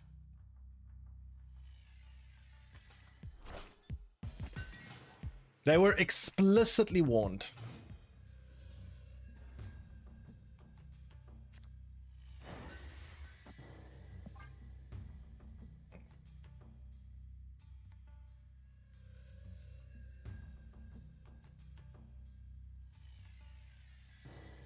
Dark Hawk even that good? No, I mean, Dark Hawk is only really useful against Arisham.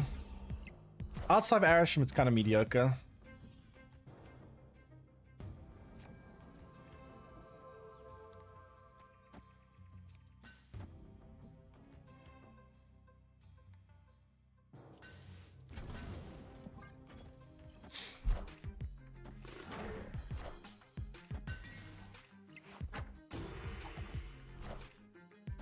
I am Iron Man. Stage will be pretty good, yeah. I guess I'll play Magic, yeah.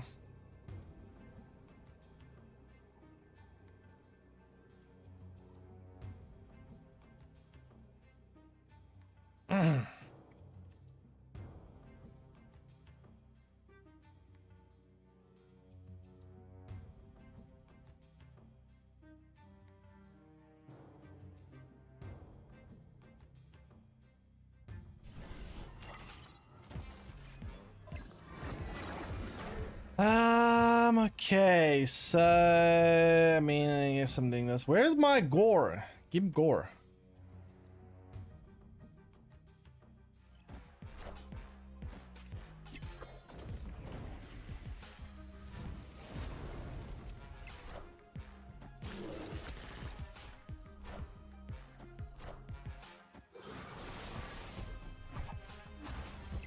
Enough said, bub.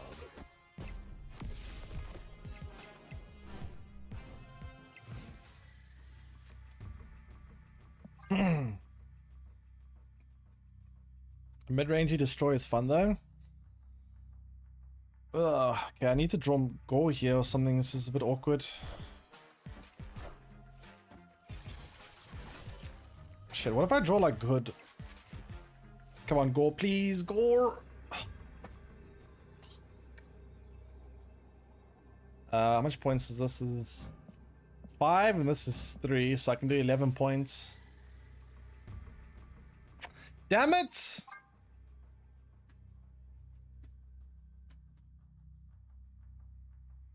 Man, that was a terrible pixie. I actually can't even play the Silver Sail plus the Mystique. I don't know how. This is 6 energy now. Holy shit. Escaped. That's unfortunate, but yeah. I don't know. Second, did I literally have to go in full No Man's Sky here? And they don't have that much time to do it, right? The problem is, from the way I've been seeing things, I'm getting the vibe that it's going to be at least like 6 months out before we get any kind of real improvements. The No Man's Sky devs care about the game. To be fair, the No Man's Sky dev blatantly lied about the game, so I don't even know if that's completely true. It pissed me off because there was an interview where someone asked him, are you telling me you'll be able to go somewhere in the galaxy and see your friend playing and whatever? And he literally said yes. And the game had no way in the beginning. You could never there was no such thing as seeing other players. Because they said, he was like, oh, the chances are very, very low because the universe is so big. The chance of finding another player are actually almost zero. It's like, it will be so difficult to actually come across another player. And then on day one, two people found the exact same spot on the exact same planet, took a screenshot side by side and showed they could not see each other. I think they were banking that the universe would be so big that no one would ever be able to actually get to the same location as anyone else because the universe was so big that it would be almost impossible for people to find each other. And then on the first day, someone did find another spot where someone else was, and they screenshot it. They couldn't see each other, interact with each other. It wasn't possible.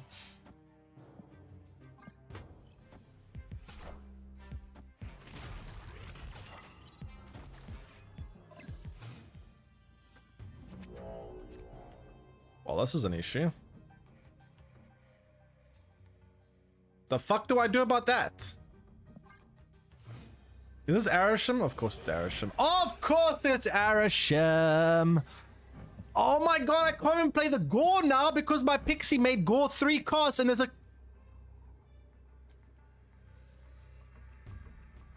Fuck this card. Fuck you. Oh, I'm surprised he retreats here. Holy shit.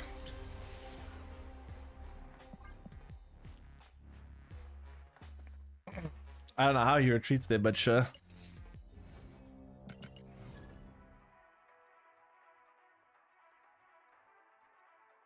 Legion does nothing wrong? No, I'm not saying Legion. I'm pointing at the little arrow thing under Legion. I didn't say that was Legion's fault. I'm saying the Arisham was at fault.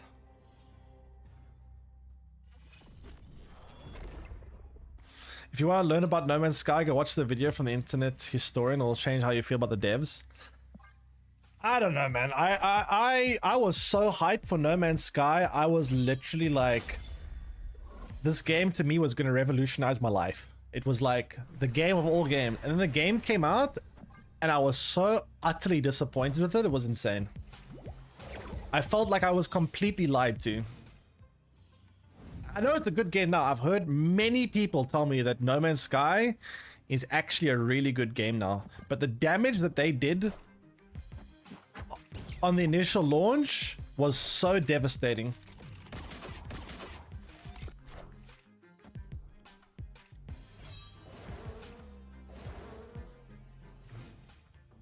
It's very hard to win back. Like I said, it's very hard to win back players. Once you break players' trust, and once you lose your integrity, it's so hard to get it back, no matter how much you work towards trying to make things right. Once again, I have never played No Man's Sky since the first week of its launch. I have not played it since, even though I know that it's a lot better now. Even though I know that they made it, that the game is actually a decent game now. I have not played it since then.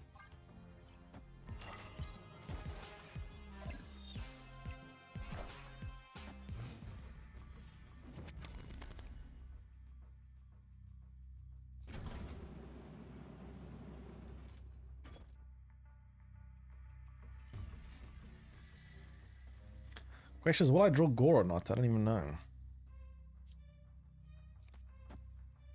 What if I just try kill the Mystique and then rely on Iron Man and Gore? What if I did that?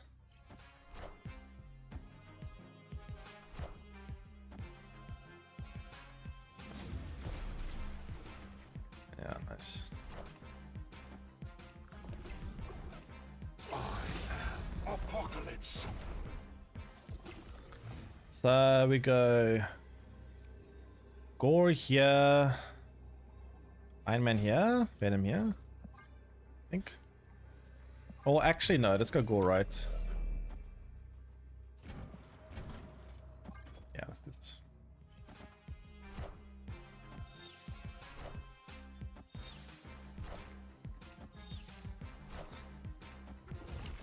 Gore! Woohoo! 20 points almost for no reason. Iron Man. Very cool.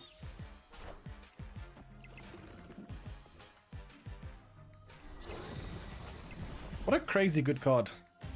Gore is OP? Yeah, it is. For this is like very similar to old Blob.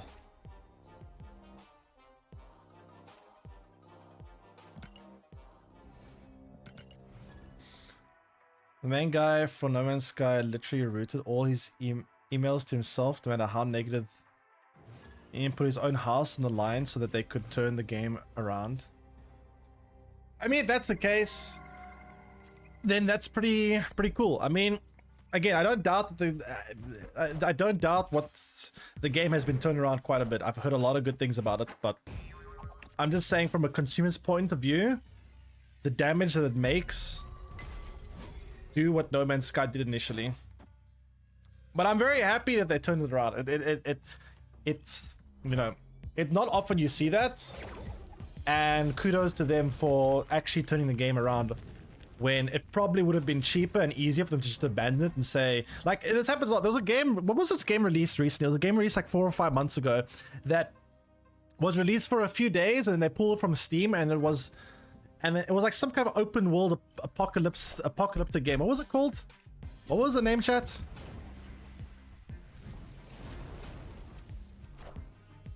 No, not Concord. It was a post-apocalyptic game, like an open world post-apocalyptic game, zombie type of game. I can't remember what the fucking name was. What was it called? Day Before. There we go. That one. It's so much easier for devs just to do that route. Go, okay, fuck it. Abandon ship. Not even gonna bother. It's too far gone. Which is, I guess, what No Man's Sky could have done.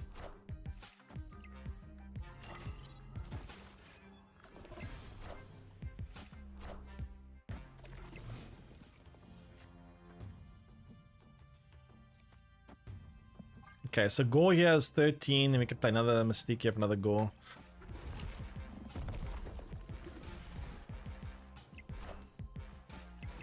Cersei.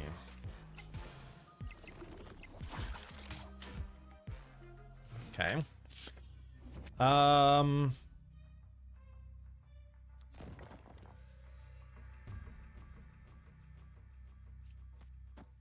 Sure.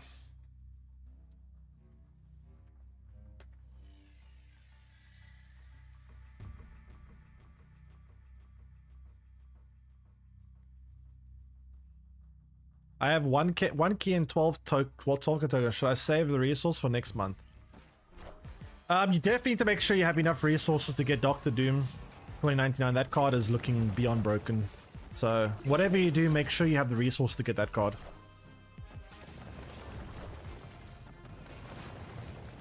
Very, very important. I probably should have snapped this game, in all honesty.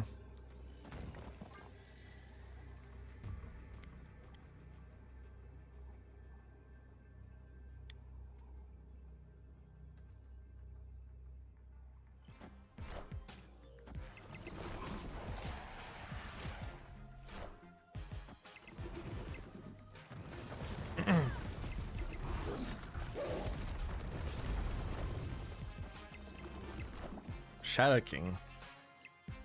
Well, it actually wins for them? Ah.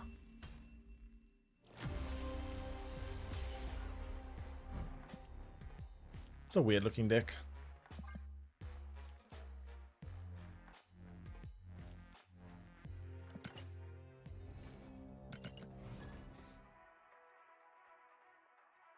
You blew all your keys on Fenris? Yeah, that's the thing. It's a card looks good, you blow your keys at it. Another card comes out, looks even better. You're screwed. It's very difficult to keep up properly.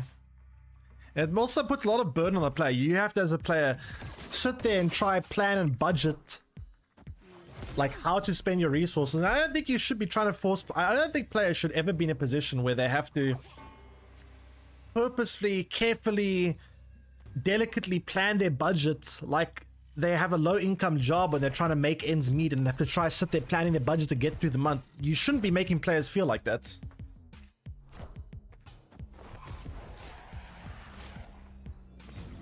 Like it's a game, not supposed to be like a shitty real life position you're supposed to be in.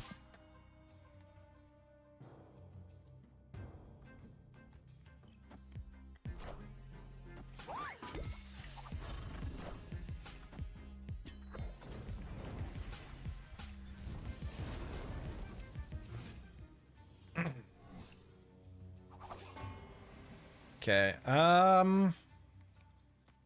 zoop, zoop, zoop.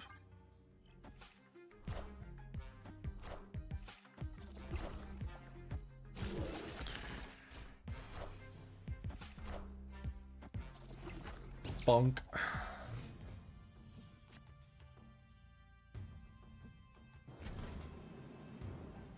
So we go Gore, Mystique, and then we should. Ah, come on, man! I am Iron Man.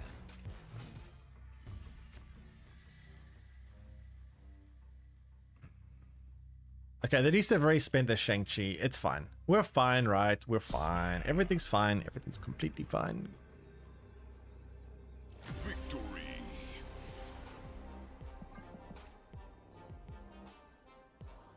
Ironheart or Wolfsbane if you don't have Siege. You mean Sage? I mean, I already remember Siege. Much worse.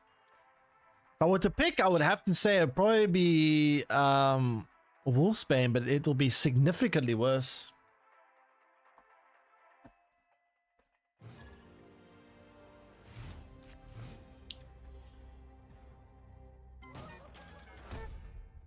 Now I'd say Wolfsbane is better because I think you want to target your points more specifically in lanes. Just playing Iron Man rather than spreading things out more evenly.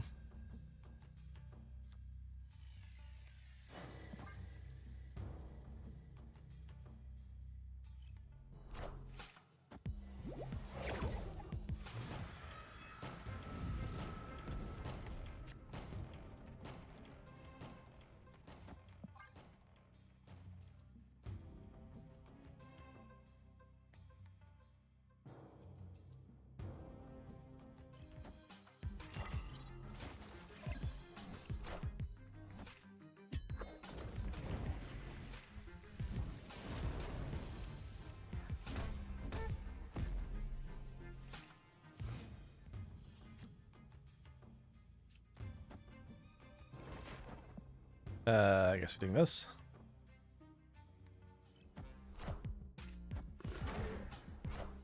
So middle lane's gonna be kind of tricky to win. They're playing Sentinel. What the? I came from Orcus Forge. Never mind. I mean, I guess I'm playing. What did I put with the iron? No, I don't even know. I mean, actually, we'll leave a space in the middle. We can. You know what we'll do? We'll play the We'll play Gormid. That's a good way to do it. I am Iron Man. Oh, they're playing Mr. Negative. They're playing Mr. Negative. Oh, snap. Why the hell is this 6 cost?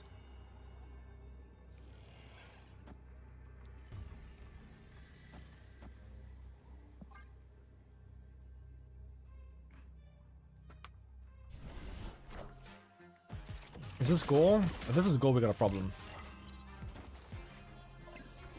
It is. I have my own goal. Shit.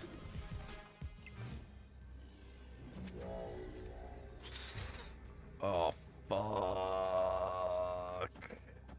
Rip. That's unfortunate. Damn it.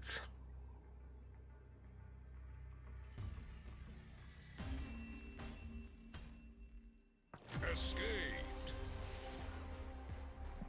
Ugh.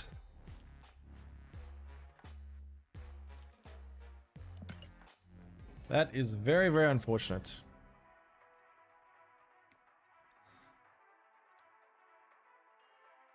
Played nothing in one? Yeah, I mean, all I needed was a goal, then I was in a pretty good spot. Unfortunately, we didn't draw a goal. Honestly, Mystique would have also been great.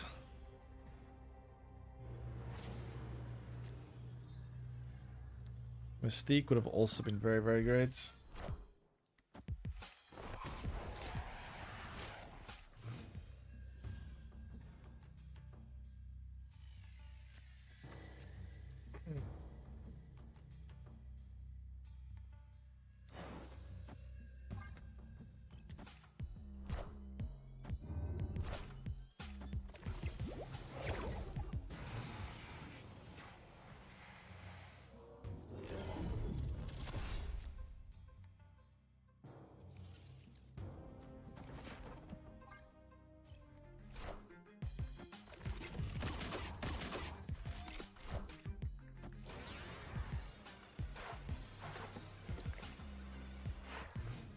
I want to get Gore so bad, but I already own Legion and Havoc.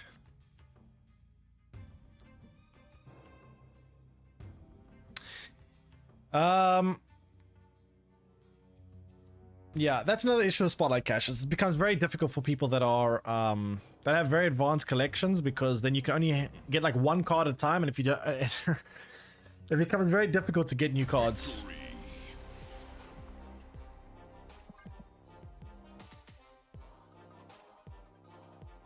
I mean, let's all play Among Us after 5 years. Hey, first of all, that was Cultison's idea. Actually, yeah, it is kind of fun.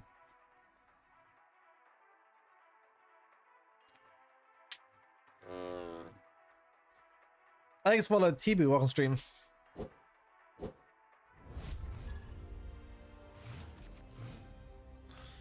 I mean, Gore is very good. The problem with Gore is, though, it gets countered fairly easy. I've seen some decks today that are very much geared towards hard countering Gore, which is annoying. Among Us is a dead game now? Yeah, it is kind of dead, but it's still kind of fun to play. If you can get enough people to start a lobby.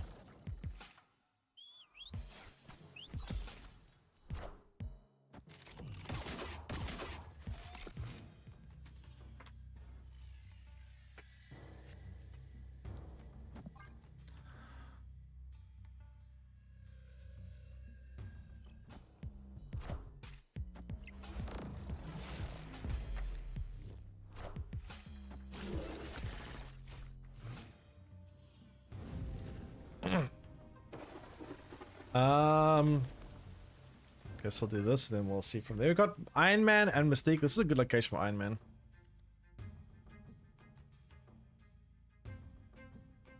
White picks in the deck. Not Mr. Negative. And you can play a Mr. Negative deck, but there's a lot of decks that are trying to counter it right now. Honestly, this is also getting countered every now and then by quite a bit. Still gets about 4k average players. What, Among Us or Snap?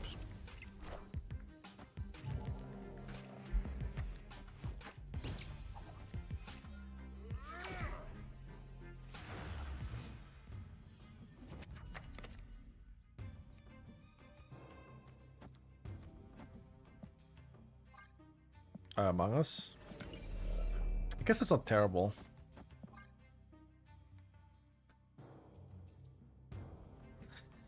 Even new players, Spotlight Caches doesn't work. There's only one already, 2 good cards. More often than not, it's not worth wasting more keys. I mean, the point of it for new players is like, let's say you have 4 or 5 keys saved up. You open a set of Spotlight Caches and you try target one specific card, but if you do low roll and get other cards along the way, it's supposed to be like, eh, it's not that bad. At least I get, oh, fuck. I was really worried about that. Ugh, that's a problem.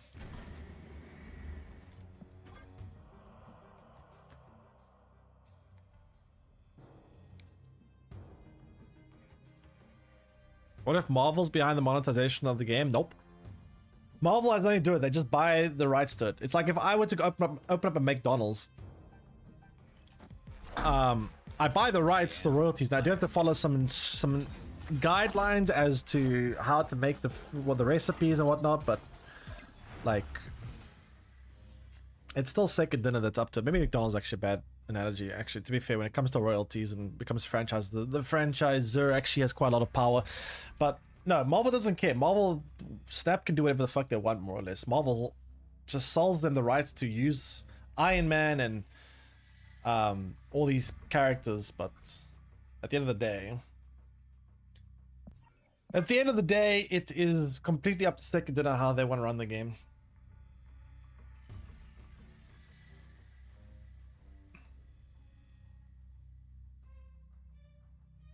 You win here? How do I win here?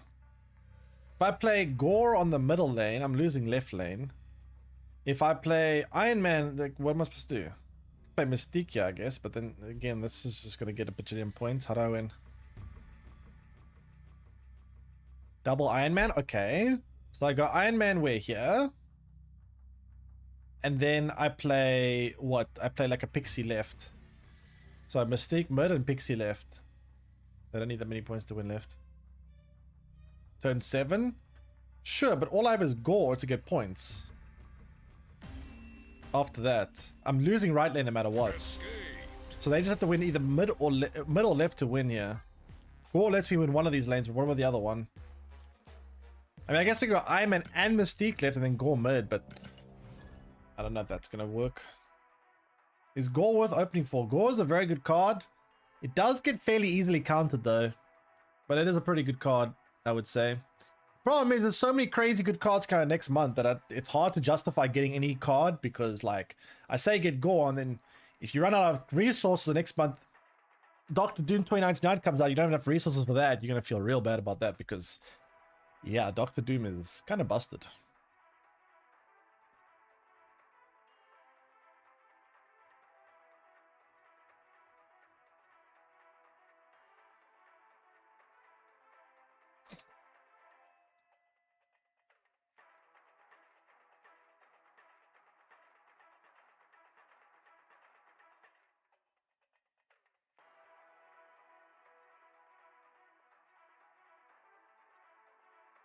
Okay, can we please get a game?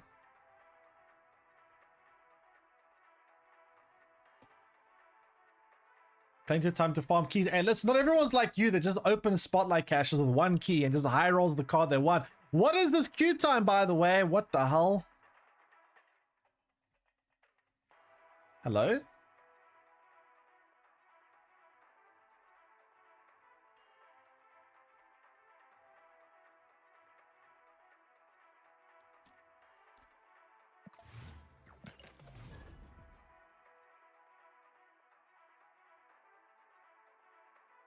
Hello? Game?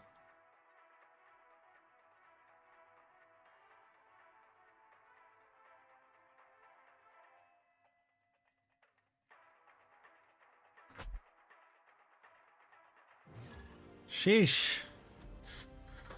There should be a refund that nerf a card. You see, the problem with that though is how does it work when it comes to splitting a card? You split a card multiple times. How do you refund that? If you also, what happens if you get if you buy a variant for a card then nerf? How do you refund that? It becomes quite complicated. What if you put a border on one of your cards? What if you buy a specific border for it? Like, it becomes kind of tricky to compensate because of that.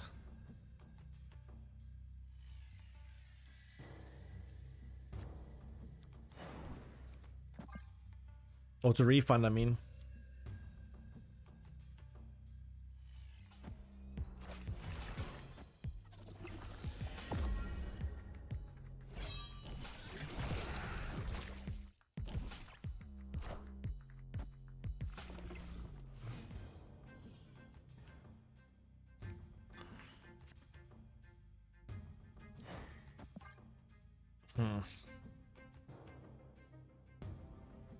So paying for the climb Deadpool's Diner until you reach the 30 million. Yep.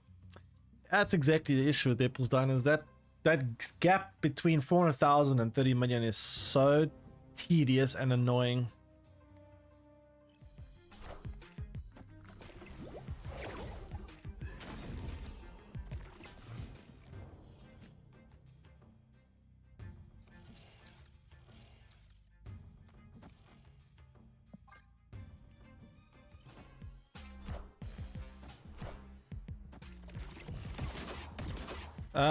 I need to draw Mystique.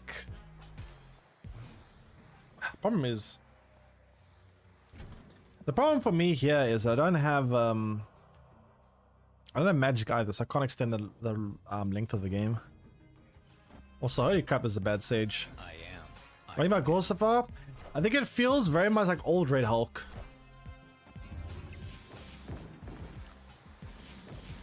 I think I'm dead.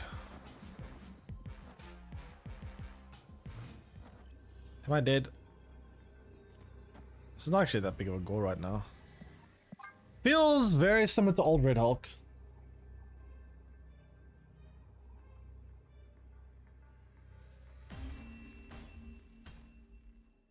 Escaped.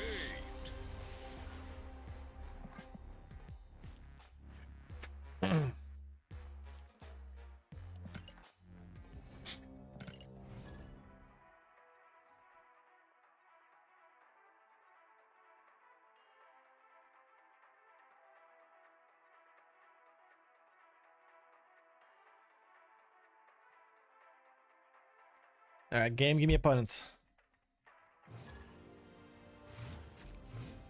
Boss. Boss is not bad here. Busted 3 keys for goal.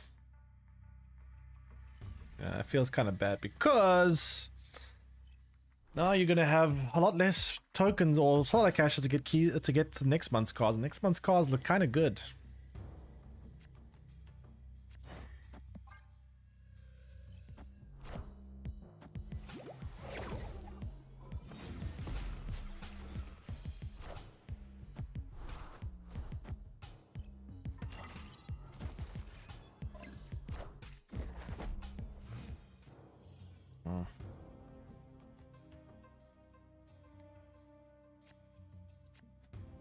Um.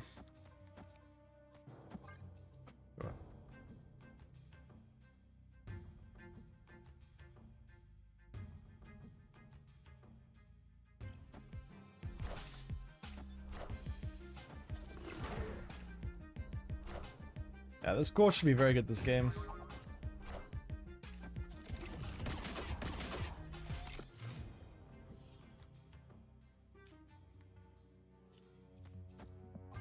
You also have Mystique for it, which is great.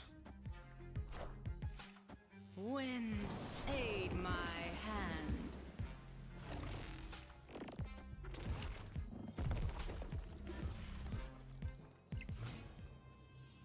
Oh,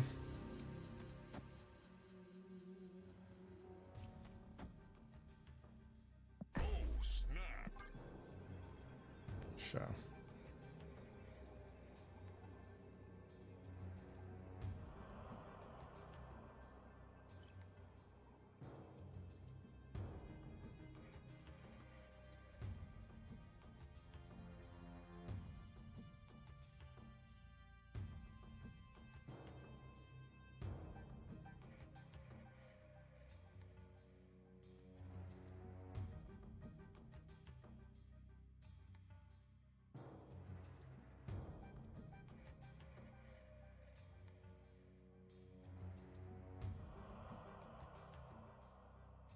Oh, Mr. Opponent.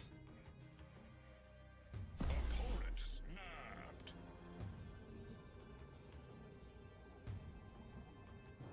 They must mean they have Shang-Chi or Rogue or something. Run? I mean, I have Iron Man for mid still. It's not bad.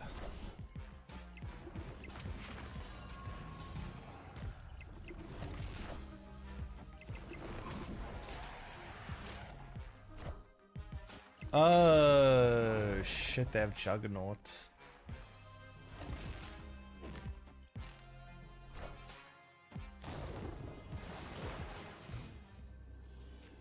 Ah.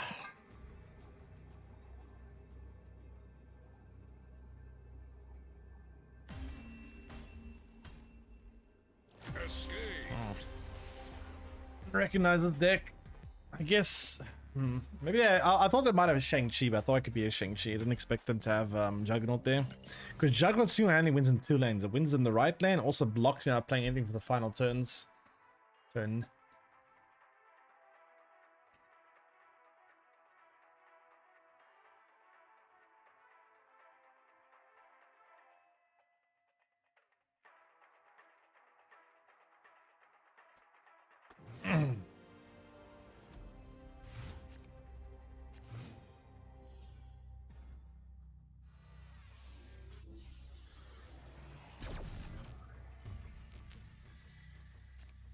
Let's play that, then we'll see from there.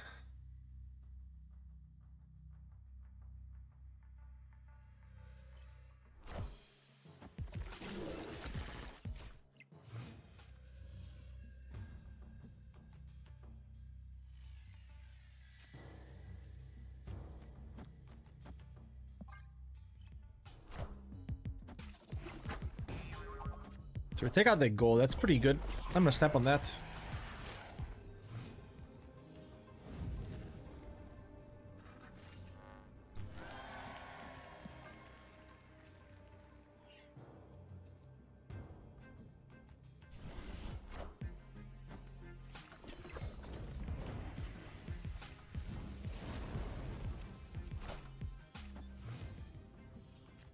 Um.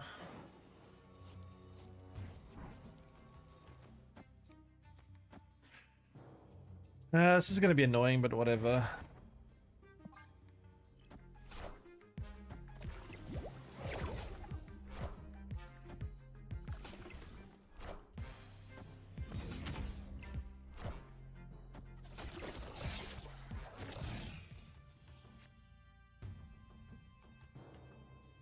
Why are they not clicking here? Are they waiting for the end or what?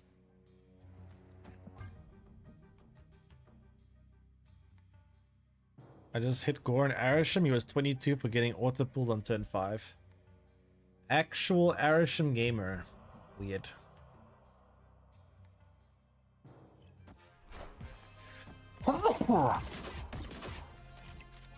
Yeah.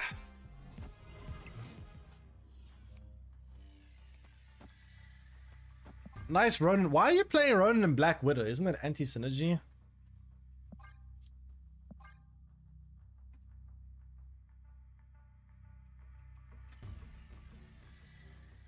It's kind of weird.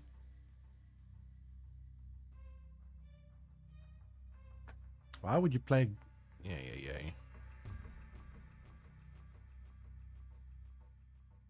Kind of very weird.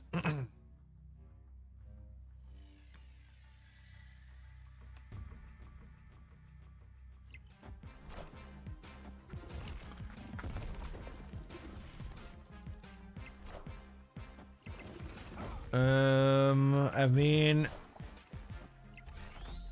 I can just roll Mystique or Iron Man. Yeah, I'm pretty happy. Okay, we got Mystique. That's good. Should be fine.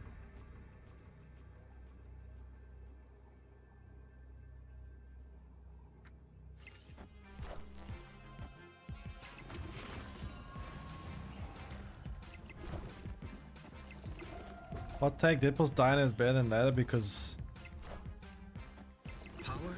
when there's stakes, the snap mechanic matters. Yeah, I don't know if I agree with that one. Deadpool's Diner actually drove me half insane. Victory. Deadpool's Diner was an incredibly frustrating experience this time around.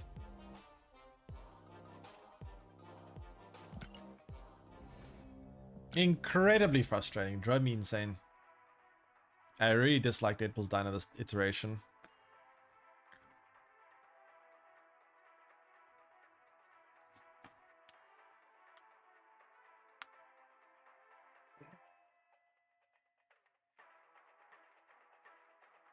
I find it much easier this time. You probably got lucky and got a nice streak and then just was able to get over that 400 to 2 million, 400k to 2 million section. Like that's the difficult part. If you get lucky and you get that streak and you're able to get past that part, it becomes so much easier. But that section is very frustrating.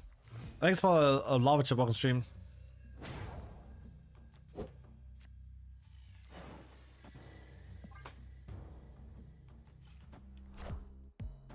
Once Deadpool's Diner, some event that makes it was very frustrating.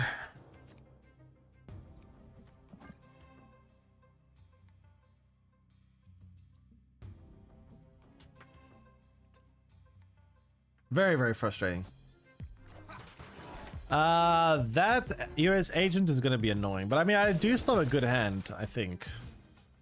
Problem is I gotta be careful with Shang-Chi because they're probably gonna be playing Shang-Chi with this kind of setup.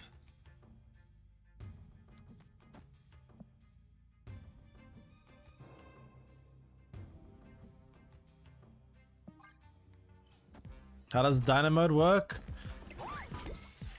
I go watch my YouTube video from like the last Deadpool Dine. It's the same way. I have a YouTube video explaining it from like several months ago. I don't feel like explaining it again. If I get Shang-Chi, I'm pretty annoyed. And there's a fairly decent chance they're gonna have Shang-Chi actually. I'm kind of worried about that. Yeah, let's control Sarah. They definitely have Shang-Chi. Fuck. I don't know how to beat Shang-Chi.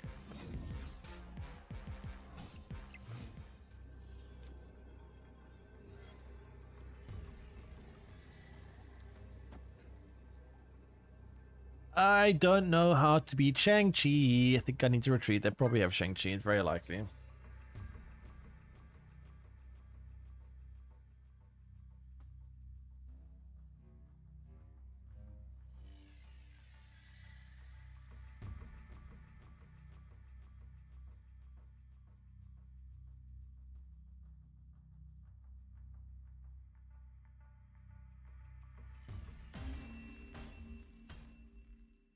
Escaped.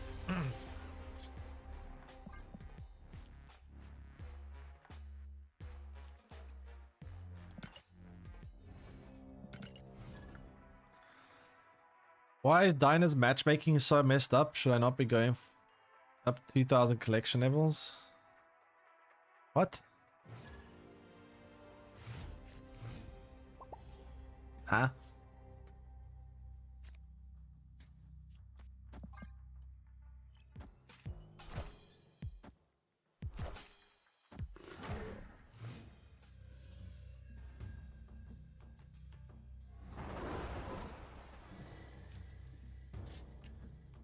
Play this, and then we'll see from there.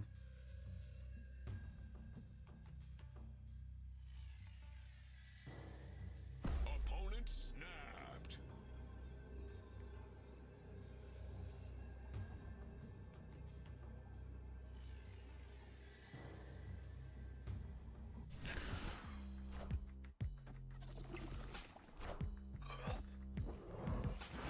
Oh boy, it's a lot of points. That could be a lot of points. It's already gonna go to 16 here. Holy shit. Oh jeez.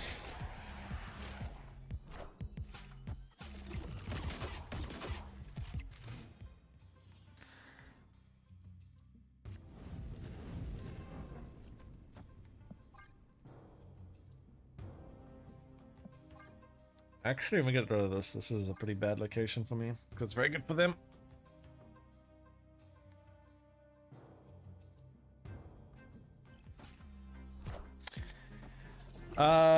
Beast.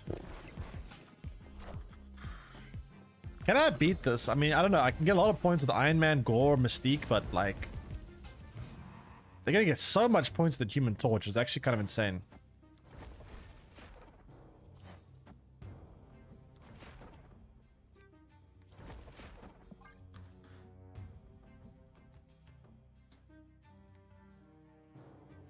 Streamer event? What event? Oh, the last one, yeah. Apparently it was just a bot fest.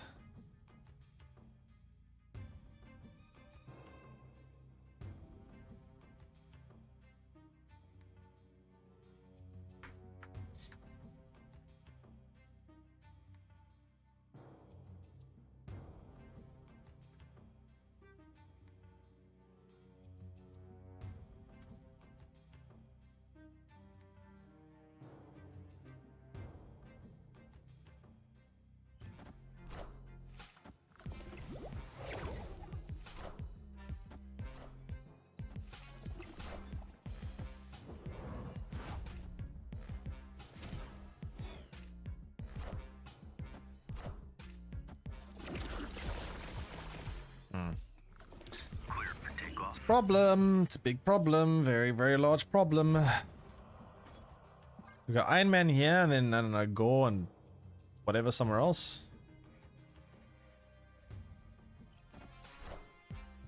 I am Iron Man.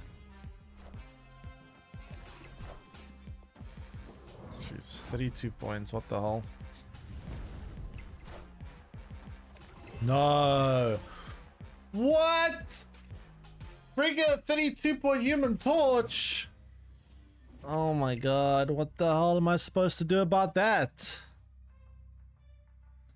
Is a new card Giga broken? It's basically like old Red Hulk. I would say this card is very comparable to pre-nerf Red Hulk.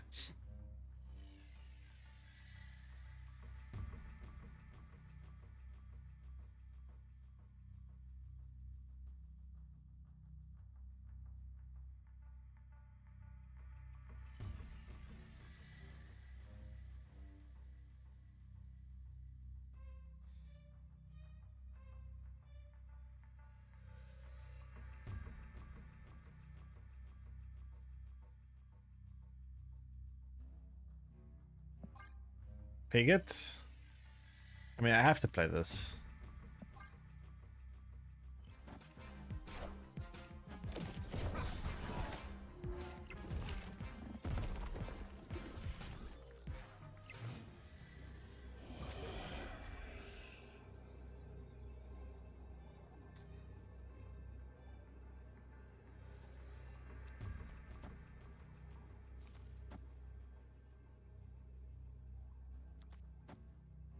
How much am I coping right now?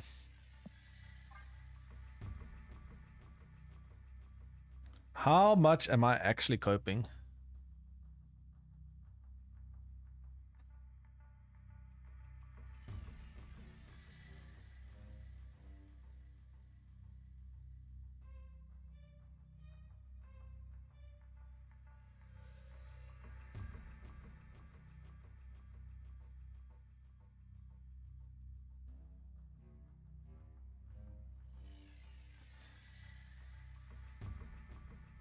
There's 71 left. Well, they're gonna go for right.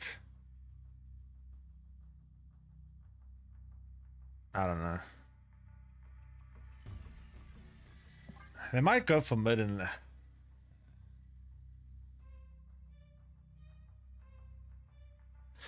Yeah, maybe it's probably just better to get out. Escape. Alright.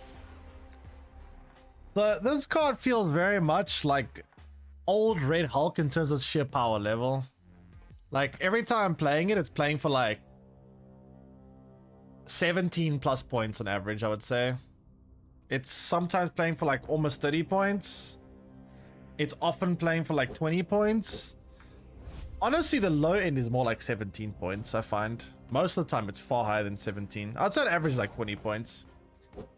Anyway, we're gonna go place the pocket now. That's gonna conclude the snap portion of today's stream. Let's go ahead and play some Pokemon Pochettino. I got some packs to open and I've got a collection to complete. Give me a second. A lot of people are going to get about 3 to 5 million, lose it all. Yeah, I lost it all at like 2 million quite a few times. Quite annoying. You finally hit Zapdos EX. Zapdos EX. Pretty good for Pikachu deck. I mean, to be fair, it's probably my least favorite card in the Pikachu deck, but it's obviously still good in Pikachu decks.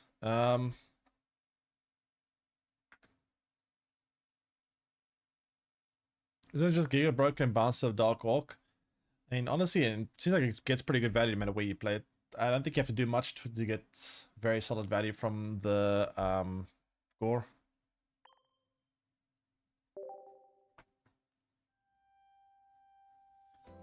Alright. Let's see. Bling bling. Bling bling bling. Actually, should I open the Charizard pack? There's still 2 cards here. Actually, before I open packs, let me first look at the Wonder Picks. Give me a second.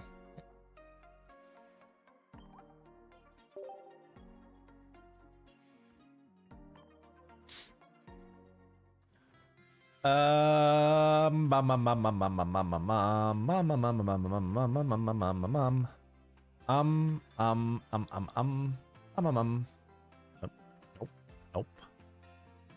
I need Flareon, or I need Beedrill or Vileplume.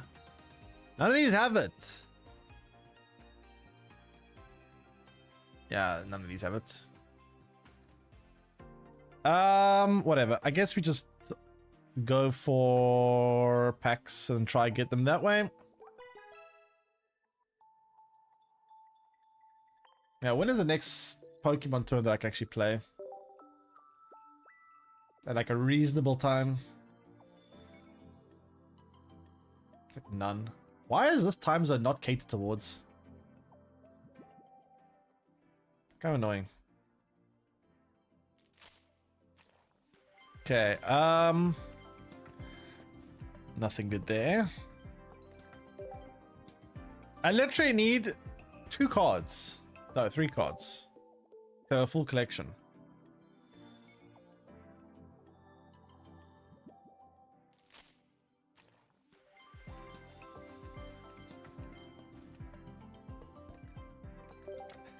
Okay, not great. Still missing my stuff. Is there any event Pokemon right now? I don't think so, but we should be getting more soon. Quite a few coming up right now. Really? I still don't have any of these new cards. Oh my god.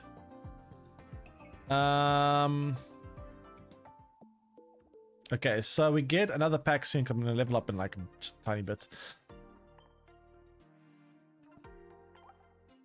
Actually, why am I playing 1 by 1? That's kind of stupid. Is the Venusaur event in a few days? Yeah. What's the other like win streak event coming out in a few days too?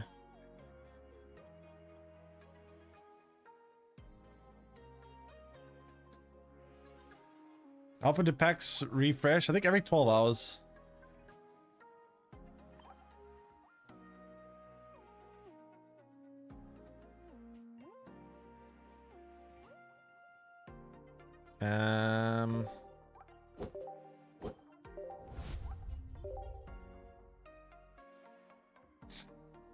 Okay, so let's see. Thanks, follow Rob Snorbson. Welcome stream.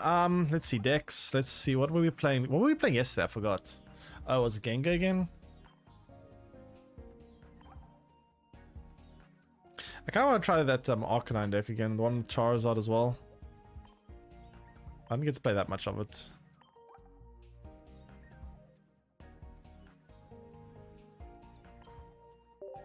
I think it was this one.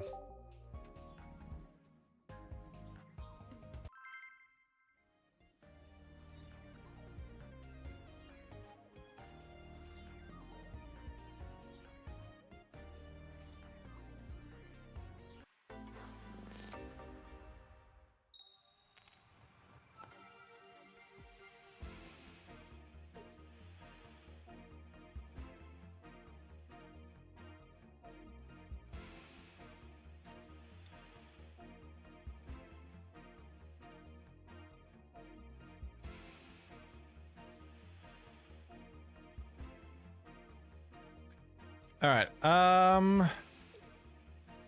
We have to start with the Charmander. Not exactly what you want to start with, but whatever.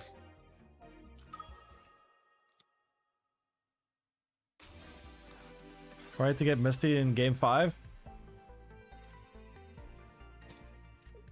Yeah. Yeah, Misty's annoying.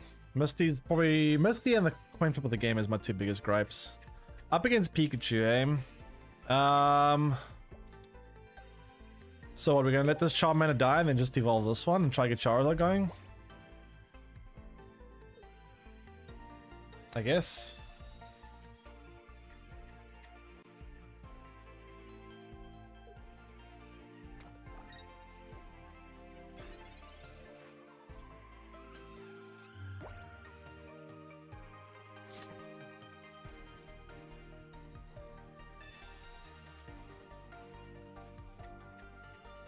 Moltres is actually great. Okay, so that's actually a very good top deck. So we X-speed back the Charmander. And then we evolve it before they red card me.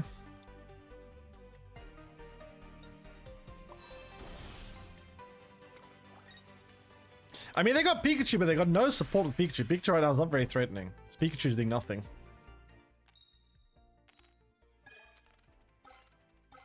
It's not bad. Not bad at all.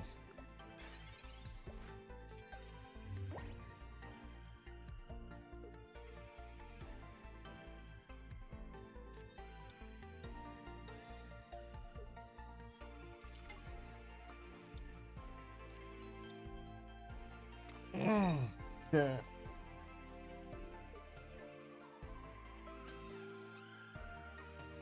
Okay, suddenly they got a lot more electric Pokemon, yikes.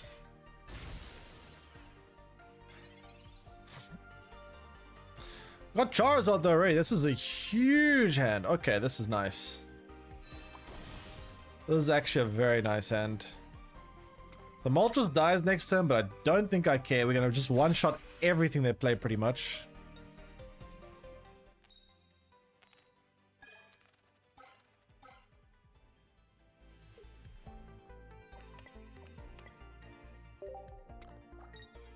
Yeah, I also not 100% sure if I just bet for Arcanine itself. Arcanine alone is, I think, a lot better than Charizard. This Charizard does give the deck a lot higher of a ceiling, but it also does make it a little bit more inconsistent.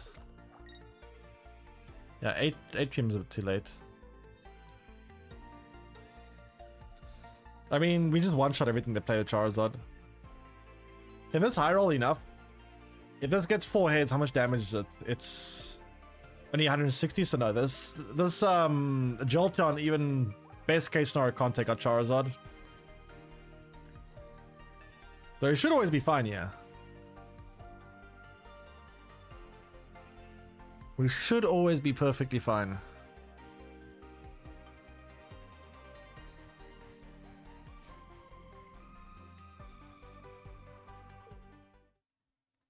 Well, I guess they're aware.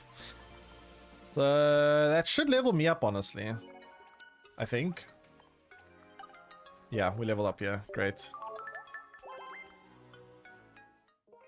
Unless Sabrina, I guess Sabrina would be a big threat. Let's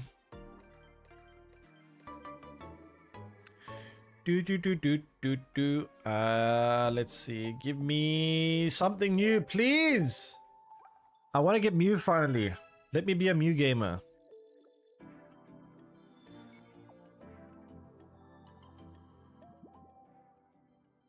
Please. Nope. Nope. Nope. Nope. No! Dude, my pack RNG is so bad. My pack RNG has actually been so bad lately. I just can't get anything, not even new that I want. I just can't get anything nice at all.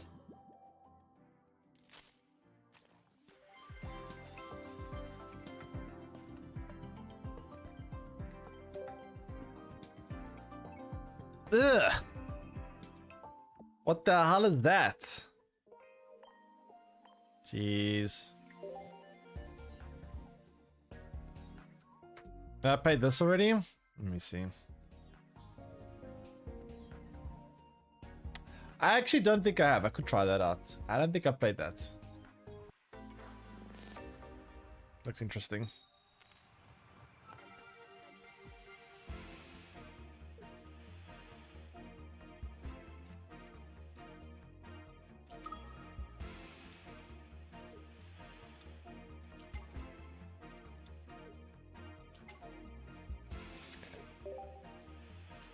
Mewtwo. Mewtwo. I mean, if we can get the Charmeleon, we should be good. Probably a lot of Mewtwo decks play red cards, so we might get red card. Let's see.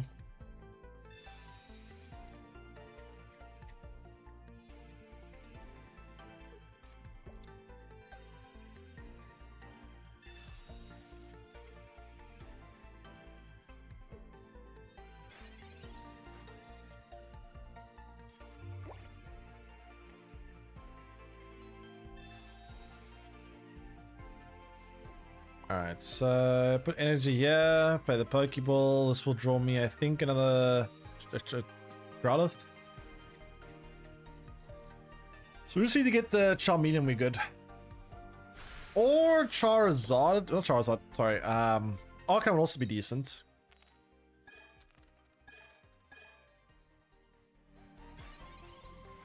Excuse me.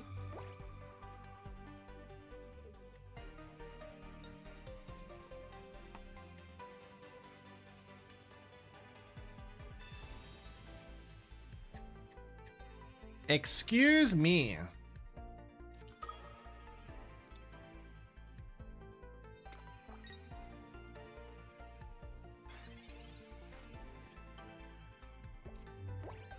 Okay, got shot me, and that's huge. So as soon as we get to 200, as soon as we get to the right amount of energy, we just one-shot Mewtwo and win. Heads, one heads only. That's not great. Not too great.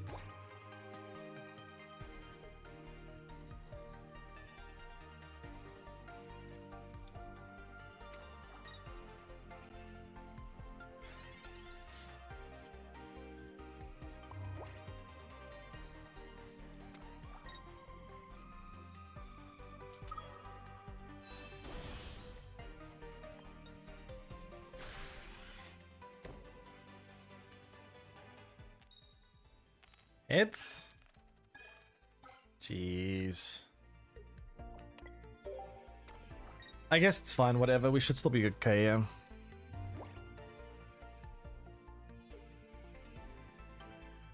Actually played before, did well in that tournament. Which deck? Tournament? Blastoise deck? Yeah, apparently someone did well in the tournament. I don't know how the hell that deck... I mean, to be fair, it plays like a worse Mewtwo. I think you're just better off playing regular Mewtwo, but yeah. It can do kind of well, I suppose, but... Still think you're better off just playing regular Mewtwo.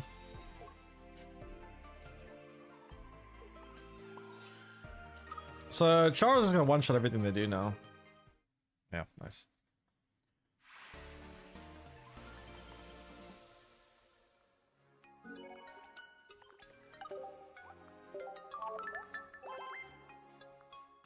But yeah, the Blastoise Mewtwo deck, it kind of has the same play patterns to regular Mewtwo, but a little bit worse.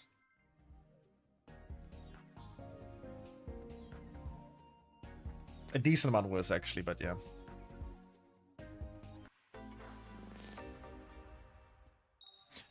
What do you think about second Arcanine?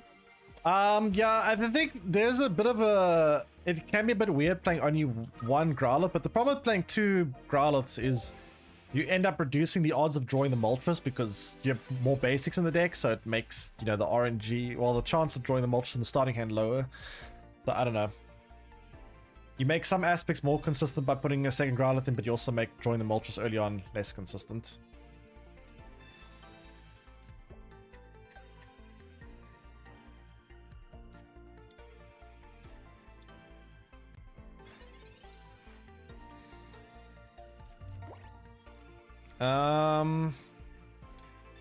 Give me something to play with Moltres, please. Ugh, that's bad. That's a big problem, yikes. That's a very, very big problem, chat.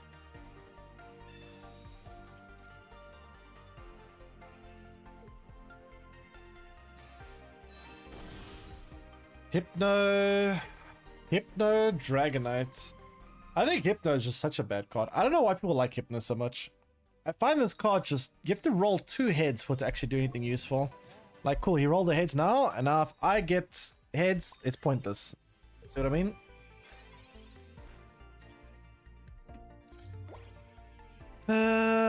Problem is, we still don't have good targets for Moltres, which kind of sucks.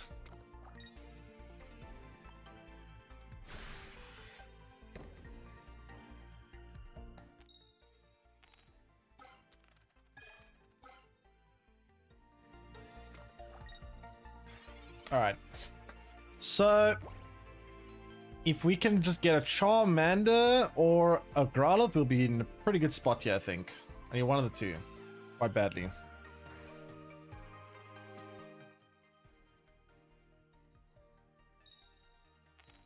I just need one of them, please.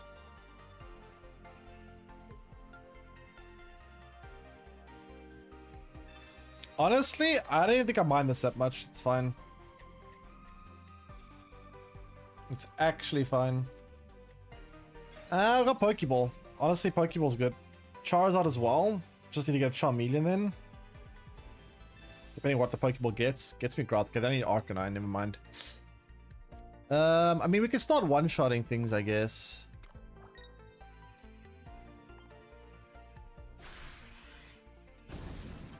If they don't have Dragonair, we can one-shot Dratini.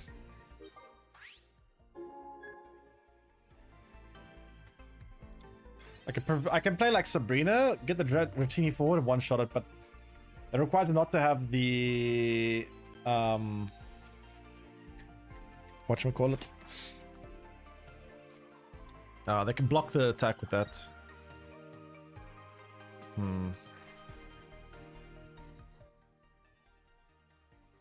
So, what's the plan then? God, it's so bad. So bad. Hypno is so bad, chat. What the heck? How is this card so unbelievably bad?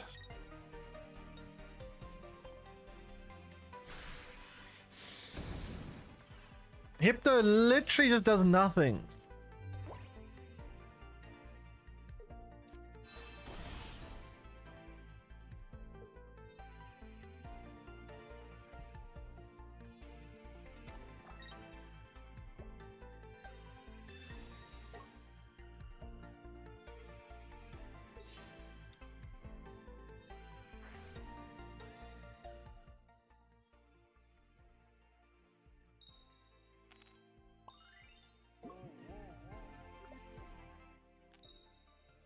Oh my god, it actually worked! Hypno actually doing something! Incredible! Wow! Thanks, follow. Livad GG, welcome stream.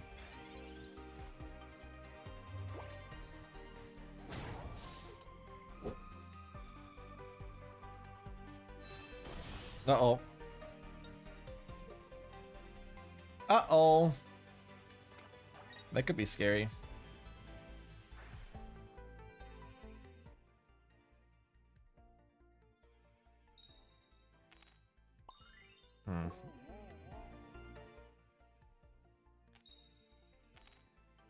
Tails. Okay. Charmeleon.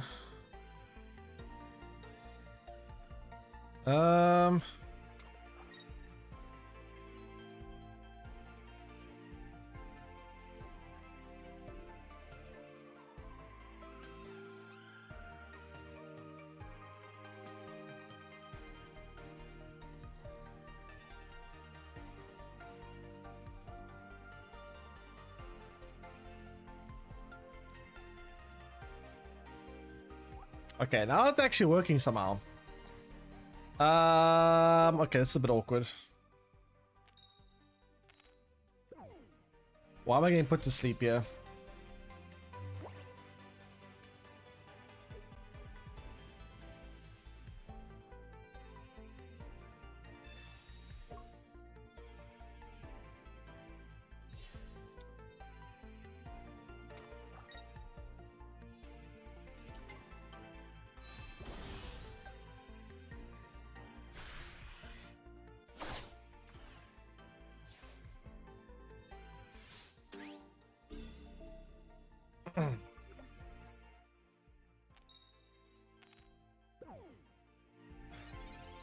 It's still asleep?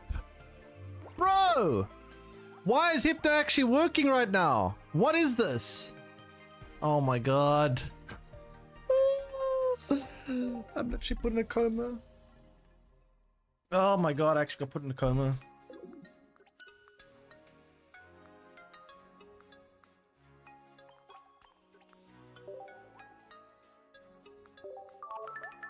Thanks for the hey on stream.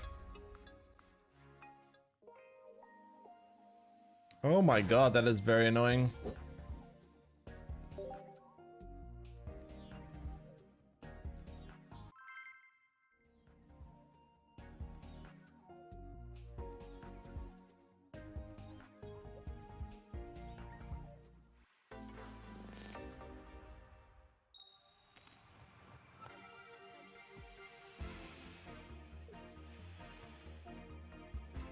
So what do I do here? Charmander into Growlithe.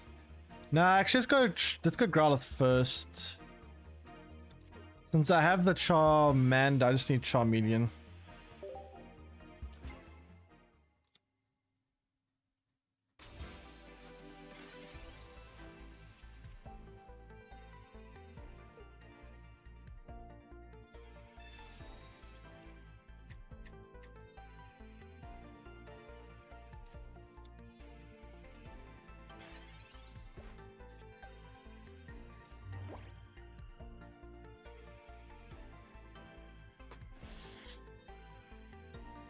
Okay.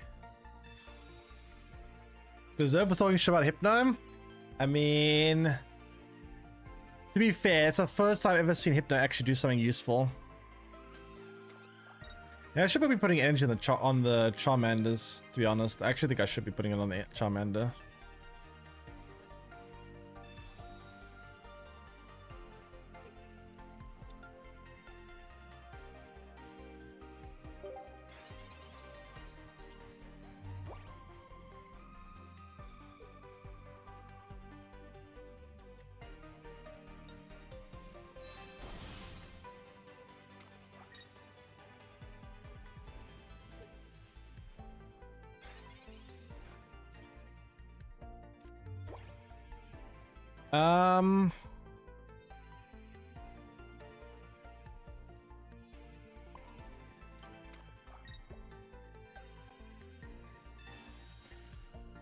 Moltres? Moltres is good, but I need to draw Charmeleon. Kind of badly.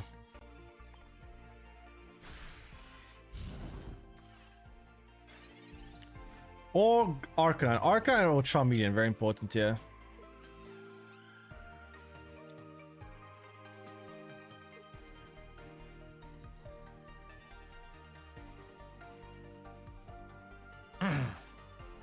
Oh, yeah, I have Arcanine. I'm actually blind. Never mind. I have Arcanine.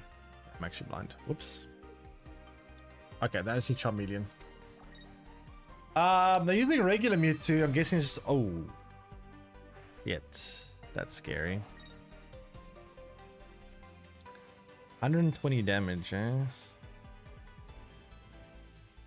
That's actually quite terrifying. What do I do about this? Got Charmeleon.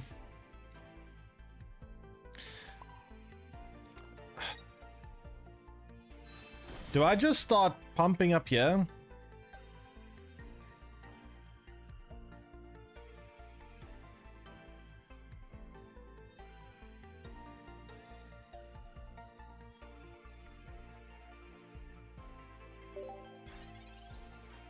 I'm not sure. We'll see.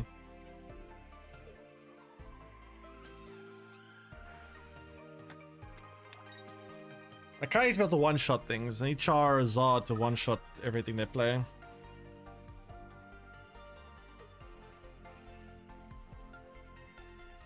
Actually, you know what I should have done? Well, you know what I should be doing here? Is I should be doing this. I think. I'd hope we high roll with Moltres.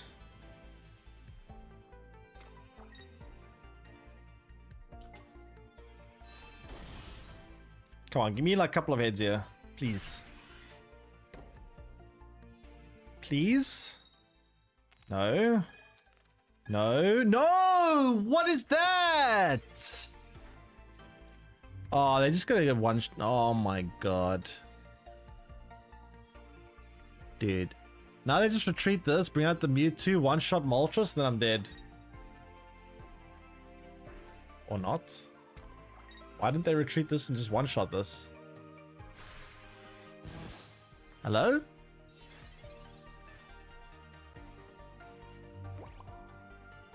Mr. Opponent? Are they throwing?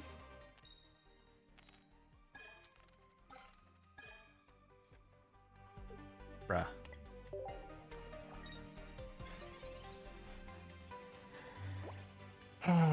This Charizard is very energy starved right now.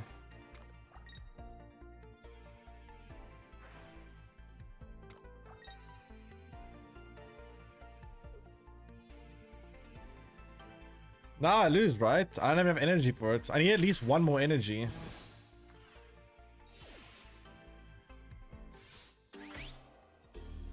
Maybe if I draw Sabrina now.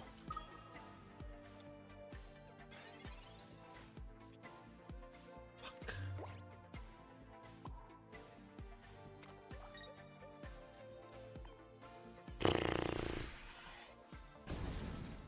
I needed one more energy, man. If I had one more energy, I could have attacked again here.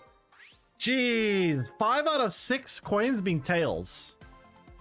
It's actually going to lose me this game, I think. Like, come on, man. Really? 5 out of 6? Ugh, that's annoying.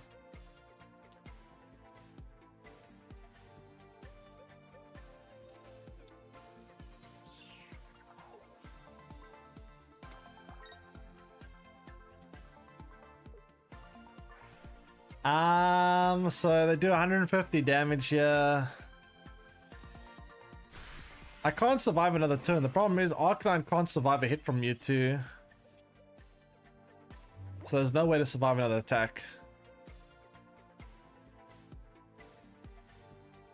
If I had 2 potions, I guess I could have. I don't know why this guy didn't attack with this other Mewtwo earlier. It kind of, he almost threw. If I got one more energy with my Moltres, I win there. Unfortunate. Very, very unfortunate.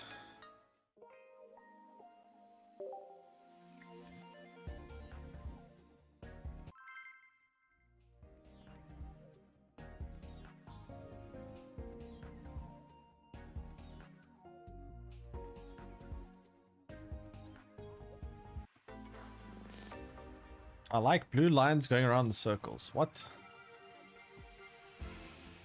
Blue lines. What blue lines? We have Growlithe. We have Charmander. I think I started Growlithe actually.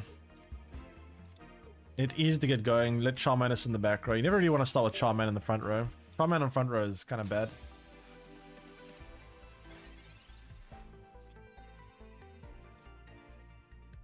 Okay, we have the full Charizard evolution line. We're up against Water though, which is kind of a bad matchup, but let's see.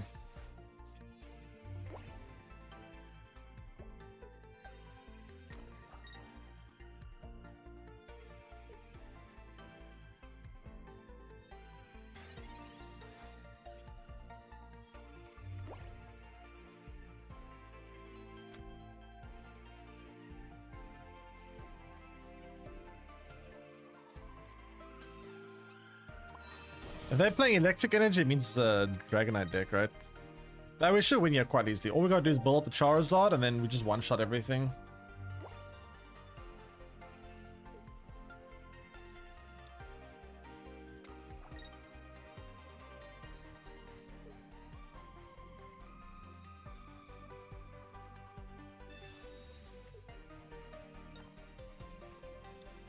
Okay, slows me down a little bit, but not the end of the world.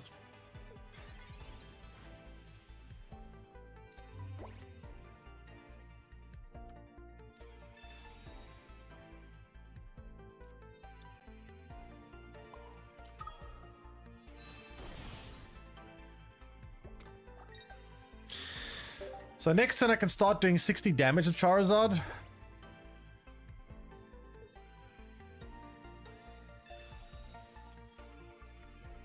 Alright.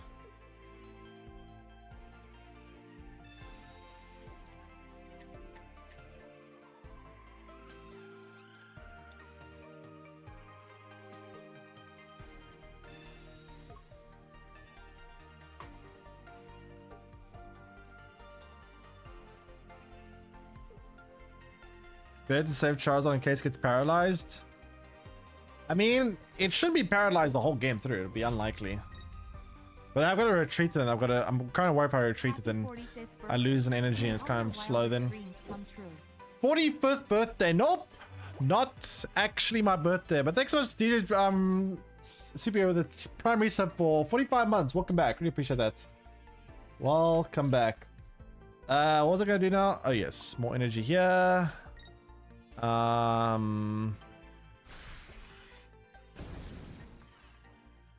But yeah, I guess next turn... Well, I'll probably do the typical slash attack again next turn, then we can start doing the big one.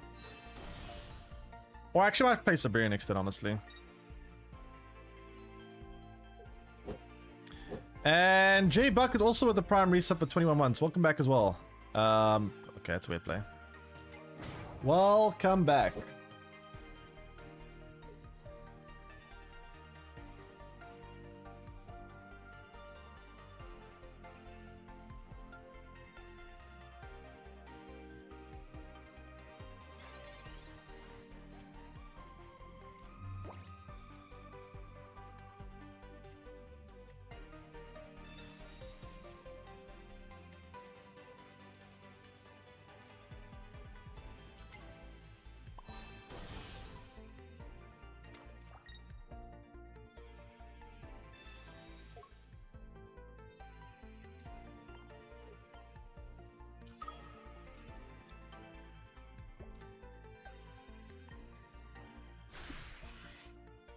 Alright, now we start one-shotting everything.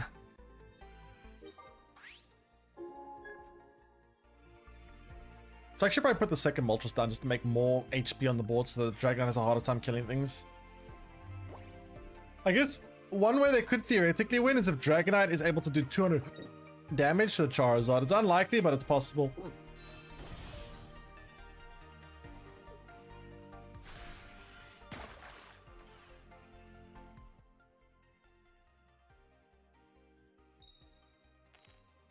Midlife crisis begun. What?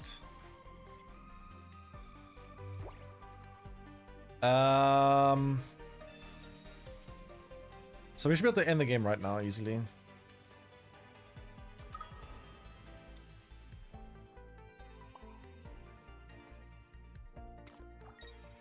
Actually, I can just do this. Take this shot and then just take this shot next turn. They don't have energy for Dragonite. They don't even have electric energy yet, so they can't even attack. I don't even know if they can attack next turn. Depends if they can get electric energy, yeah, but we just one-shot this in game over.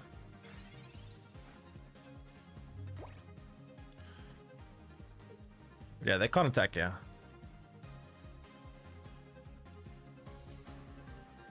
They literally cannot attack, yeah.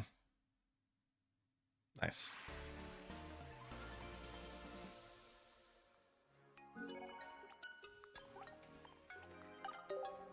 How many pack points do I have, by the way? Because I really want to be able to get... I mean, I need one... I need to get one of the cards I'm missing, and then I can potentially get the other two with pack points, I think. They're each going to cost 150, though. I think Beedrill... Yeah, okay. So, maybe eventually I can buy... God, getting these last couple of cards is so annoying.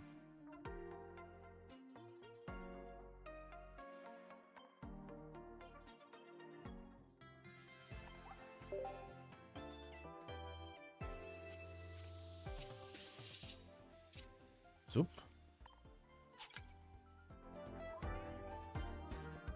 Yeah, all the turns are at shitty times. It's kind of annoying.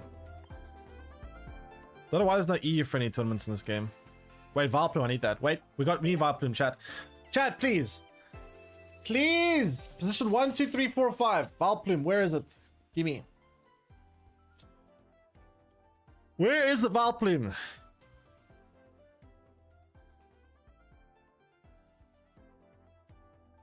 Two, three, 1.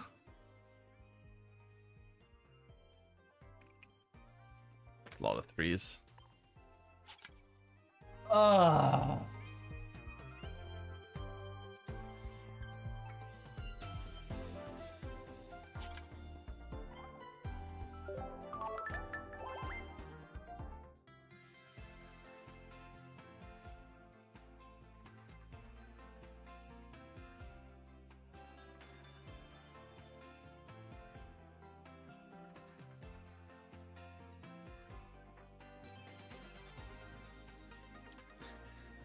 Annoying. Get the Golem? Oh wait, shit, I need Golem too. Oh, no, I forgot I also need Golem. Crap, I need to go for Golem. I completely forgot about Golem. I actually do need that. Ah, fuck. Okay. All right, chat. Gollum. Position 1, 2, 3, 4, 5. Let's go again.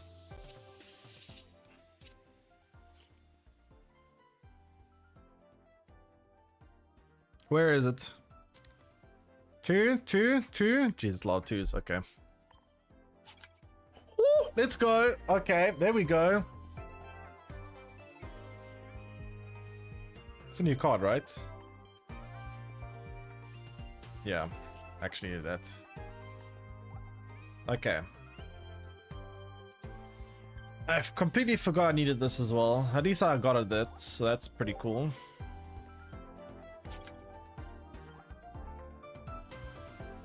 Okay. One step close to Mew. Yeah, I forgot I actually need a Golem. I thought it was just Vileplume, Beedrill, and Flareon, but no, I needed that as well. Well, luckily we got it, so that's pretty cool.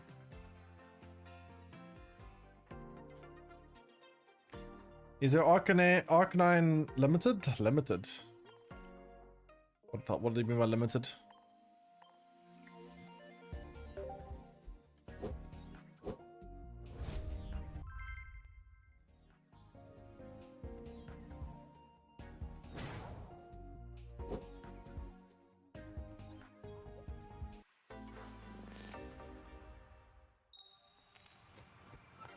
Thanks for Don Suremu. Welcome stream.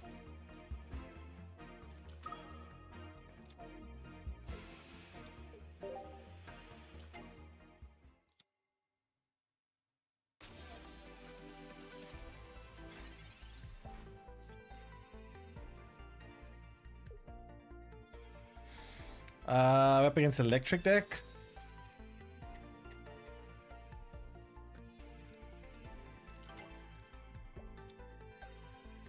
Pikachu. Pikachu.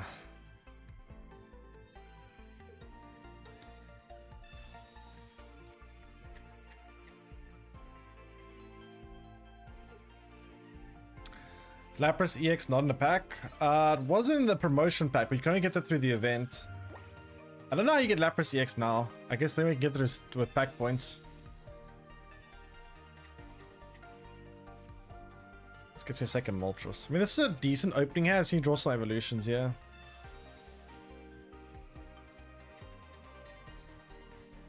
$12 PM. When is this? November 30th. Oh, I could play that. Poggers.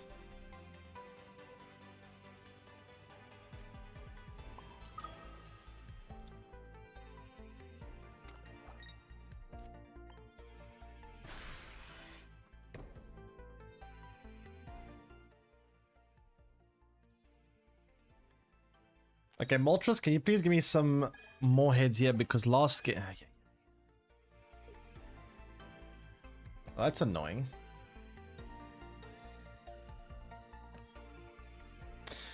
Do I give energy to Charizard? Or Charmander? Or Arcanine? I don't know.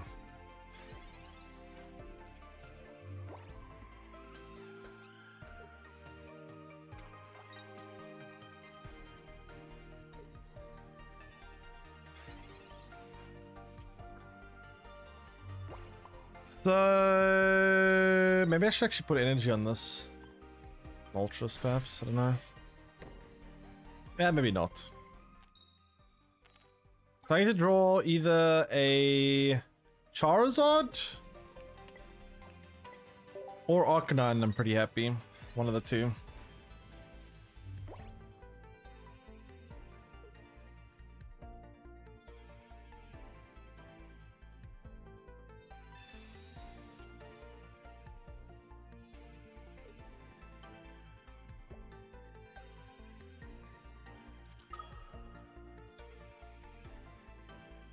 What's the point of getting Flare? Just cosmetic. Purely cosmetic.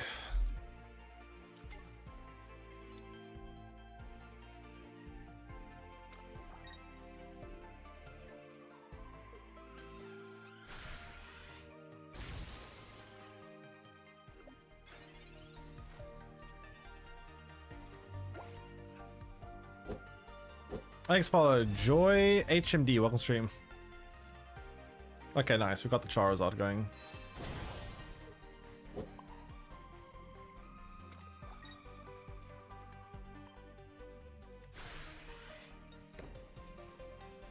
How do you play this game on PC? With an emulator called Mumu Player. Dude, my luck with Moltres is so bad lately. Sheesh.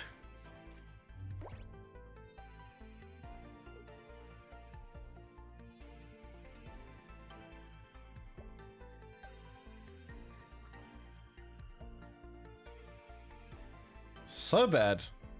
Oh no. No. Come on.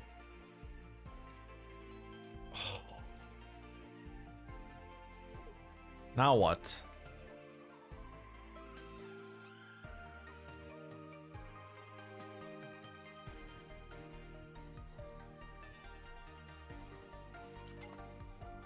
This is a problem. This is a very big problem now. And SRL, thanks for the raid. Appreciate it. Hope you had a good stream. Welcome, everyone. How did your stream end up going? Welcome, welcome, welcome. What did you get up to your side? We are trying out... Well, we're probably going to try a different deck in just a bit. But thanks for the raid. Hope you had a good stream.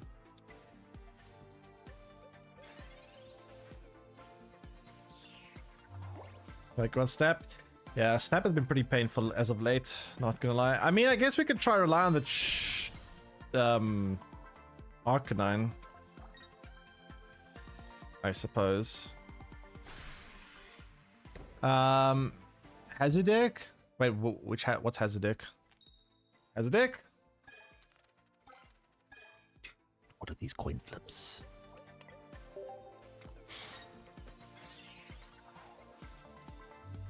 Oh, this deck. Yeah, I don't know. I mean, this deck is... I still feel like I prefer the regular Charizard deck more. But this one is... It has a higher ceiling. It's just a little bit less consistent. I'm not 100% sure. Between... This mix between Charizard and Arcanine or just Arcanine? Not certain.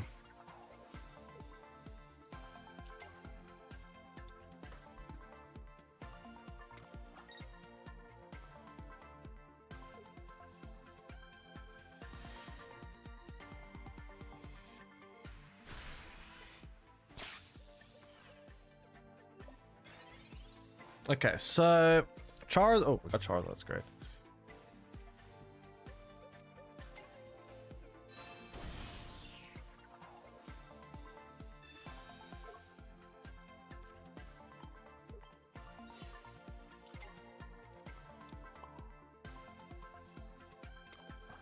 I mean, we should just win now, right? We just one-shot everything they play. Bonk. Literally just one-shot everything. Yeah, once you get Charizard on the board, it's very hard to lose. When Charizard actually gets going, it's like the ultimate late game card. Nothing can beat it.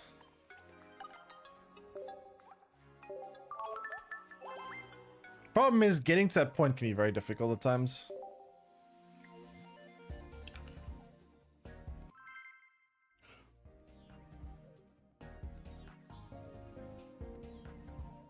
But you think the Magneton version is better? You did 6 and 2 with it on the Pikaverse on Sunday because a lot of Mewtwo. With this deck, you did win 6 and 2 with it. That's not bad. 6 and 2.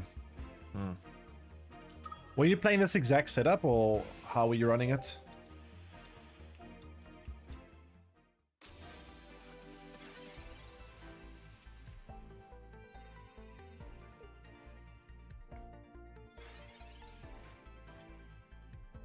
Same one? Huh, interesting. Yeah, it's gonna do pretty well against Pikachu. I don't know, I get sometimes concerned about playing decks like this because they can be a bit draw dependent at times. Whereas Pikachu feels a bit more consistent to me, but this deck does have a very nice late game. The late game is kind of insane if you can get there.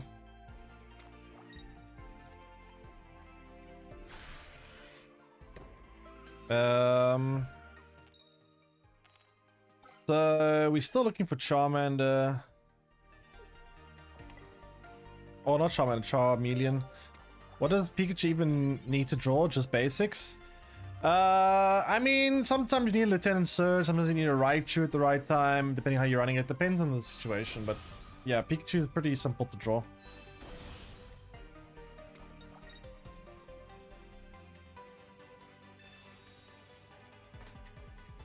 Double Dragonair.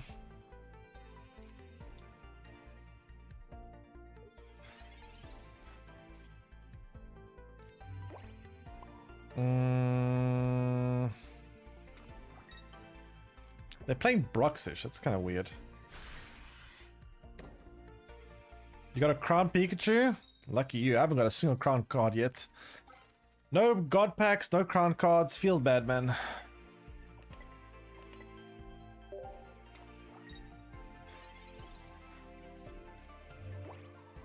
So much energy, so little evolutions.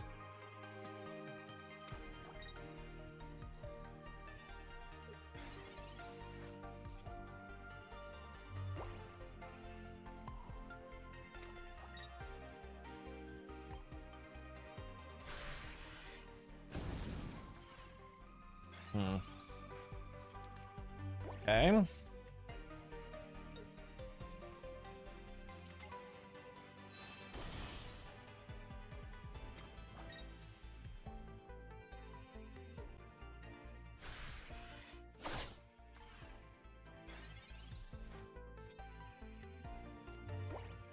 Still need Charmeleon.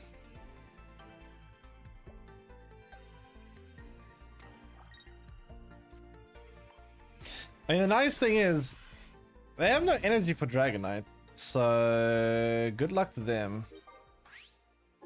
Bruxish can easily take this up, but they've got no energy for Bruxish, so they think they're dead. How do they do this? They can't really do anything to me right now.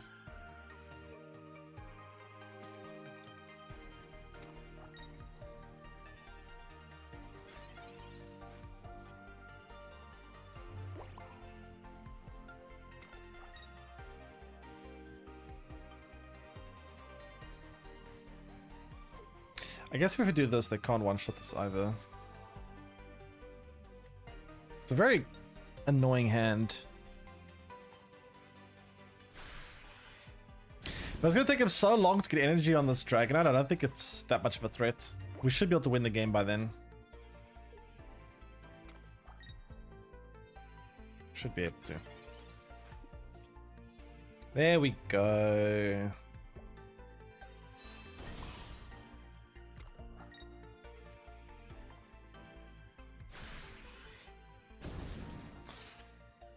Yeah, next time we just win the game.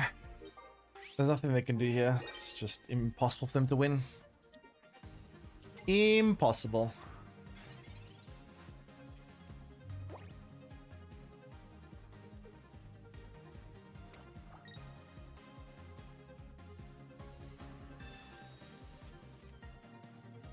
Am I banned in this chat? Oh, then what banned? What? How would you? If you were banned, you wouldn't be able to see the stream.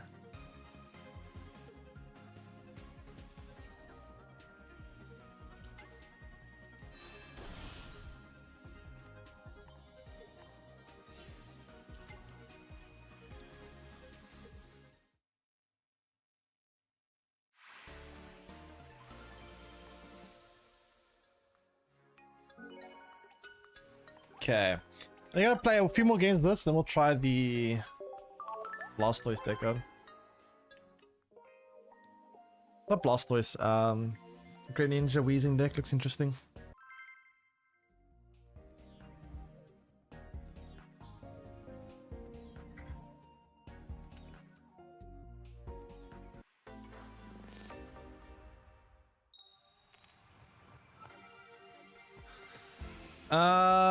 So we'll play Charmander here. And then we're up against Star... Star You means Star Me. Star Me is a bit of an issue. We have no Moltres either. We have no Charmeleon. Problem with the Star Me is Star Me can just start one-shotting everything I play, which is a big issue. Very, very big issue.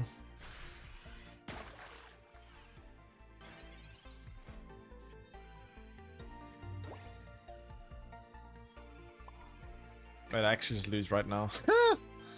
I'd actually just lose. Okay, let's try this wheezing deck. Give me a second.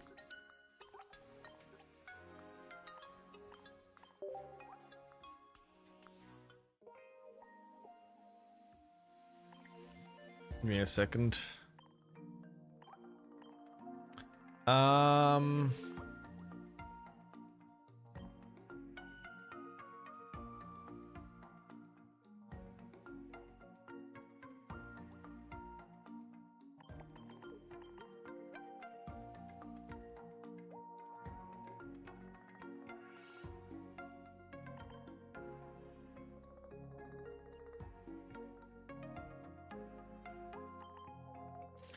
So obviously 2 Kogas. Oops, not Brock. And then... Why does it play Misty?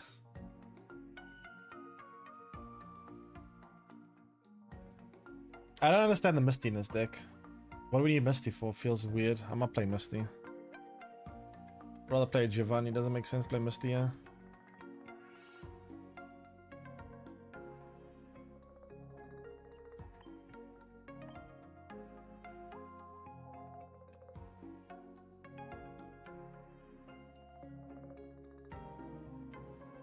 Yeah, I don't know what the Misty's for. It's a very weird Misty.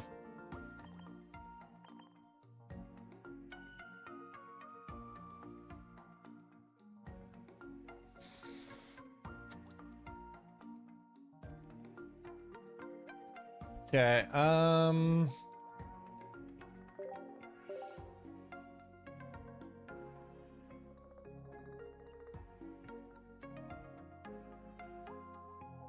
let's try this. To get juicy Broxish? I guess the Broxish is somewhat of a reason, but I don't know. It feels kind of weird to play Misty here.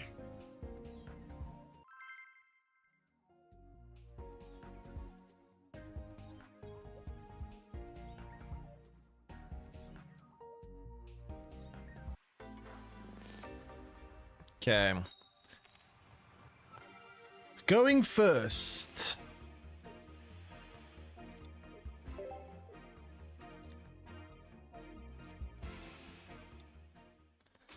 Okay, we're against Executor. I kind of need to draw Wheezing.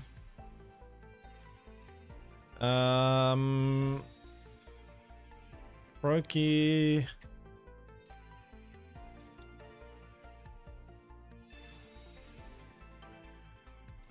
Okay, I got the Wheezing. That's nice. And Wheezing's a good card for going first. We can one-shot execute, which is good too. Well, I need to have the not Sabrina, the Giovanni to do that, but we'll see. Running Misty to potentially win on the spot seems decent, but how does Misty win us on the spot? We can't really convert big energy. We can't really convert the big energy into the actual damage.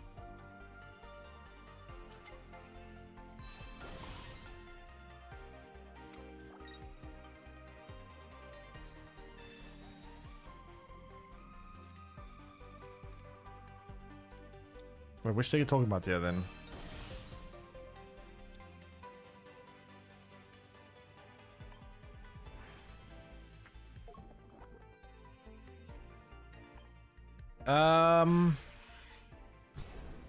So this is probably going to evolve into an Executor.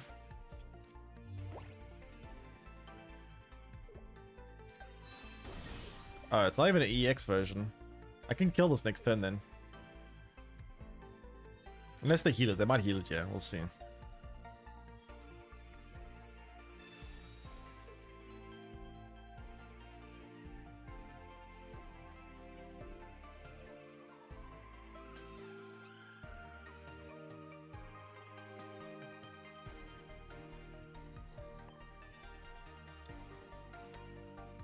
I actually kind of hope Roki dies, yeah.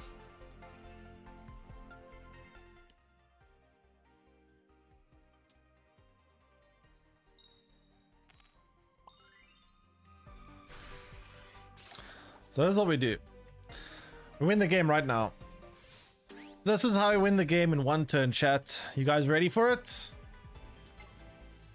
So what we do here is we go... Oh wait, no, we can't win the game as one spot. Never mind. We don't have energy. Never mind.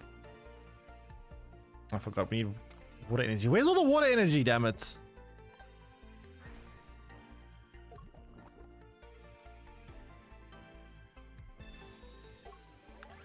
Where is my water energy?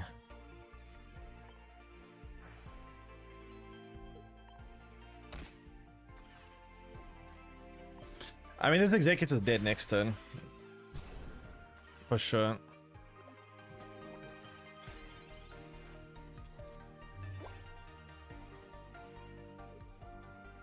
So next time I'm getting another wrong energy type here, which is annoying. But either way, executor can't survive another turn. It just can't.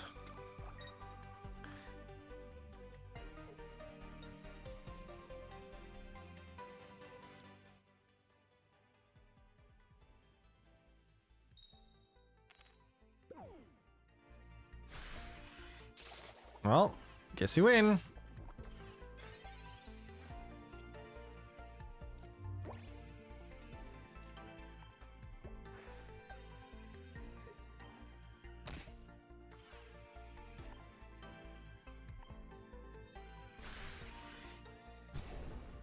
And game over. I don't know what the rest of the deck was, but they didn't seem to draw any basics, which is kind of unlucky for them, but whatever. Kind of curious what the rest of the setup was looking like.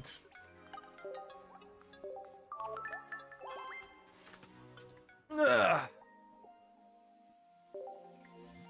The random aspect of double energy drives you insane. I mean, luckily the energy requirements of most of the cards in this deck aren't super high, so it's not too bad for this deck specifically.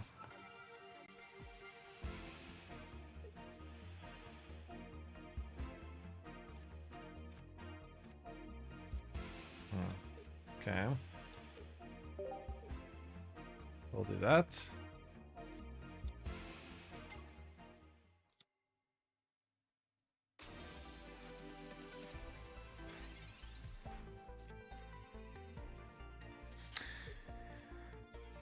Mewtwo Gaming.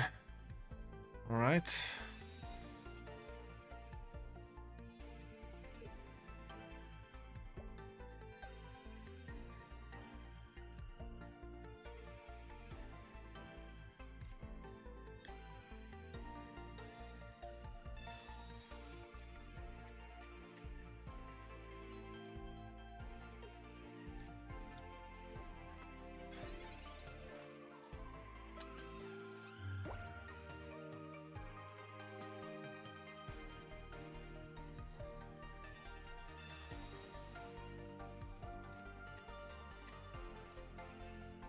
We have a full evolution line for this, which is nice.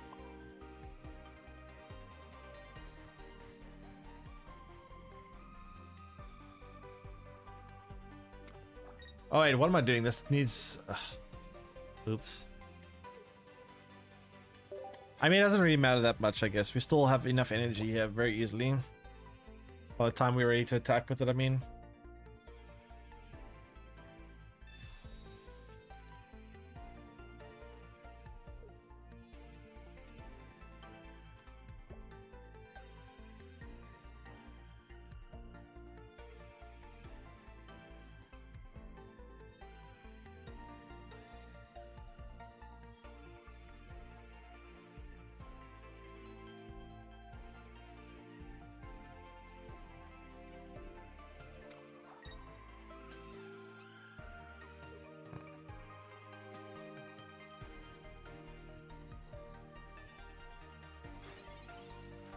Okay. So we do this. Evolve here.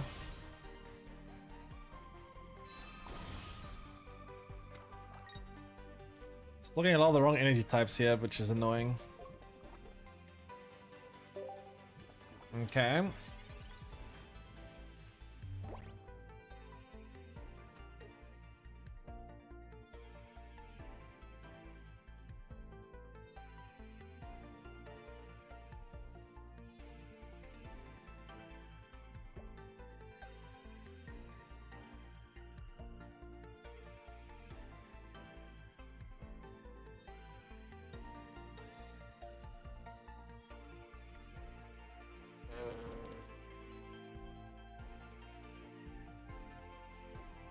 You see Pokemon, you click.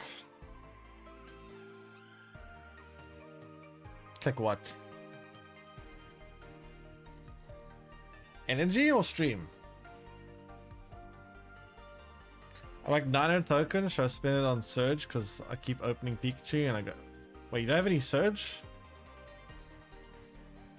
Wait, what do you mean 900 tokens? You mean 900 pack points? What do you mean?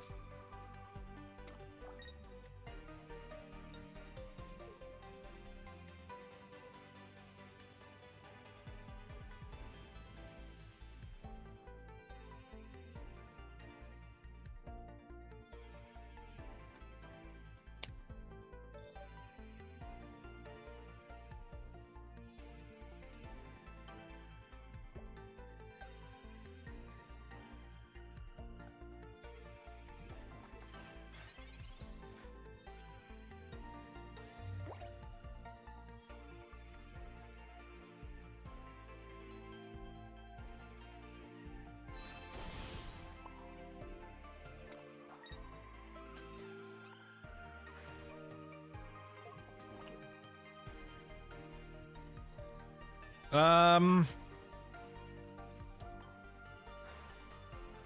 don't know how we're gonna deal with this Mewtwo.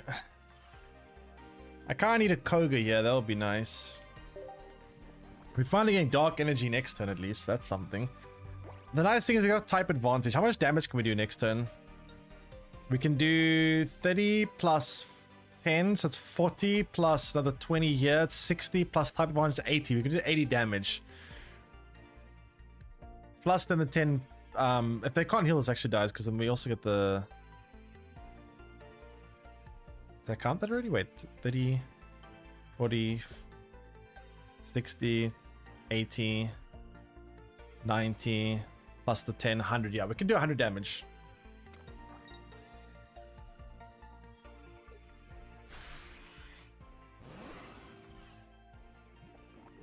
So...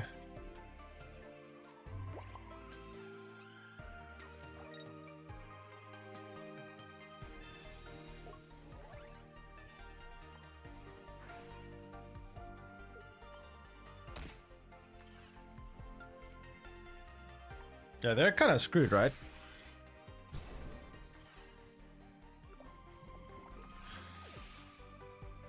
They're kind of screwed. So now we just play Koga on Weezing and then we can take out Jinx. Actually, we can just take out Jinx anyway. We don't even need to Koga it.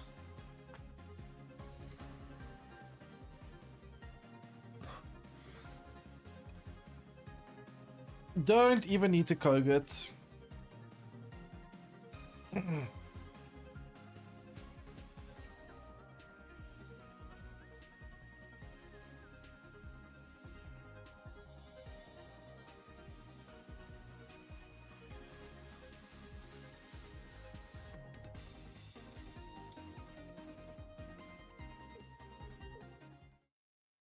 Greninja and Hitmonlee, have you tried it? No.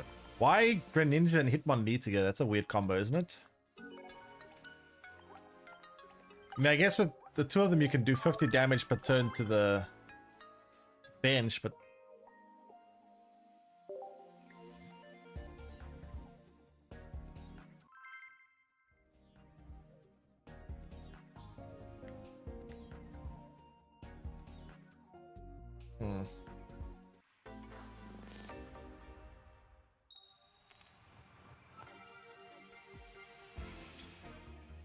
Alright, coughing.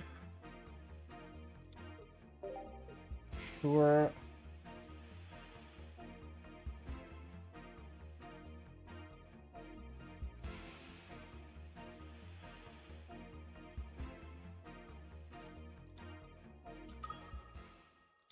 Pikachu. Pikachu. Okay, I need Wheezing. Where's Wheezing? We also have wrong energy type here, which is bad.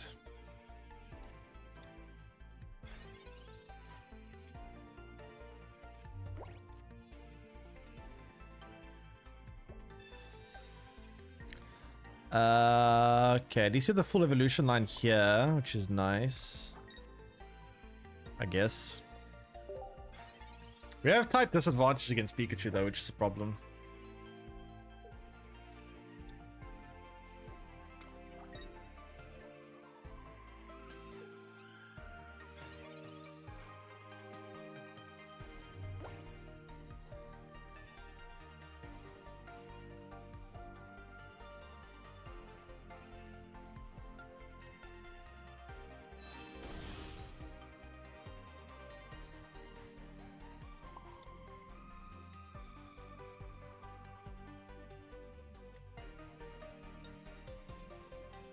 It's gonna probably die.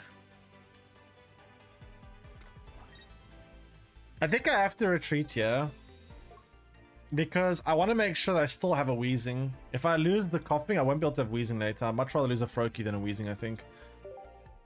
Actually, maybe I should put the energy over there. I could have attacked one. I don't know if it matters. Which is stronger, Mewtwo or Pikachu deck? They're both pretty strong. I don't know which one I'd say is stronger. They're both pretty decent.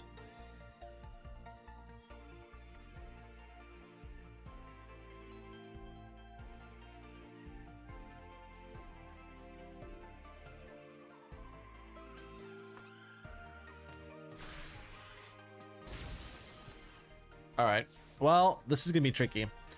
I need a Wheezing ideally here. This is going to be quite important to get Wheezing. No, it's not Wheezing yet.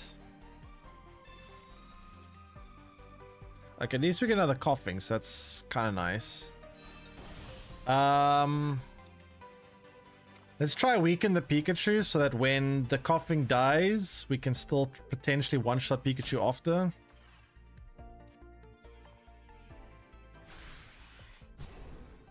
Now Pikachu is in range at least.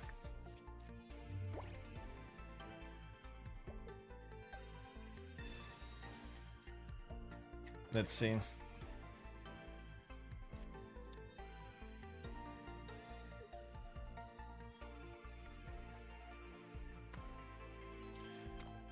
Let's see.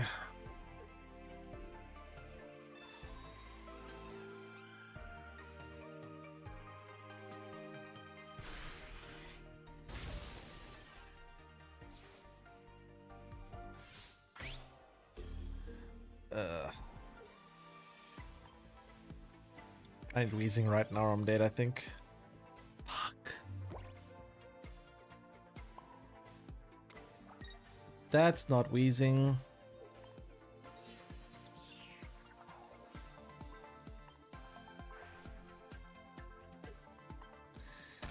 That's not Wheezing.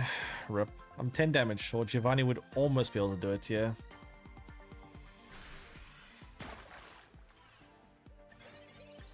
Well, the Pikachu can't one-shot my Greninja, but like, if they have Giovanni, it can.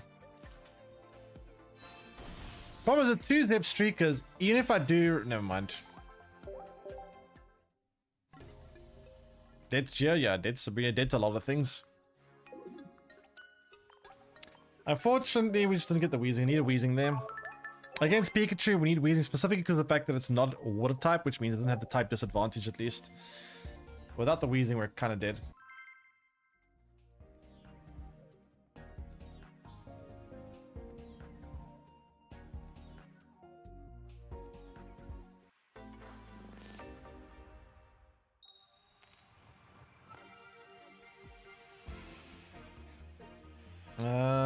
We'll play you, and then we'll see from there.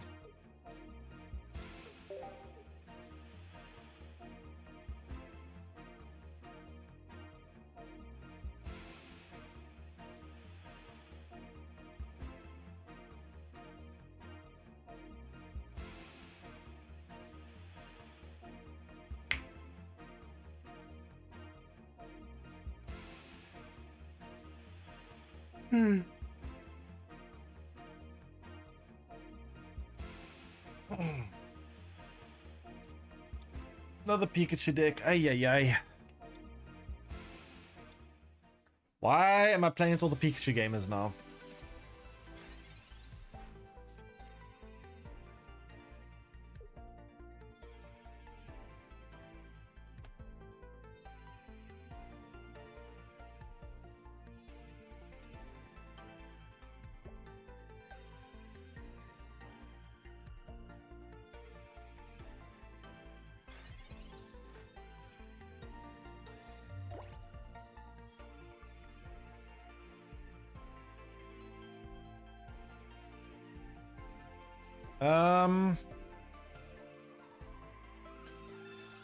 Guess we'll go Pokeball here.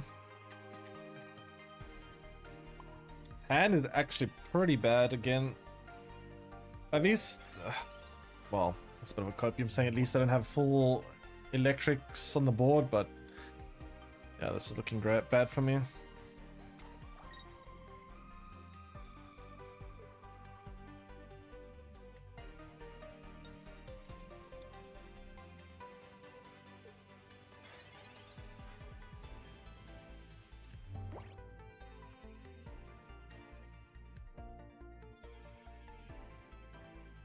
Okay, we have the Weezing, we have the wrong energy type though. At least we can start putting some gas leak on them for now.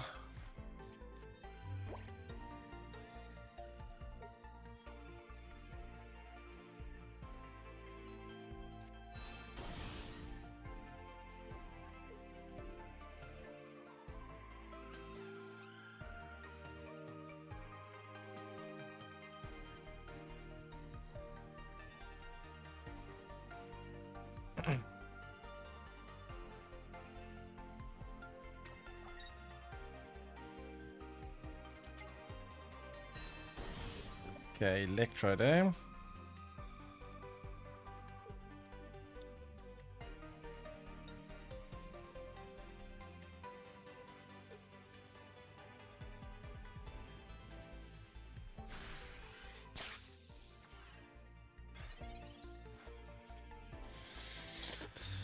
I mean, at least we can put some energy here and start doing something. This Froakie might be dead next turn, though.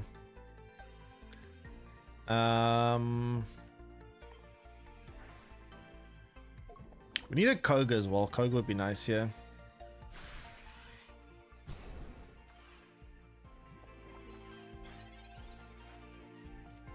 Twitch Dom. Ay. Alright, let's see. Are they going to retreat this? If they don't, I can take it out next turn, which is nice.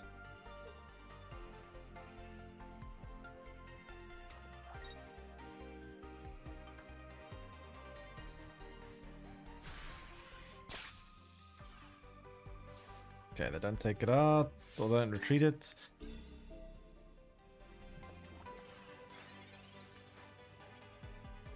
Okay, we got a Koga, which is good.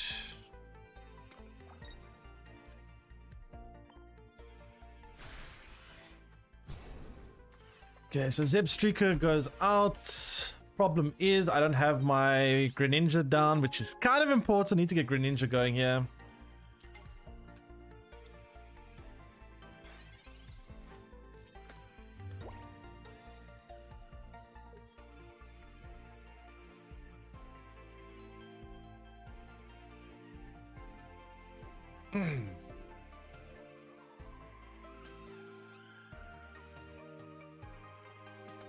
Alright, Mr. Friend, hurry up, please.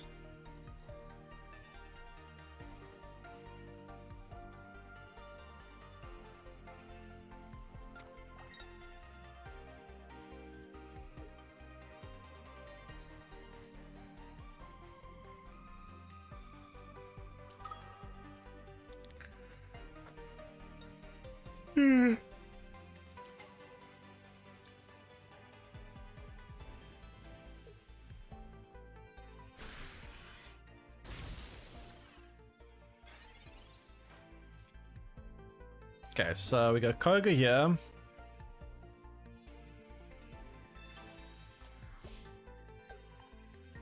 Evolve this again.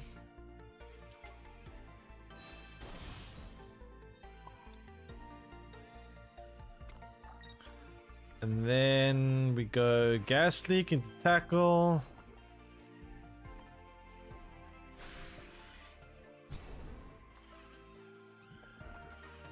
Still no Fragadia. Kind of annoying. Sabrina. That's actually kind of bad for me losing this. That's actually very bad for me. Maybe I should just let them have the Froakie and try to solo this with Weezings. Then again, I don't have any more Kogas. Maybe it's not that bad.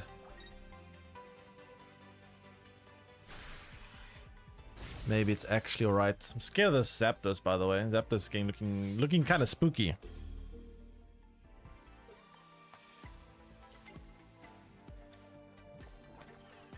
Alright, finally.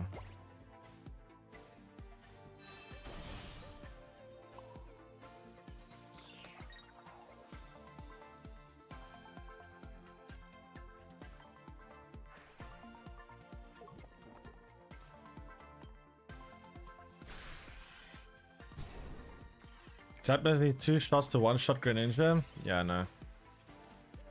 Is a problem. Needs 3 shots to take out Weezing though, so at least there's that.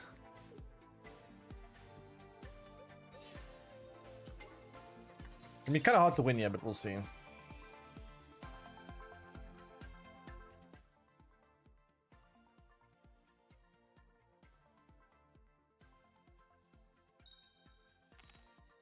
Heads, tail, oh, tails. Whoa, that's unlucky for them. I'll take that. Sheesh, 0 damage Zapdos. Oh my god, that is bad. Wow. That is really, really bad. Yikes. Great for me though.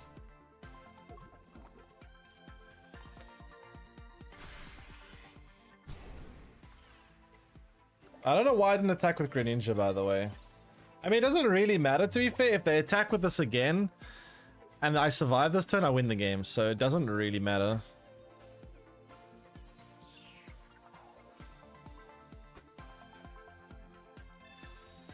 They're retreating it?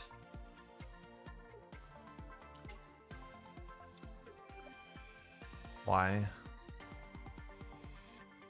I guess this one I stole another turn, I suppose. No, wait, yeah, I guess I do.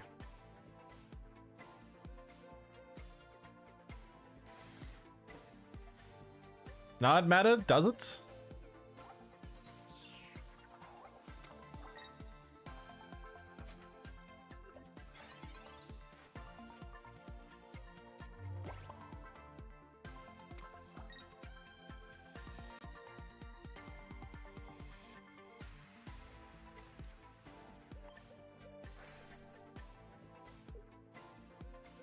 I guess I could have taken out Pikachu earlier, I suppose. Oh, okay. Well, if I was trying to target Pikachu, I guess it could have mattered.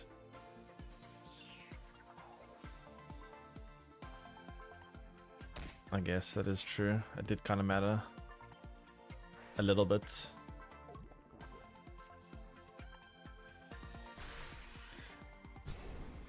Okay, if they attack with this Electrode, it dies.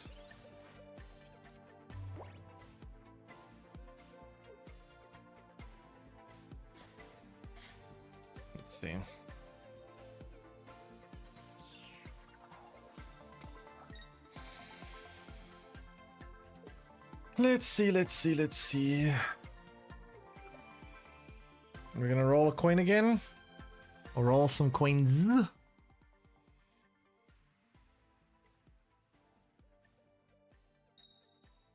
Tails, heads.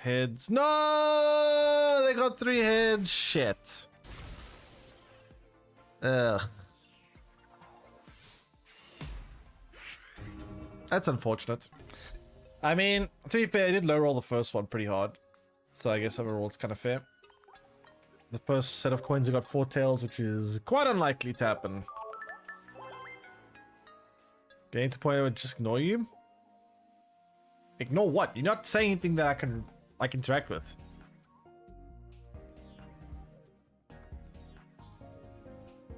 What am I ignoring?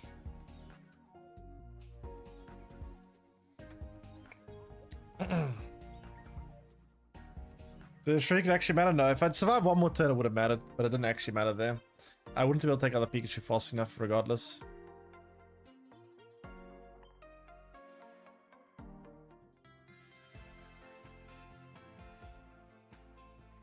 Oh, wait, did I not put Brux in the deck? Wait. Did I actually not put Brux this year? Wait, give me a second. Because there is supposed to be a Brux this year. Oh shit, I didn't put Brux this shit. Whoops. 1 second.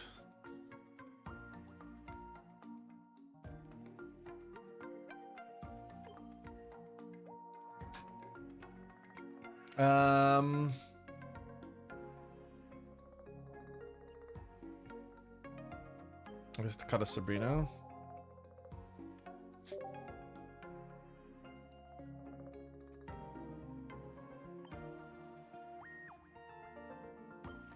Didn't realize until now.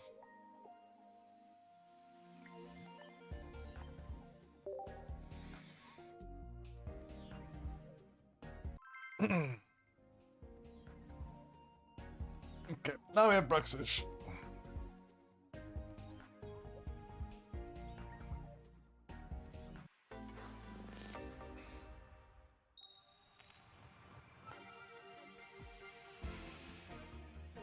Okay, so guess we're starting with this. We have Dark Energy anyway coming up.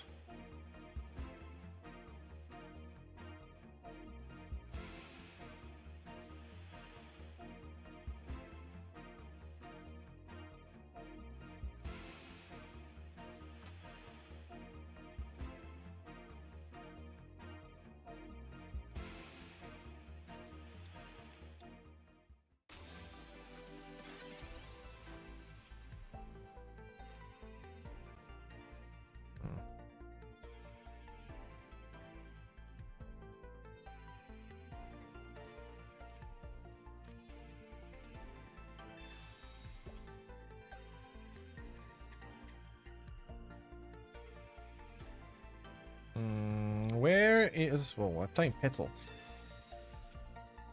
Okay, we got the Wheezing, that's great.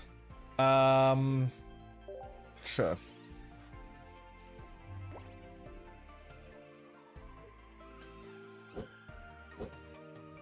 Thanks for the line, Foxy Walker stream. Hello. Scyther. Scyther gamer. Okay. Interesting. Scyther and Petal. So we drop this down. Get some energy going here. This marble thing. Marble thing. Currently no. There's not really much new card games out, so if one comes out in the future, maybe, but right now there's not really a whole lot happening in the card game space besides Pokemon Pocket. So we need to draw Fragadia. Playing Venusaur as well. It's a weird looking list.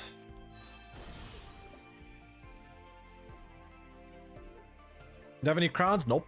I've never gotten a crown, never gotten a God Pack.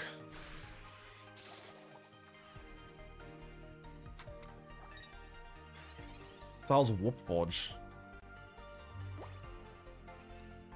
That I've never heard of.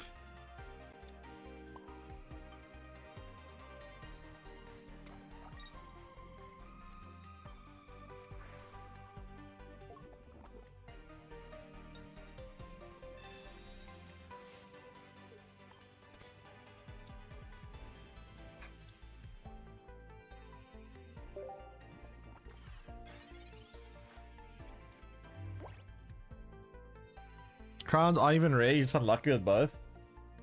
Yeah, I don't know. Never gotten a crown, nor have I gotten a God Pack. I played Belatro? No, but that's not even not even new at this point.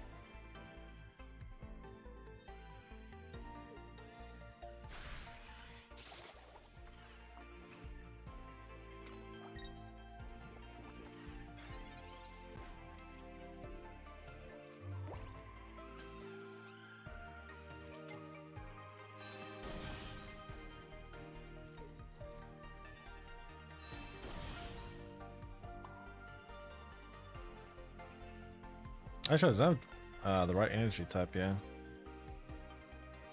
It's kind of annoying, actually.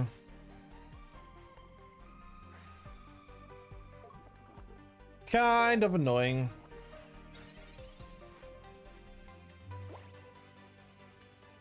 Kind of wouldn't mind a Brox this year.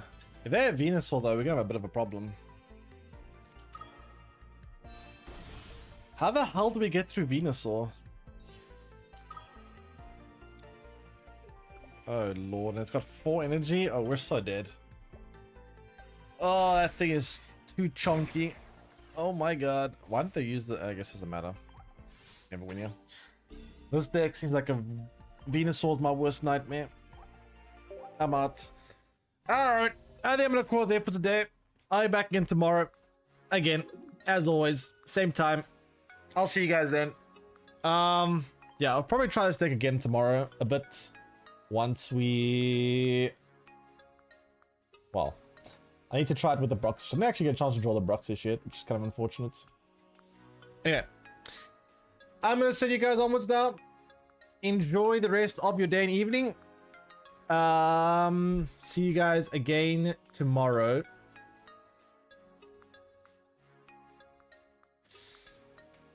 Best ever? Are you talking about Arcania? Arcania is really good. I do agree. Very much so.